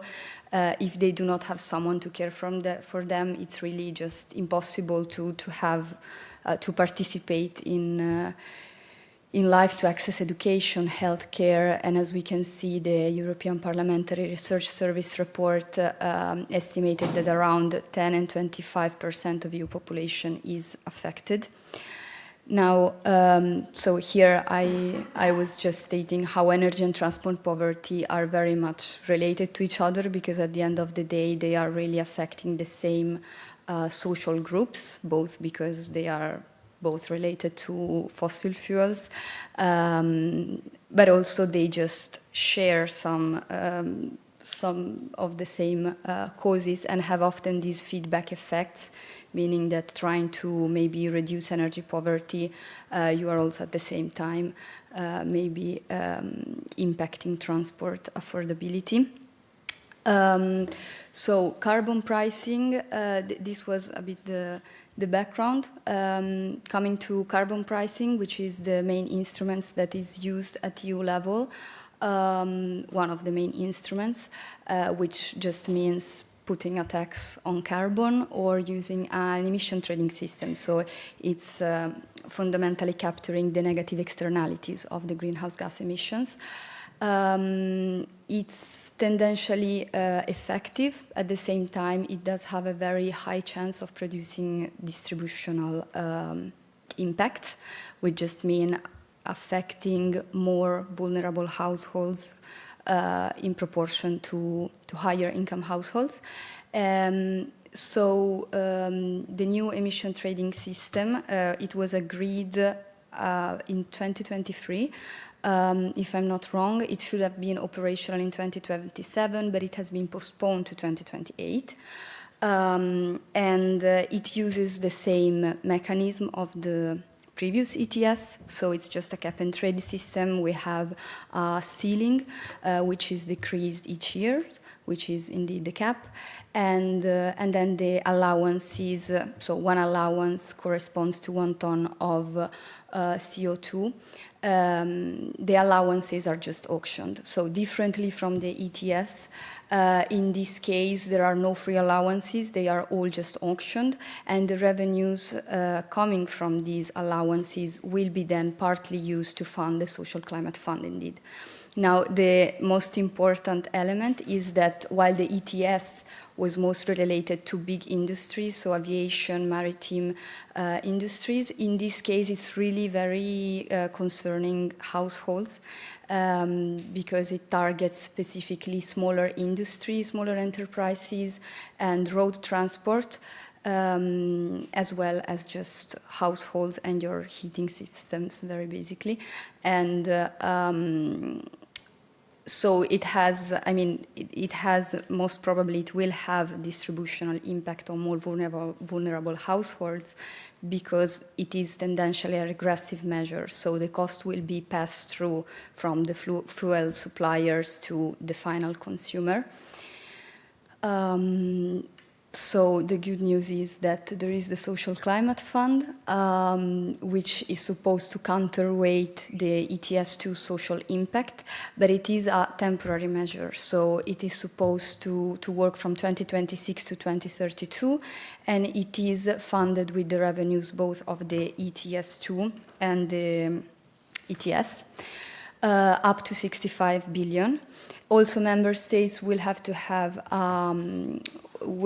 contribute for cover 25% of the estimated total cost of their national social climate plan. So at the end, the budget will be around a bit less than 87 billion. And it includes both short-term measures and more structural investments. The short-term measures must not go over the 37.5%, and then the rest 60% for the longer term.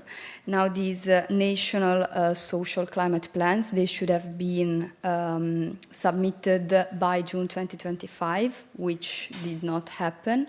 Only, I think, 8 of the countries submitted it, and specifically the only 2 which were actually adopted were the Swedish and the Lithuanian one.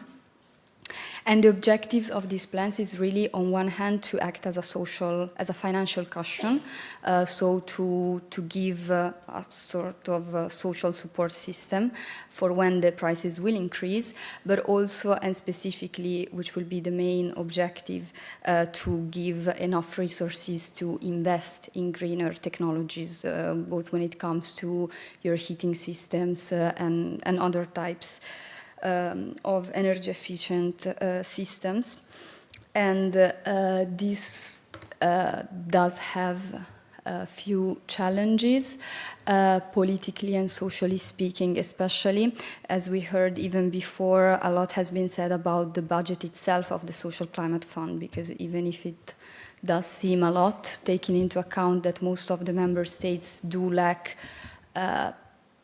infrastructure as well, also because it requires, of course, a very big administrative capacity to target very precisely the vulnerable groups.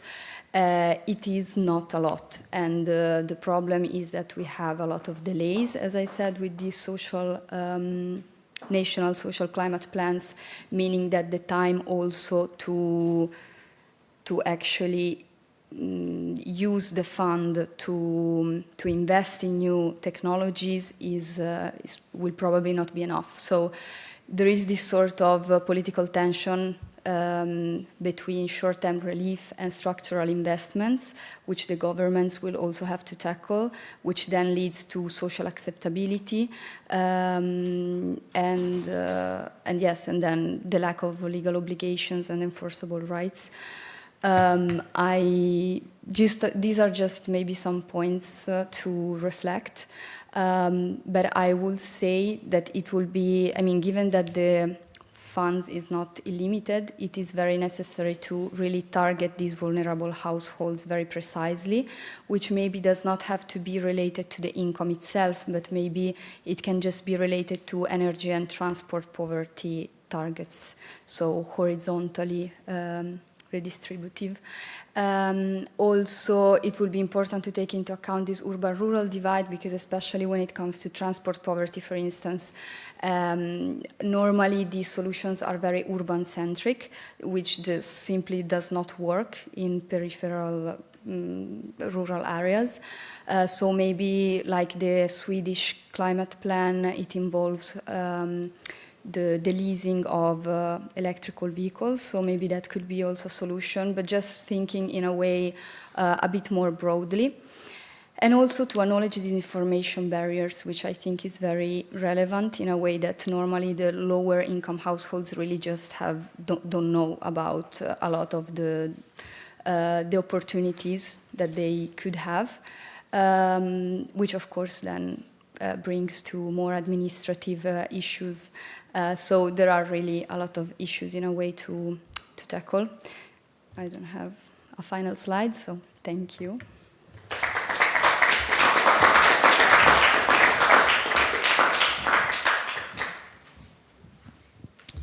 Thank you, Mona. Thank you, all of you. Before the question time, I would like to, following with the key takeaway of this discussion. The first takeaway that you all three enlightened is the governance gap. It is structural and not accidental. Amri, you showed us that the gap between the clean industrial deal and the social climate fund is not a policy oversight. It is a predictable outcome of an institutional architecture that treats industrial competitiveness and social protection as separate administrative silos. A second key takeaway is enlightened by Katja, with territorial justice, which is a quantifiable and currently unmet element. You remind us that the just transition cannot be assessed only in aggregate, and that rural and peripheral territories face a higher cost than urban counterparts for the same carbon pricing measures. And another key takeaway is also a distributional failure as a political choice. And a last really important key takeaway would be the local solution. They exist, but they cannot scale without like a structural reform. Having said that, I would like to, before opening the question for the assembly, to satisfy my curiosity with like a broad question for all of you three. In each of your papers, we can, of your document research, we can see the same structural failure, basically that the EU designed ambitious climate instruments at the center, but the population most exposed to their cost are the hardest to reach administratively, geographically, but also politically. Is this a problem of instrument design, political will, or administrative capacity? It is my first question. And can it be fixed within the current EU fiscal and governance architecture, or does it require something fundamentally different? It is my second question. If anyone wants to start, or if you have something to say. I can start. I can take the first question, or maybe Katja. No, you go first. Okay. Thank you. Yeah, Amri. So, first of all, thank you for the questions. When it comes to, I'll take the first question, I think. When it comes to this issue, and I think, interestingly enough, all three papers have addressed different levels and different layers of this problem, is that, and it's a very, I would say, it's systematic in terms of having to do with the structure itself of the EU, but also it's, of course, a question of political will and political context even more. And for example, one problem, for example, is the fact that the EU was never, it is evolving, but its DNA, its initial foundational DNA, was never meant to take on so much responsibility initially. You know, in many ways, the EU is evolving into a political structure, taking on more political missions, more political responsibilities, including, for example, the industrial decarbonization, the Green New Deal, etc. These are very political questions and very political projects. And the EU was never really conceived for that. It is more of an administrative, managerial structure. And it's only very recently that it's taken on that issue. So I think there is a sort of a systematic, not failure, but a systematic lacking. And it's building up its, it's trying to build up its mechanisms to be able to not only integrate, for example, the newest members like Poland, like the Czech Republic, and others that might be joining soon, but also address such heavy issues. And it doesn't, it's trying to build it, but it doesn't yet have it. And it's where, in many ways, the implementation gaps is. It's the source of it. But also political will, in the sense that I briefly mentioned it, but I don't want to go into a lot of political theory, but in many ways the EU has what you might call federal aims, federal ambitions in terms of how to, for example, implement green policies, but it is not a federal state. So it cannot, for example, it does not have a unified political will, for instance. If you go to Canada, if you go to, for example, Australia, if you go to China, if you go to the United States, there is a sort of unified political will. You don't have different nation states within the United States of America. You just have, for example, the federal state, which shares major responsibilities in terms of, for example, green energy, industrialization. It's why, for example, the American Inflation Reduction Act, and it's why, for example, the even under Biden early on, the green, so-called new Green Deal in the United States, it was easier in many ways to both implement it and later on maybe roll it out. Whereas at the EU level, it's day-to-day negotiations, and they are very much dependent on where each member state is positioned, what each member state has, for example, concerns and priorities and interests and vulnerabilities. And that's why, for example, Poland does not, even if it shares some of the issues with the Czech Republic, the solutions are, as both of my colleagues have pointed out, are not always identical. And that has to do almost automatically with the question of the structure of the EU, and that's a whole other, of course, problem that we can deal with, but it's still shaping very much of how the plans are doing. And the gap, in many ways, also has to do with political choices, because in many ways, what the norms that are established, for example, at the EU level, in Brussels, by the EU Commission, almost automatically, I think the last presentation put it perfectly, almost automatically at some point find themselves facing a different reality from what they aimed for, from what they are intentioned for. And that is in many ways because there is this, I wouldn't say even sense, a reality of dissonance, of separation between the local reality, especially when it comes to non-urban areas. As my colleague said, a lot of these decisions are urban-centric and are driven by the big cities and big urban territories. And the sort of reality of implementing these policies. So I say it's both structural to a large extent, but also a question of will.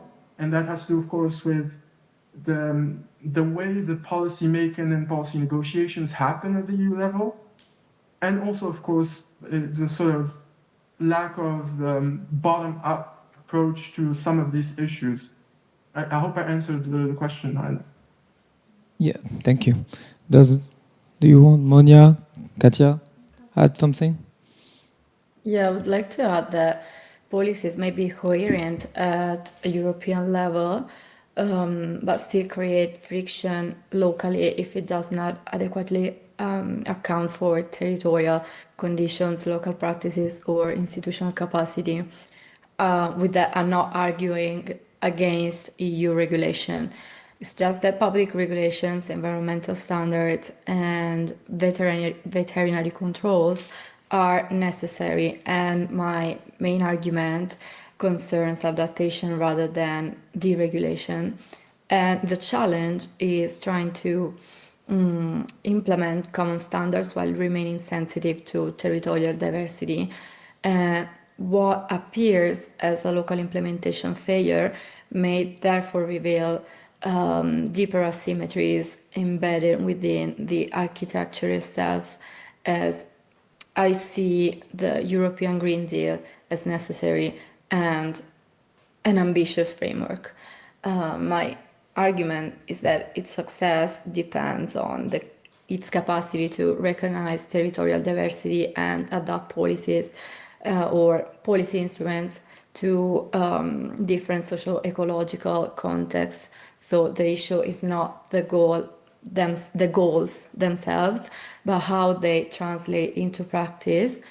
Whether this can be fixed within the current EU architecture or not, I believe that substantial progress is possible within the current architecture, and the European Union, as the European Union already possesses an extensive range of climate, cohesion, and agricultural or territorial instruments. The challenge is not the absence of tools, but the way these tools interact with territorial complexity. Therefore, I would speak of recalibration rather than replacement. And the key issue is whether governance frameworks are capable or, capable of recognizing territorial diversity without sacrificing collective European objectives. So in my view, this remains an open institutional question rather than a settled one. Okay, thank you. I have another, and it will be my last one before opening the question to the public. But to what extent, because you all, in all of your presentation, you're all talking about instrumentalization. Implementation is a thing, but the instrumentalization of the climate policy is also really important. Some of your research also talking about green backlash. My question would be, to what extent do the structural silo failure in EU social industrial policy for you, Amri, or the regressive impact of carbon pricing in the middle or medium or lower class for you, Monia, or even the epistemic marginalization of peripheral territories. To what extent it creates a legitimacy deficit, and that can fuel the rise of populist or far-right parties or narrative against this Green Deal and more broader against the European Union. So I don't know if you want to start, Monia, or if anyone wants to start, you can. No, yeah, I mean, as I said also before, I feel like it's very much embedded in the concept itself, like at the basis of the Green Deal. So this concept of the just transition, it's not only something which is there to be to prove to be solidarity, but it's mostly really related to the fact that it can fuel these far-right governments and populist discourses. And I think actually even in Poland there was a case related to this, to like this sort of energy sovereignty, and to the fact that this is somehow used as a discourse and instrumentalized, especially against, in a way, or using somehow really the most vulnerable households and the most vulnerable parts of the society as well, which maybe just don't even have the education to really understand a framework which is, I think, quite complicated and normally very fragmented, and governments normally don't even take probably enough time to really explain it in a proper way.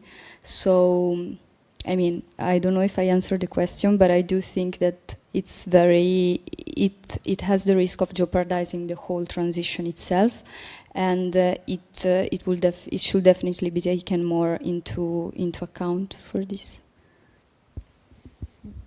Thank you so much, Monia. Amri, Katia, if you want to add something. If not, we can pass to public question. It's okay? I mean, territorial misalignment can weaken the perceived legitimacy of governance, and when communities feel that policy are designed without sufficient attention to local realities, this can create political opportunities for actors who mobilize, as we can say, narratives of neglect, exclusion, and opposition to distant institutions. And the issue, so it could be that it is less about climate policy itself, rather more about the relation between governance, territorial recognition, and political legitimacy. Thank you. Amri? Very quickly, I think the talk of populist backlash or populist moment as a reaction, it's almost inevitable as long as as long as the gap is large enough to prevent the application of locally compatible policies and to localize political decisions, essentially go in a case-by-case approach, as opposed to having a very ambitious, which is great, having a very ambitious Green New Deal, but then when you translate it on the ground and you go from different territories of the EU, you find out that the backlash is less against the deal itself and against the ambition, and it's more usually to the lack of compatibility and to the lack of listening. Because the biggest problem, I think Katia talked about very well, is the fact that there is this real sense or impression that some of the decisions are positive and are understandable and logical, even if they, for example, you don't have to explain it technically in a technical terms. That's, of course, for the policy experts, etc. But we all sort of know that some basic norms are necessary. But when you're talking about, especially when you're talking about the implication of these policies on the average EU citizen, and for especially rural areas in the Czech Republic or Poland, or even, for example, other countries like Italy, or, for example, in the future, it's going to be maybe Ukraine. Those questions are legitimate, and the backlash, to some extent, is legitimate because it is less against the EU per se, the ideals of the EU or the ambitions of the EU, and more against maybe the lack of not only the political will to adapt to the local context, but also, negotiate it with the local authorities and local territories. Thank you, Amri, for these insightful elements.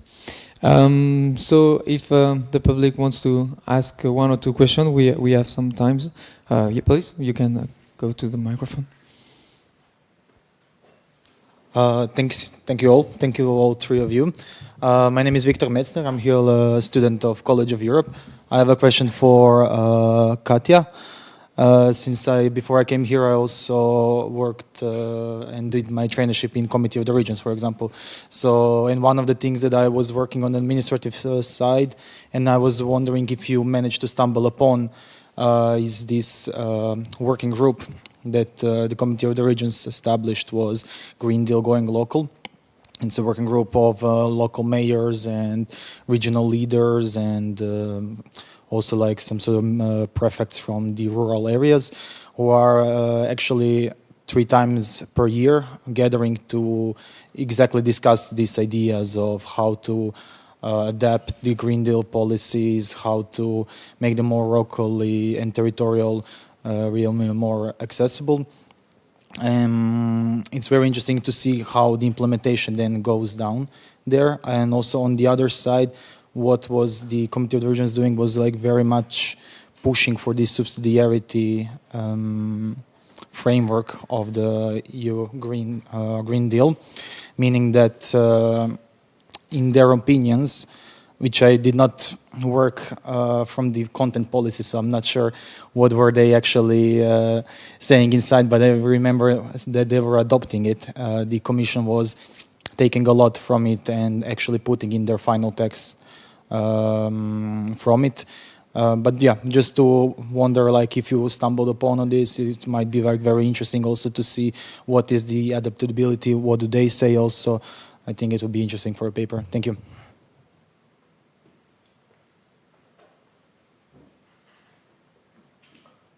Thank you for your question. Yes, I've stumbled on a few projects in Brussels, including the one you mentioned. One important issue is that the effectiveness of EU policies in Montenegro, Valcocchiara and the Molise territory does not depend only on policy design on a European level, but also on its implementation capacity at a regional or local level. For example, why municipalities really close to Montenegro Valcocchiara, such as Controne, have actively participated in European initiatives, and they have engaged with institutions such as the Committee of the Regions. The situation in other peripheral territories, including Montenegro, can be more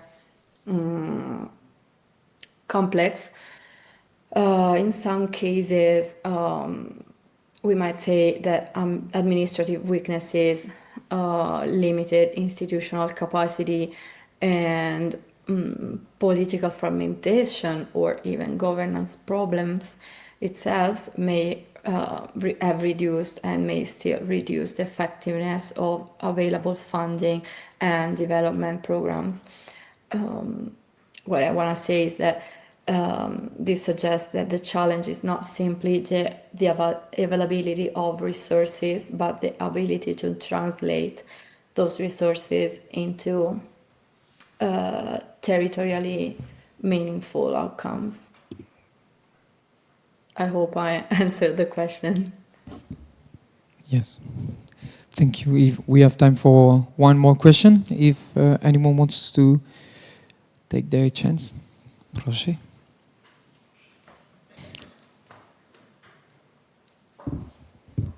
Hello, thank you for joining us from online, and thank you, Monia, for taking part in this conference. So I think that I have a question for all of you. Yes, it's key to address the territoriality of the climate transition, so that it's not only an energy transition, but also a social and a just transition, as you all say. What I got from all of your presentations is that we should make policies more territorially responsive. Yes, because this is something that is still unmet. I had the chance to attend to another conference a few days ago, and there was notably a person who works at GRDF, so it's the French gas company, and they are developing a biomethane power plant in southern France. So obviously you have to take the bioproducts from somewhere, and notably agriculture, and you also have to burn it somewhere, right? And this person stressed how this project cannot work if they don't work with the people who are there, the agriculture, the mayor, the village. So yes, I was thinking, so as you say that policies are not territorially responsive, do you believe that policies could work with those firms who also have those same incentives of making policies territorially responsive once again? Yes, so what is your opinion on, what is your take on firms, enterprises, the private sector's participation in this social and territorial transition? Thank you, I hope I was clear enough. Yes, what is your take on that? Thank you. Katia, Amri, or Monia, if you want to respond. The floor is yours.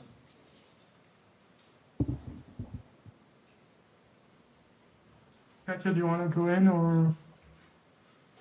Oh, okay. Thank you for your question.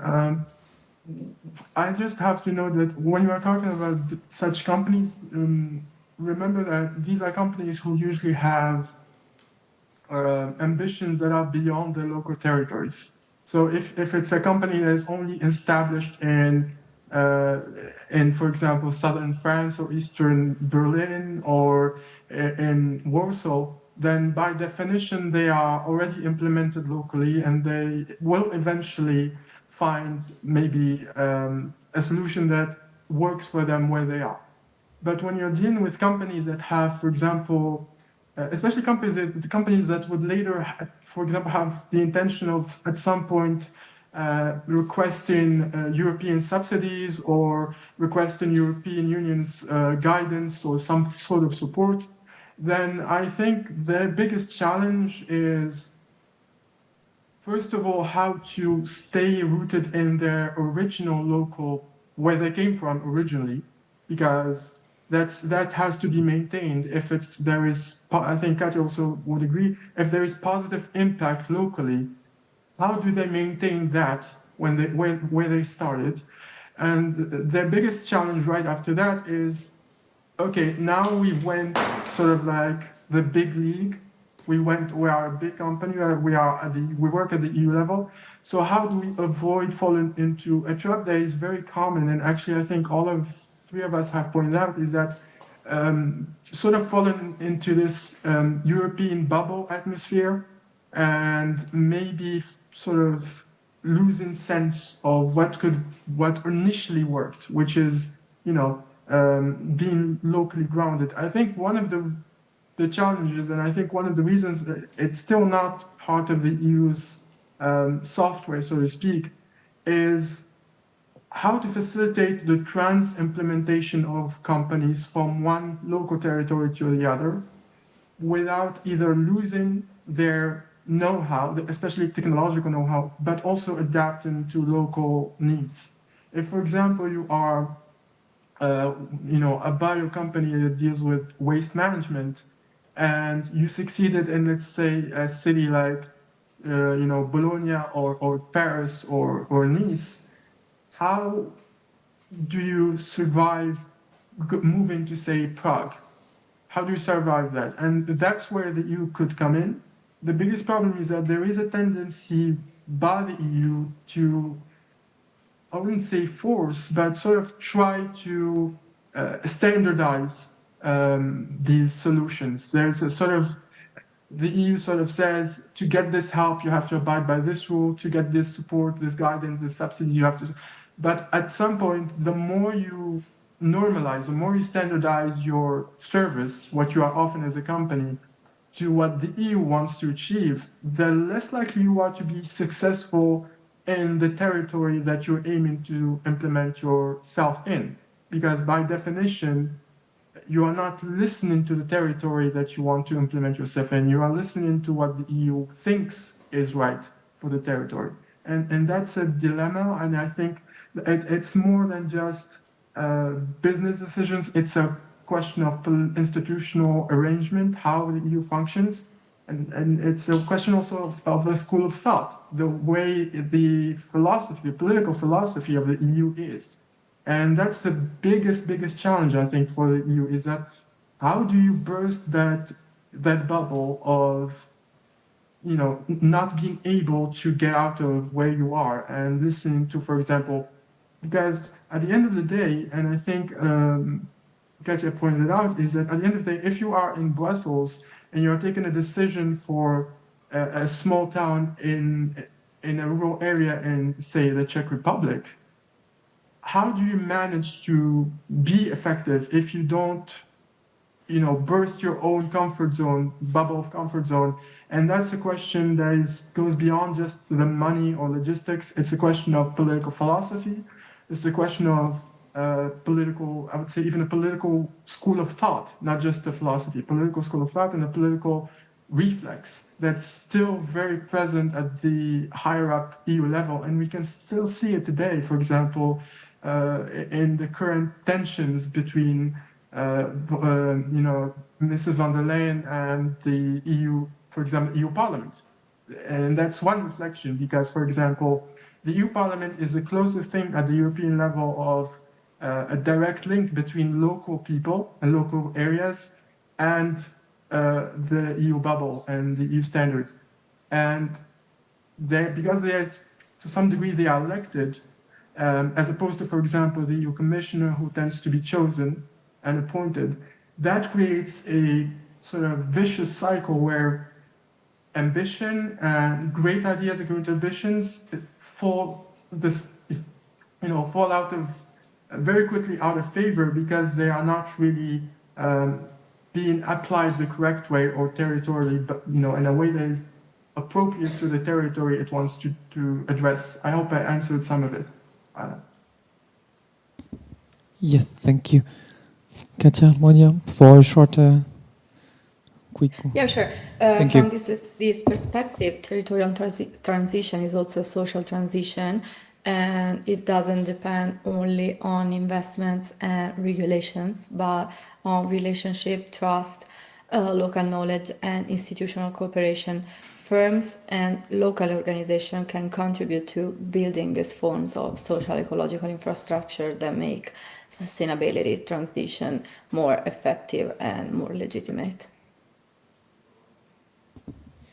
Thank you. I think we can close this panel if anyone no thing to say. So basically, I will give the floor to the concluding panel. Yeah. So thank you so much, and have a great day.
Yeah, if you can, maybe.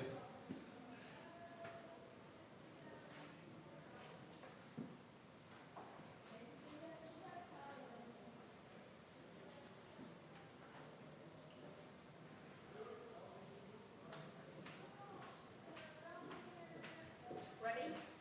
Yes. Excellent. Are you? Always. Always. Born ready. Of course. To ja tu sobie postoję. Dobra.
Ale trafiłem. Poproszę, to mi się należy.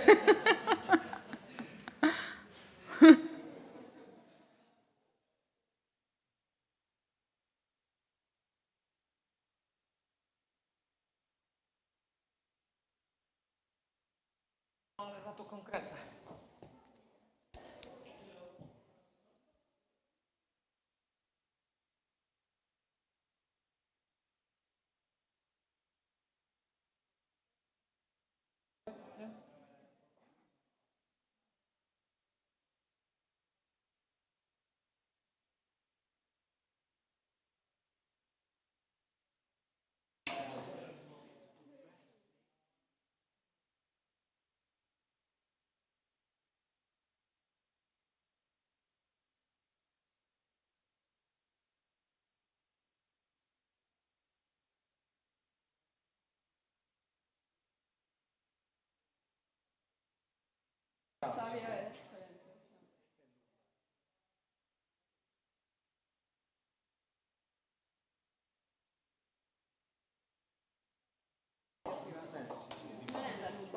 No, il modello è quello.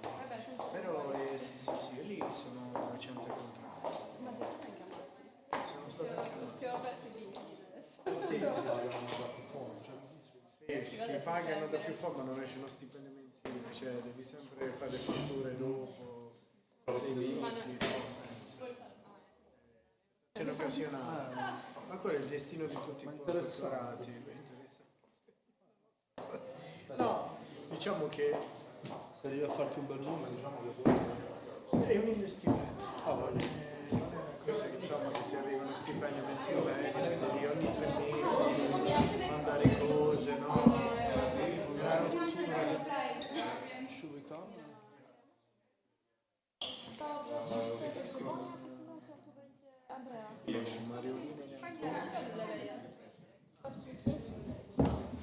Solo 3 mesi.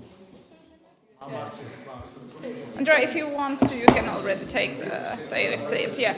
I will take this one.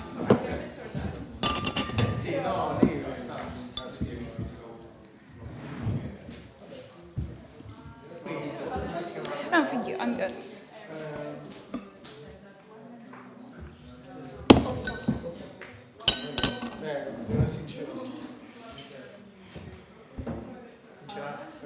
anche professionalmente. No, no. Sì. Su quello.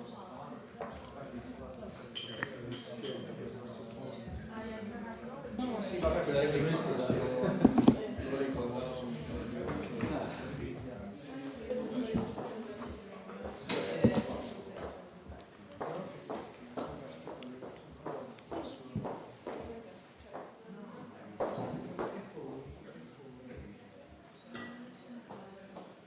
Come on, join us.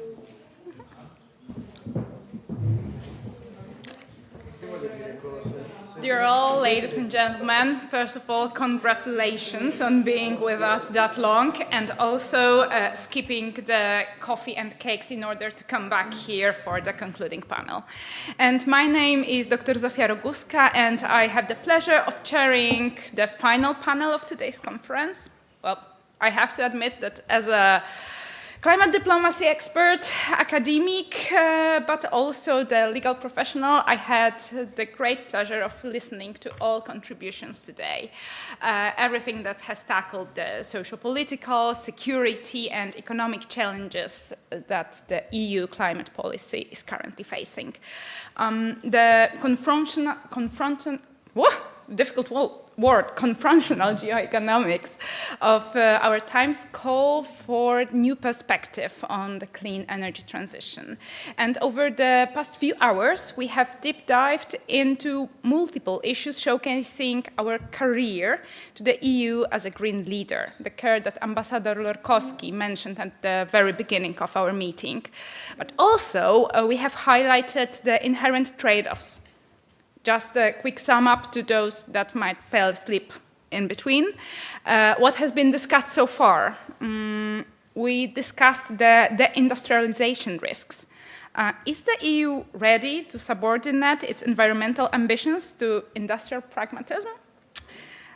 What does this shift actually mean for the legal instruments involved?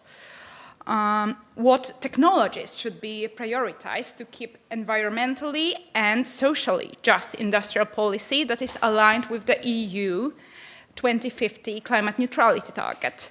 How to balance the long-term perspective of the climate change, the acute risk and need to secure the energy sources, the preservation of the EU position on the global markets, but also how to minimize both economic and climate risks when juggling all these issues. When discussing energy as a tool for strategic autonomy, we discussed the issue whether it is right for the EU to exempt the defense sector from the GHG transparency. We also discussed to what extent could cooperation on biomethane between the EU and Ukraine support the European energy security. We also tackled the issue of informal rulemaking and the soft law role in the clean energy sector and how it can enhance the external dimension of the security of energy supply to the EU. Finally, last but not least, we have also touched upon the social acceptance as a cornerstone of inclusive governance. We have discussed the foreseeable implementation gaps in the ETS2 policy framework and how actually this influences the EU 2040 climate target. We have touched upon issue of how the EU should address specific needs of middle and low-income households in order to not expose them to additional energy and transport poverty. And last, but definitely not least, we have looked upon the issue of territorial disparities and how the European Union should be mindful of those. And today, as a final wrap-up, I have with me authors of 3 contributions that represent 3 thematic clusters of our sessions today. First, Mr. Andrea Perino, who presented his argument for a new model of EU public interventionism supporting hydrogen implementation. Ms. Zuzanna Kubicka, who analyzed the policy framework governing the cooperation in biomethane between the EU and Ukraine. And Ms. Monica Carletti, who just an hour ago, focused her research on the needs of low and middle income households in the light of just transition requirements. As I said, the panelists represent three dimensions of the challenges that we are addressing today. The competitiveness of the EU economy, the geostrategic dimension of climate, and just energy transition frameworks. And everything that, as Ambassador Lorkowski said at the very beginning, acting as our gesture of care towards responsible EU climate and energy transition policy. So before we begin, just a few housekeeping rules. I remember about everything that is waiting for you outside of the room, no worries, so we will not try to make it session very long. We will try to be short and sweet, like those cakes, and substantive, as the coffee. Originally, we had 45 minutes for this presentation, but, well, taking into account that we are already 20 past, we will aim at rather half an hour intervention, half an hour session. Single intervention will be way shorter, no worries. Our participants will have 2 rounds of moderated questions. Each of them will receive the same question, and we are aiming at a rather fireside chat discussion. So I strongly encourage you to have a dynamic discussion between yourself. If you are, however, planning a longer intervention in a form of ad vocem, then please wait for the second round of questions. And then finally, for the devoted audience staying for us until the very last minutes, the third round of questions will be open to you. So you can direct your question either to a single panelist or all of them. However, please be mindful of our time. So moving to the first round of questions, I would like to ask our panelists the following. Is this one working? It's working, thank you. Each of you approached today's debate from the very different angle. There was industrial policy, there was energy geopolitics, there was social equality. Yet, all these 3 threads converge on a single underlying tension, namely that the EU is simultaneously trying to be all-in-one. Climate leader, competitive economy, geopolitical actor, but also a socially inclusive union. And based on our today's discussions and also your own research perspective, I would like to ask you, where do you see the greatest conflict of interest, but also which issue, in your opinion, should be given the dominant role, and why? Andrea, would you like to start? All right. So, thank you very much. It's true, the European Union is trying to be only one, but I guess it's also its role, and it is the times that are demanding so, because all the other panelists as well agreed that the geopolitical landscape has shifted following the pandemic crisis first and then the war of aggression in the Ukraine from Russia. So we lost our beliefs, we lost our cheap supplies of energy from Russia, we lost our the reliability of our most important partner coming from the US.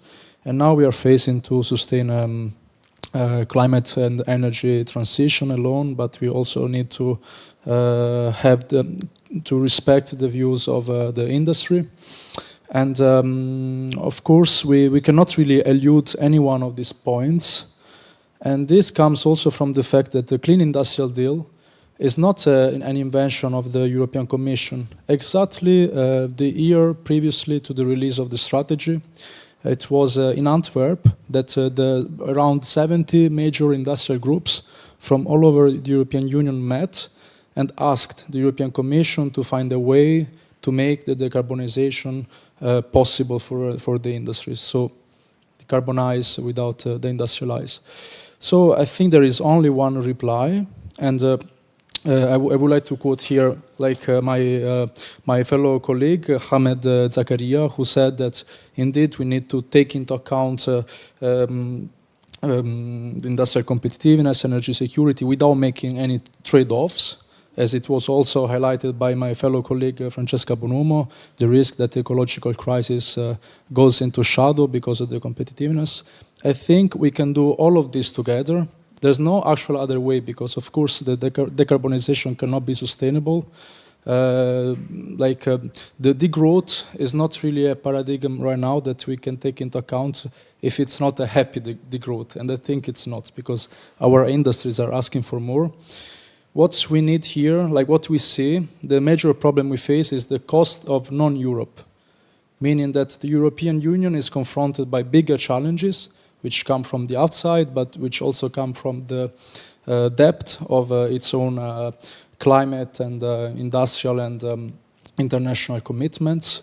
And the only way to make it is to have more Europe, to have more competencies at the federal level.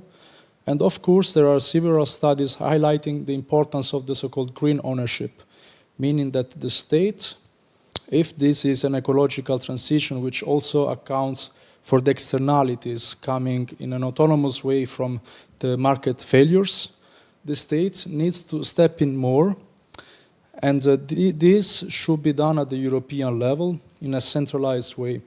And I say this because one of the most important problems we have is that the most important climate policy from the European Union side so far has been the ETS 1, ETS 2, so climate taxes, which is great, but this is the most important instrument the European Union has. Now, a climate tax, so carbon pricing, without a common industrial policy cannot work, and we are seeing for the result. So what we need to take into account is the cost of non-Europe, and where we will make it, our trilemma will not be a problem anymore, because the European Union will succeed, because the objectives are clear, they are good. We know what we want.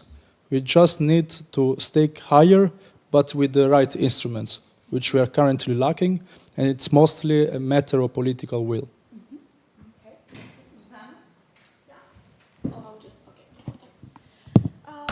All right, thank you, Andrea, for your comment. And well, you said, Sofia, you mentioned that the EU is trying to be all-in-one, and the reason for it is because, well, the issue of energy sovereignty is so complex and overlaps into so many dimensions that we don't get to cherry pick which ones we want to give to Brussels and which we want to keep nationally. You know, it's either all or nothing.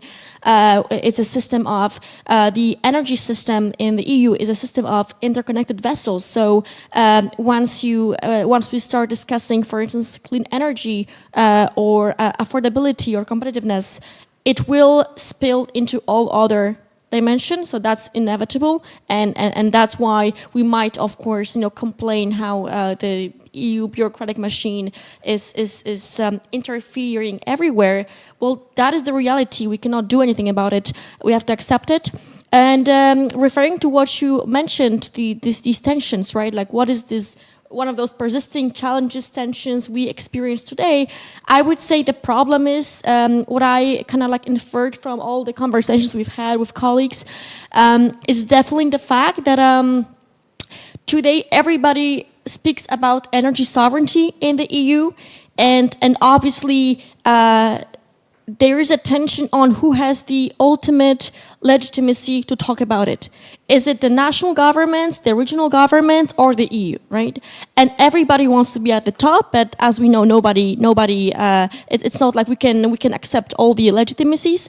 And I would say, when thinking how to resolve it, I think about the Mark Carney speech at Davos last year. His famous speech about those middle powers, right? So we live in the era of those, big geopolitical rivalries between the US, between China, adding to that Russia and some emerging powers like India and Brazil. And at this point, countries like Germany, France, Poland, we are simply too small to do anything about it, to face these challenges. They're too immense, they're too complex. So we don't really have a choice. We cannot keep everything at the national level. We need to give Brussels more legitimacy. We have to, it's not about abandoning autonomy, it's more about understanding that we have to be united more, have more solidarity to really be able to respond to address the energy sovereignty. And also what I'm thinking is specifically what I think Stepanida said in her speech when she said at some point that, the Green Deal framework already has the answers to the challenges we have. And that's what we often forget. We think that, we don't want to give more legitimacy to the Brussels because they will just flood us with the bureaucracy. We often forget that all of these tools, such as EU competition law, for instance, the third energy package, all those regulatory frameworks, they are there and they're waiting for us to be simply used. And for instance, 15 years ago, if we had these discussions today about the memorandums, etc., energy sovereignty, people would never imagine 15 years ago that the EU could be given so much authority in terms of energy. But today it's absolutely normal because we see there's no other choice. And I would say that the reason, for instance, why we were able to break up with Gazprom 15 years ago, at least for the Baltic states, which were absolutely gas islands, they were isolated, completely, dominated by Gazprom, by Moscow, by Russia. Who helped them? It was the EU. These countries themselves would never be independently able to achieve energy security. They do have it now purely because of Brussels, purely because of third energy package, because of all those EU-financed infrastructure projects like LNG terminals, for instance, interconnectors, the application of EU competition law. All of this allowed Baltics and also by extension even Ukraine at this point and also Central Eastern European states to be energy independent. And that's what I would say, that's what I would have to say in terms of that being said, of course, also in reference to, for instance, what Katja said and also Monia, we cannot forget about the regional dimension because we might be right in trying to assume that the Brussels should have the upper hand in decision making, but the calls of, let's say, the regions cannot be also forgotten, and they have to be given some autonomy as well, so that we don't lose the battle to, as we talked about it, some populist politicians who might rightly respond to genuine social problems. Thank you. And with this being said, Monia, could you support us, supplement it with the social perspective and the social understanding of the problem? Yes, so I think that Andrea and Susanna really talked about the topic very well already. I mean, the problem is, of course, that, as Susanna was rightly saying, that all of these dimensions that you also refer to are so interconnected that it's not really possible to tackle one without having without spilling also into other sectors. And of course, I mean, what also my panel was trying to somehow bring up was that at the end of the day, in a way, these policies are really made also for citizens and also for smaller industries, and if these are not taken enough into account, then the whole mechanism cannot work because just it will not be politically acceptable. And so at the end of the day, it's, I mean, the Green Deal, of course, expanded a lot its scope. The scope of the energy and climate policies also having an effect into competencies that were mostly dealt at member states level. And of course, we can talk a lot about how fragmented these policy frameworks are, and it's just really a matter probably of political will, in a way, of member states understanding that, as we said, the geopolitical landscape has really shifted. The problems are both internal and external, and if the European Union has to arrive to a sort of strategic autonomy and energy sovereignty, it's really just a matter of having a better coordination in a way, and somehow compromising on some of the issues. So this is it. Thank you. Thank you so much. And one more question on my end. What is especially interesting for me is actually how this changing dynamics of the industrial pragmatism, let's call it this way, or environmental pragmatism, to call it another way, will influence the EU 2050 climate neutrality target. Whether the defense emissions are counted in or counted not, or outside the scope of what is counted, that remains a different question, but whether at all the climate neutrality target within the middle of our century can be achieved. And what seems to me is that we are having a growing gap between what we are having in the climate ambitions and the trajectory towards reaching the climate ambition, and the current state of play when it comes to implementation, but also the policy design that is going to lead us towards this goal. And I'm wondering whether, in your view, this gap between the overarching climate objective and the policy interventions that we are observing and analyzing today is rather a failure of institutional design, it's a lack of political will, or anything else. What's your look on that? And maybe this time, Susanna, could you share your views on this one? Yes, of course. Thank you for the question. It's actually really interesting. I would say there is a gap, but it really depends, where, like which area of energy policy we're talking about. For instance, I don't think we would decide on such a radical step, such as full decouplement from Russian energy deliveries, be it coal, oil, nuclear energy, LNG, natural gas. This would have never happened if it wasn't for Ukraine's invasion and this sort of this mass pan-European acceleration of support for Ukrainian cause. That was obviously a very right thing to do. So in this sense, the crisis opened a window of opportunity that was, in my opinion, well exploited by Brussels. And now, as I mentioned before, we have these two binding legal provisions under the Repower EU Act, namely that, like, until in 2 years, basically, we have to completely decouple from LNG and natural gas Russian imports, and that's great. In terms of energy and military and this, like, also what Stepanida was talking about, like this seeming tension between on one hand we want to obviously have more, we want to rearm, have more military power, but then again, how do we reconcile this with environment?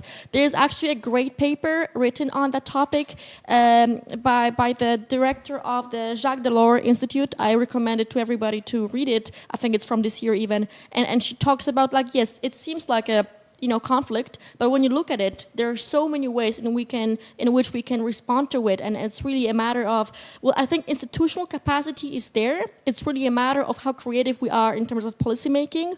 For instance, there are microgrids that are actually not only environmentally friendly, but also are necessary to keep sort of this steady, supply chains for the front lines, and as a matter of fact, already, like, I think in 2008, the U.S. military, they released a paper saying that saying that the climate change is a matter of national threat.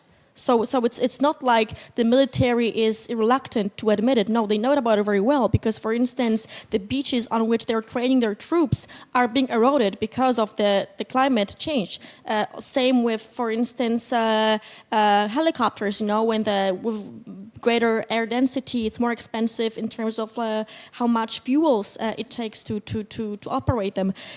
So I would say there is a lot of room to maneuver, and also there is also some tensions because at least in the EU for a long time the military were not allowed to have much of investments. They were derived of capital simply because it was hard to sort of implement green investments in this sector. But like now, this is changing. For instance, there's more. I think there's more legally binding commitments to, for instance, force the rearmament of the EU to rely on green steel, on green industrial outputs. So this is changing, and I believe for the better. And as I said, institutional capacity is there. We proved it many times with Repower EU, with Industrial Accelerator Act. All of this is possible.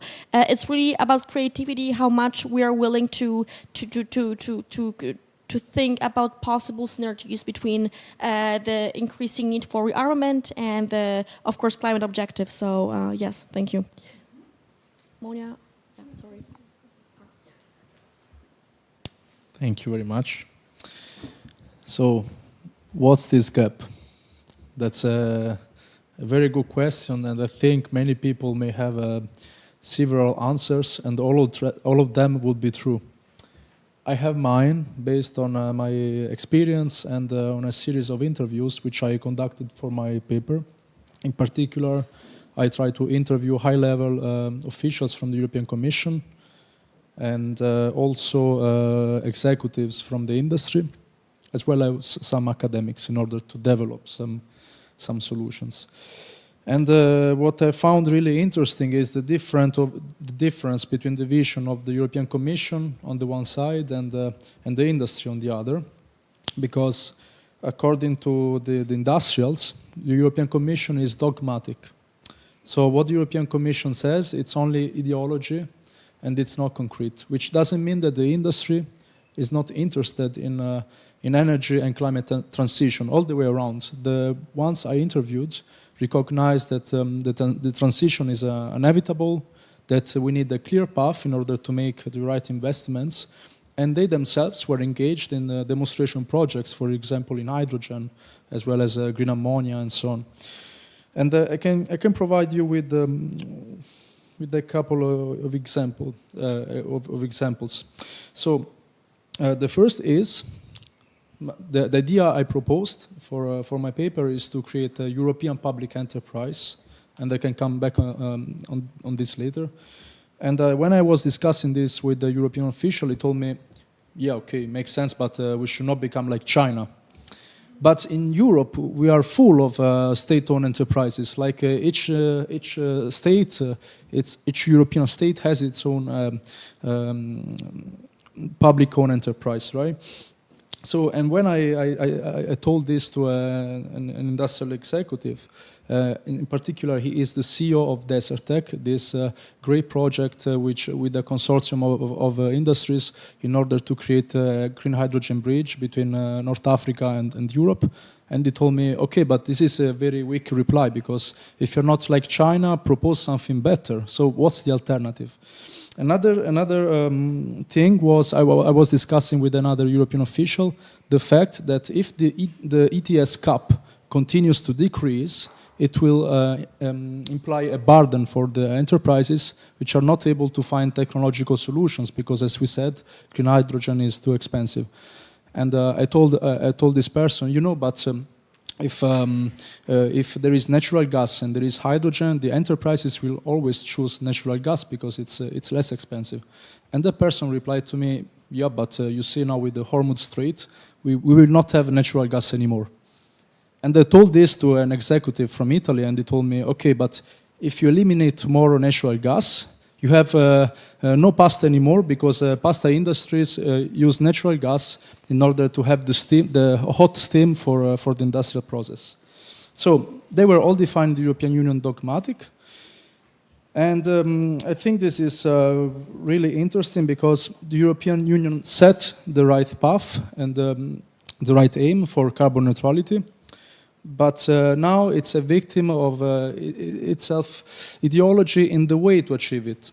As Deng Xiaoping said, it doesn't matter whether the mice is black or white, whether the cat is black or white, as long as it catches the mice. And I think this should be the case for the European Union. So first off, the European Union focus now is on SMEs, the small and medium-sized enterprises. We should be able to recognize that it's better now to invest in industrial champions at the European level.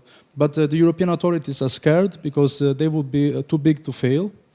And this means that the European Union is pretty reluctant in doing that. And also, it's about strategic choices. If we say that green hydrogen is too expensive, I have the scientific director of a renewable research center in China who told me, but 1 gigawatt solar power plant, which is the best for having green hydrogen at scale, costs as much as 1 fighter jet. So if you buy a fighter jet in the military, that's the same price. So it's also about choices. I think also a final remark is that the European Union is confronted by those kind of challenges that are normally faced by states. And if we want to believe that the European Union should act as a state, it needs similar instruments. It needs, for example, industrial champions. It needs European public enterprise, and maybe in several strategic sectors, because we should be ambitious and with great ideals on our objectives, but pragmatic and ambitious as well in the way to achieve the right results. Thank you, Monia. And what's your take on the social perspective of meeting the climate neutrality target in 2050? Is this feasible one, taking into account the burden that the citizens are going to bear? I think what? As Andrea also was saying before, and as I was also saying about the carbon pricing, we have a lot of these mechanisms on EU level, like the carbon border adjustment mechanism as well. These are all solutions, and this is also somehow connected to what Francesco was saying before about the Brussels effect as well.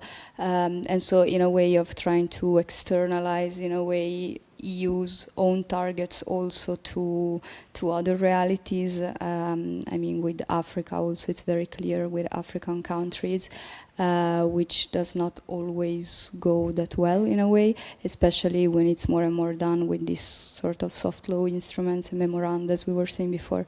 But these instruments, for instance, the CBAM,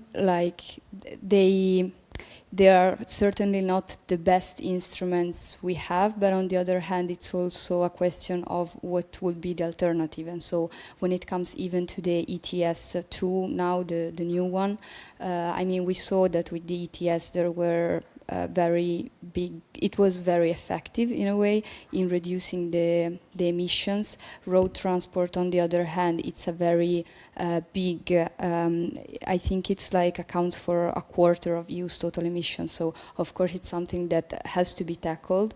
And so on this there's no much to say, but then it always comes to if everyone is actually taken into account. And I think that when it comes to climate neutrality itself, the EU is getting there, I would say, but it will be necessary to really adopt a very broad perspective, but as we all just said. Thank you. And now the final round of questions goes to the audience. Is there any question that you would like to ask our panelists? Well, I'm prepared for that, no worries. So just as a final round of reflections over today's discussion, I would like to ask each of you for a very quick reflection, one sentence. Which issue, which reflection, which idea has actually broadened your research horizon during the course of the day? Which one do you find the most inspiring? Which one has perhaps shifted your understanding of certain problem? Or perhaps which one you find that, oh, he or she spoke aloud exactly what I was thinking, and I think that this idea should be promoted further.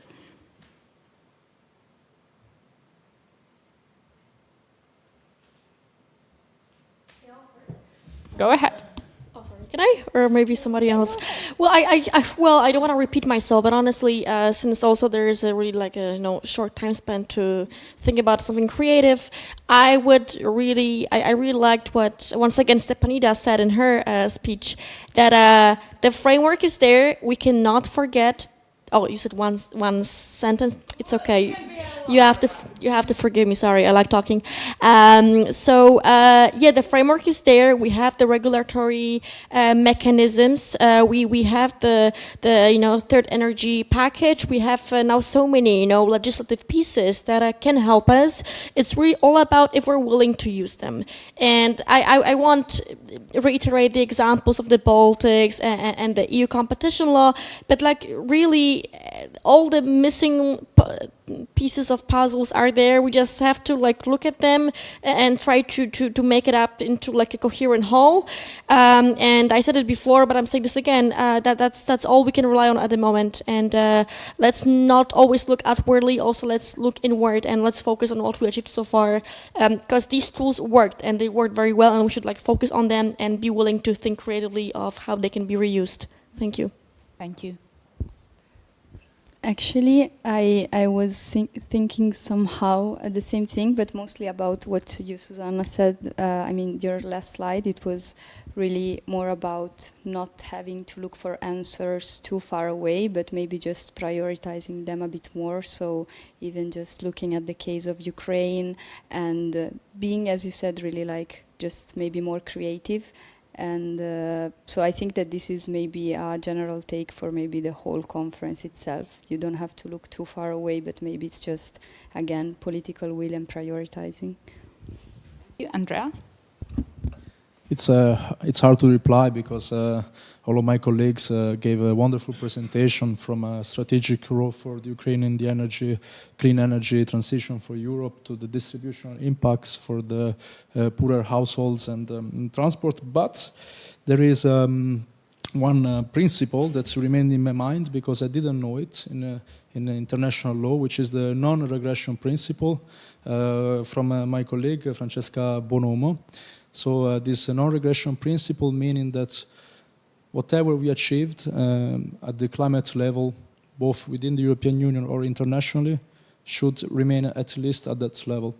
So with this final remark of mine, this is also the best practice and the wish that I can live for Europe, like a non-regression principle. So now that we are so much confronted by this permanent crisis in the energy transition, in the industrial transition, geopolitically speaking, also with our neighboring partners, we are maybe scared because those are great challenges and they take time, but we should not be scared. As for the non-regression principle, we should just go forward and just find the right instruments to make them work together, because the worst we can do is stopping now, and the best we can do is looking in 10 years from now at how these policies actually were able to make us succeeding. Thank you. So, ladies and gentlemen, the picture seems clear. No regression, but creativity.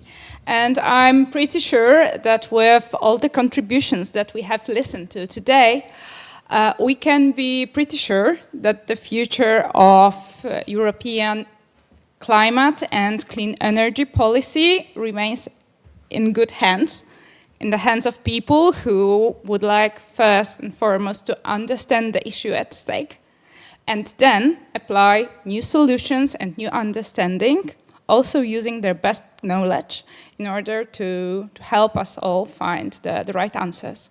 So thank you all for being with us today. Thank you for all your contributions to the panelists and all the authors. Thank you to organizers that made this issue possible. And I think that with this being said, I also can invite you to have a networking session in the beautiful garden or in the room next door. Is there anything that organizers would like to add?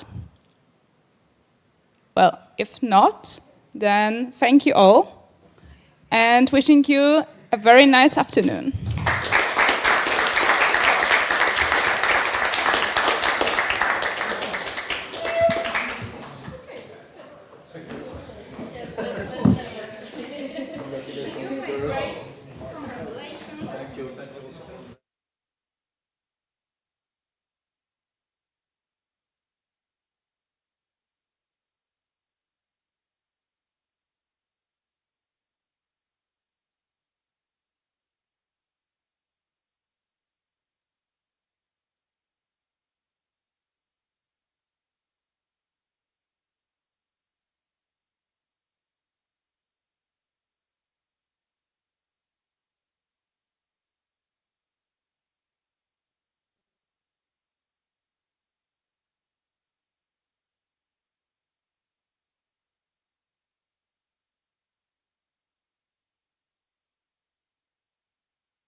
Mój Boże, to coś było wiosną. To było wiosną. A to już są bo ja mówię, że egzaminy będą jesienią.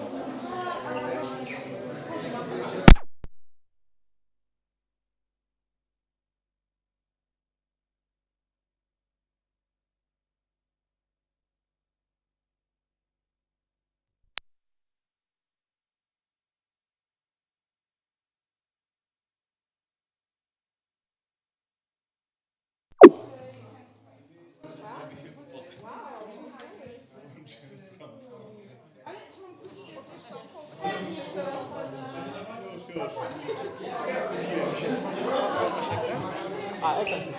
No skoro jest wyłączone, to tak.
A, to jeszcze tu zostajemy?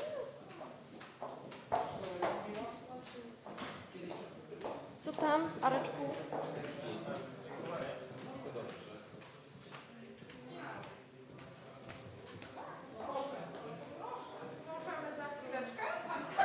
Bo ja myślałam, że pani już poszła. Nie, udało nam się, poszedł się operator rozkładać gdzieś indziej, bo mi tak się rozproszę. Pewnie mailem, to nie jest iPhone. To może być na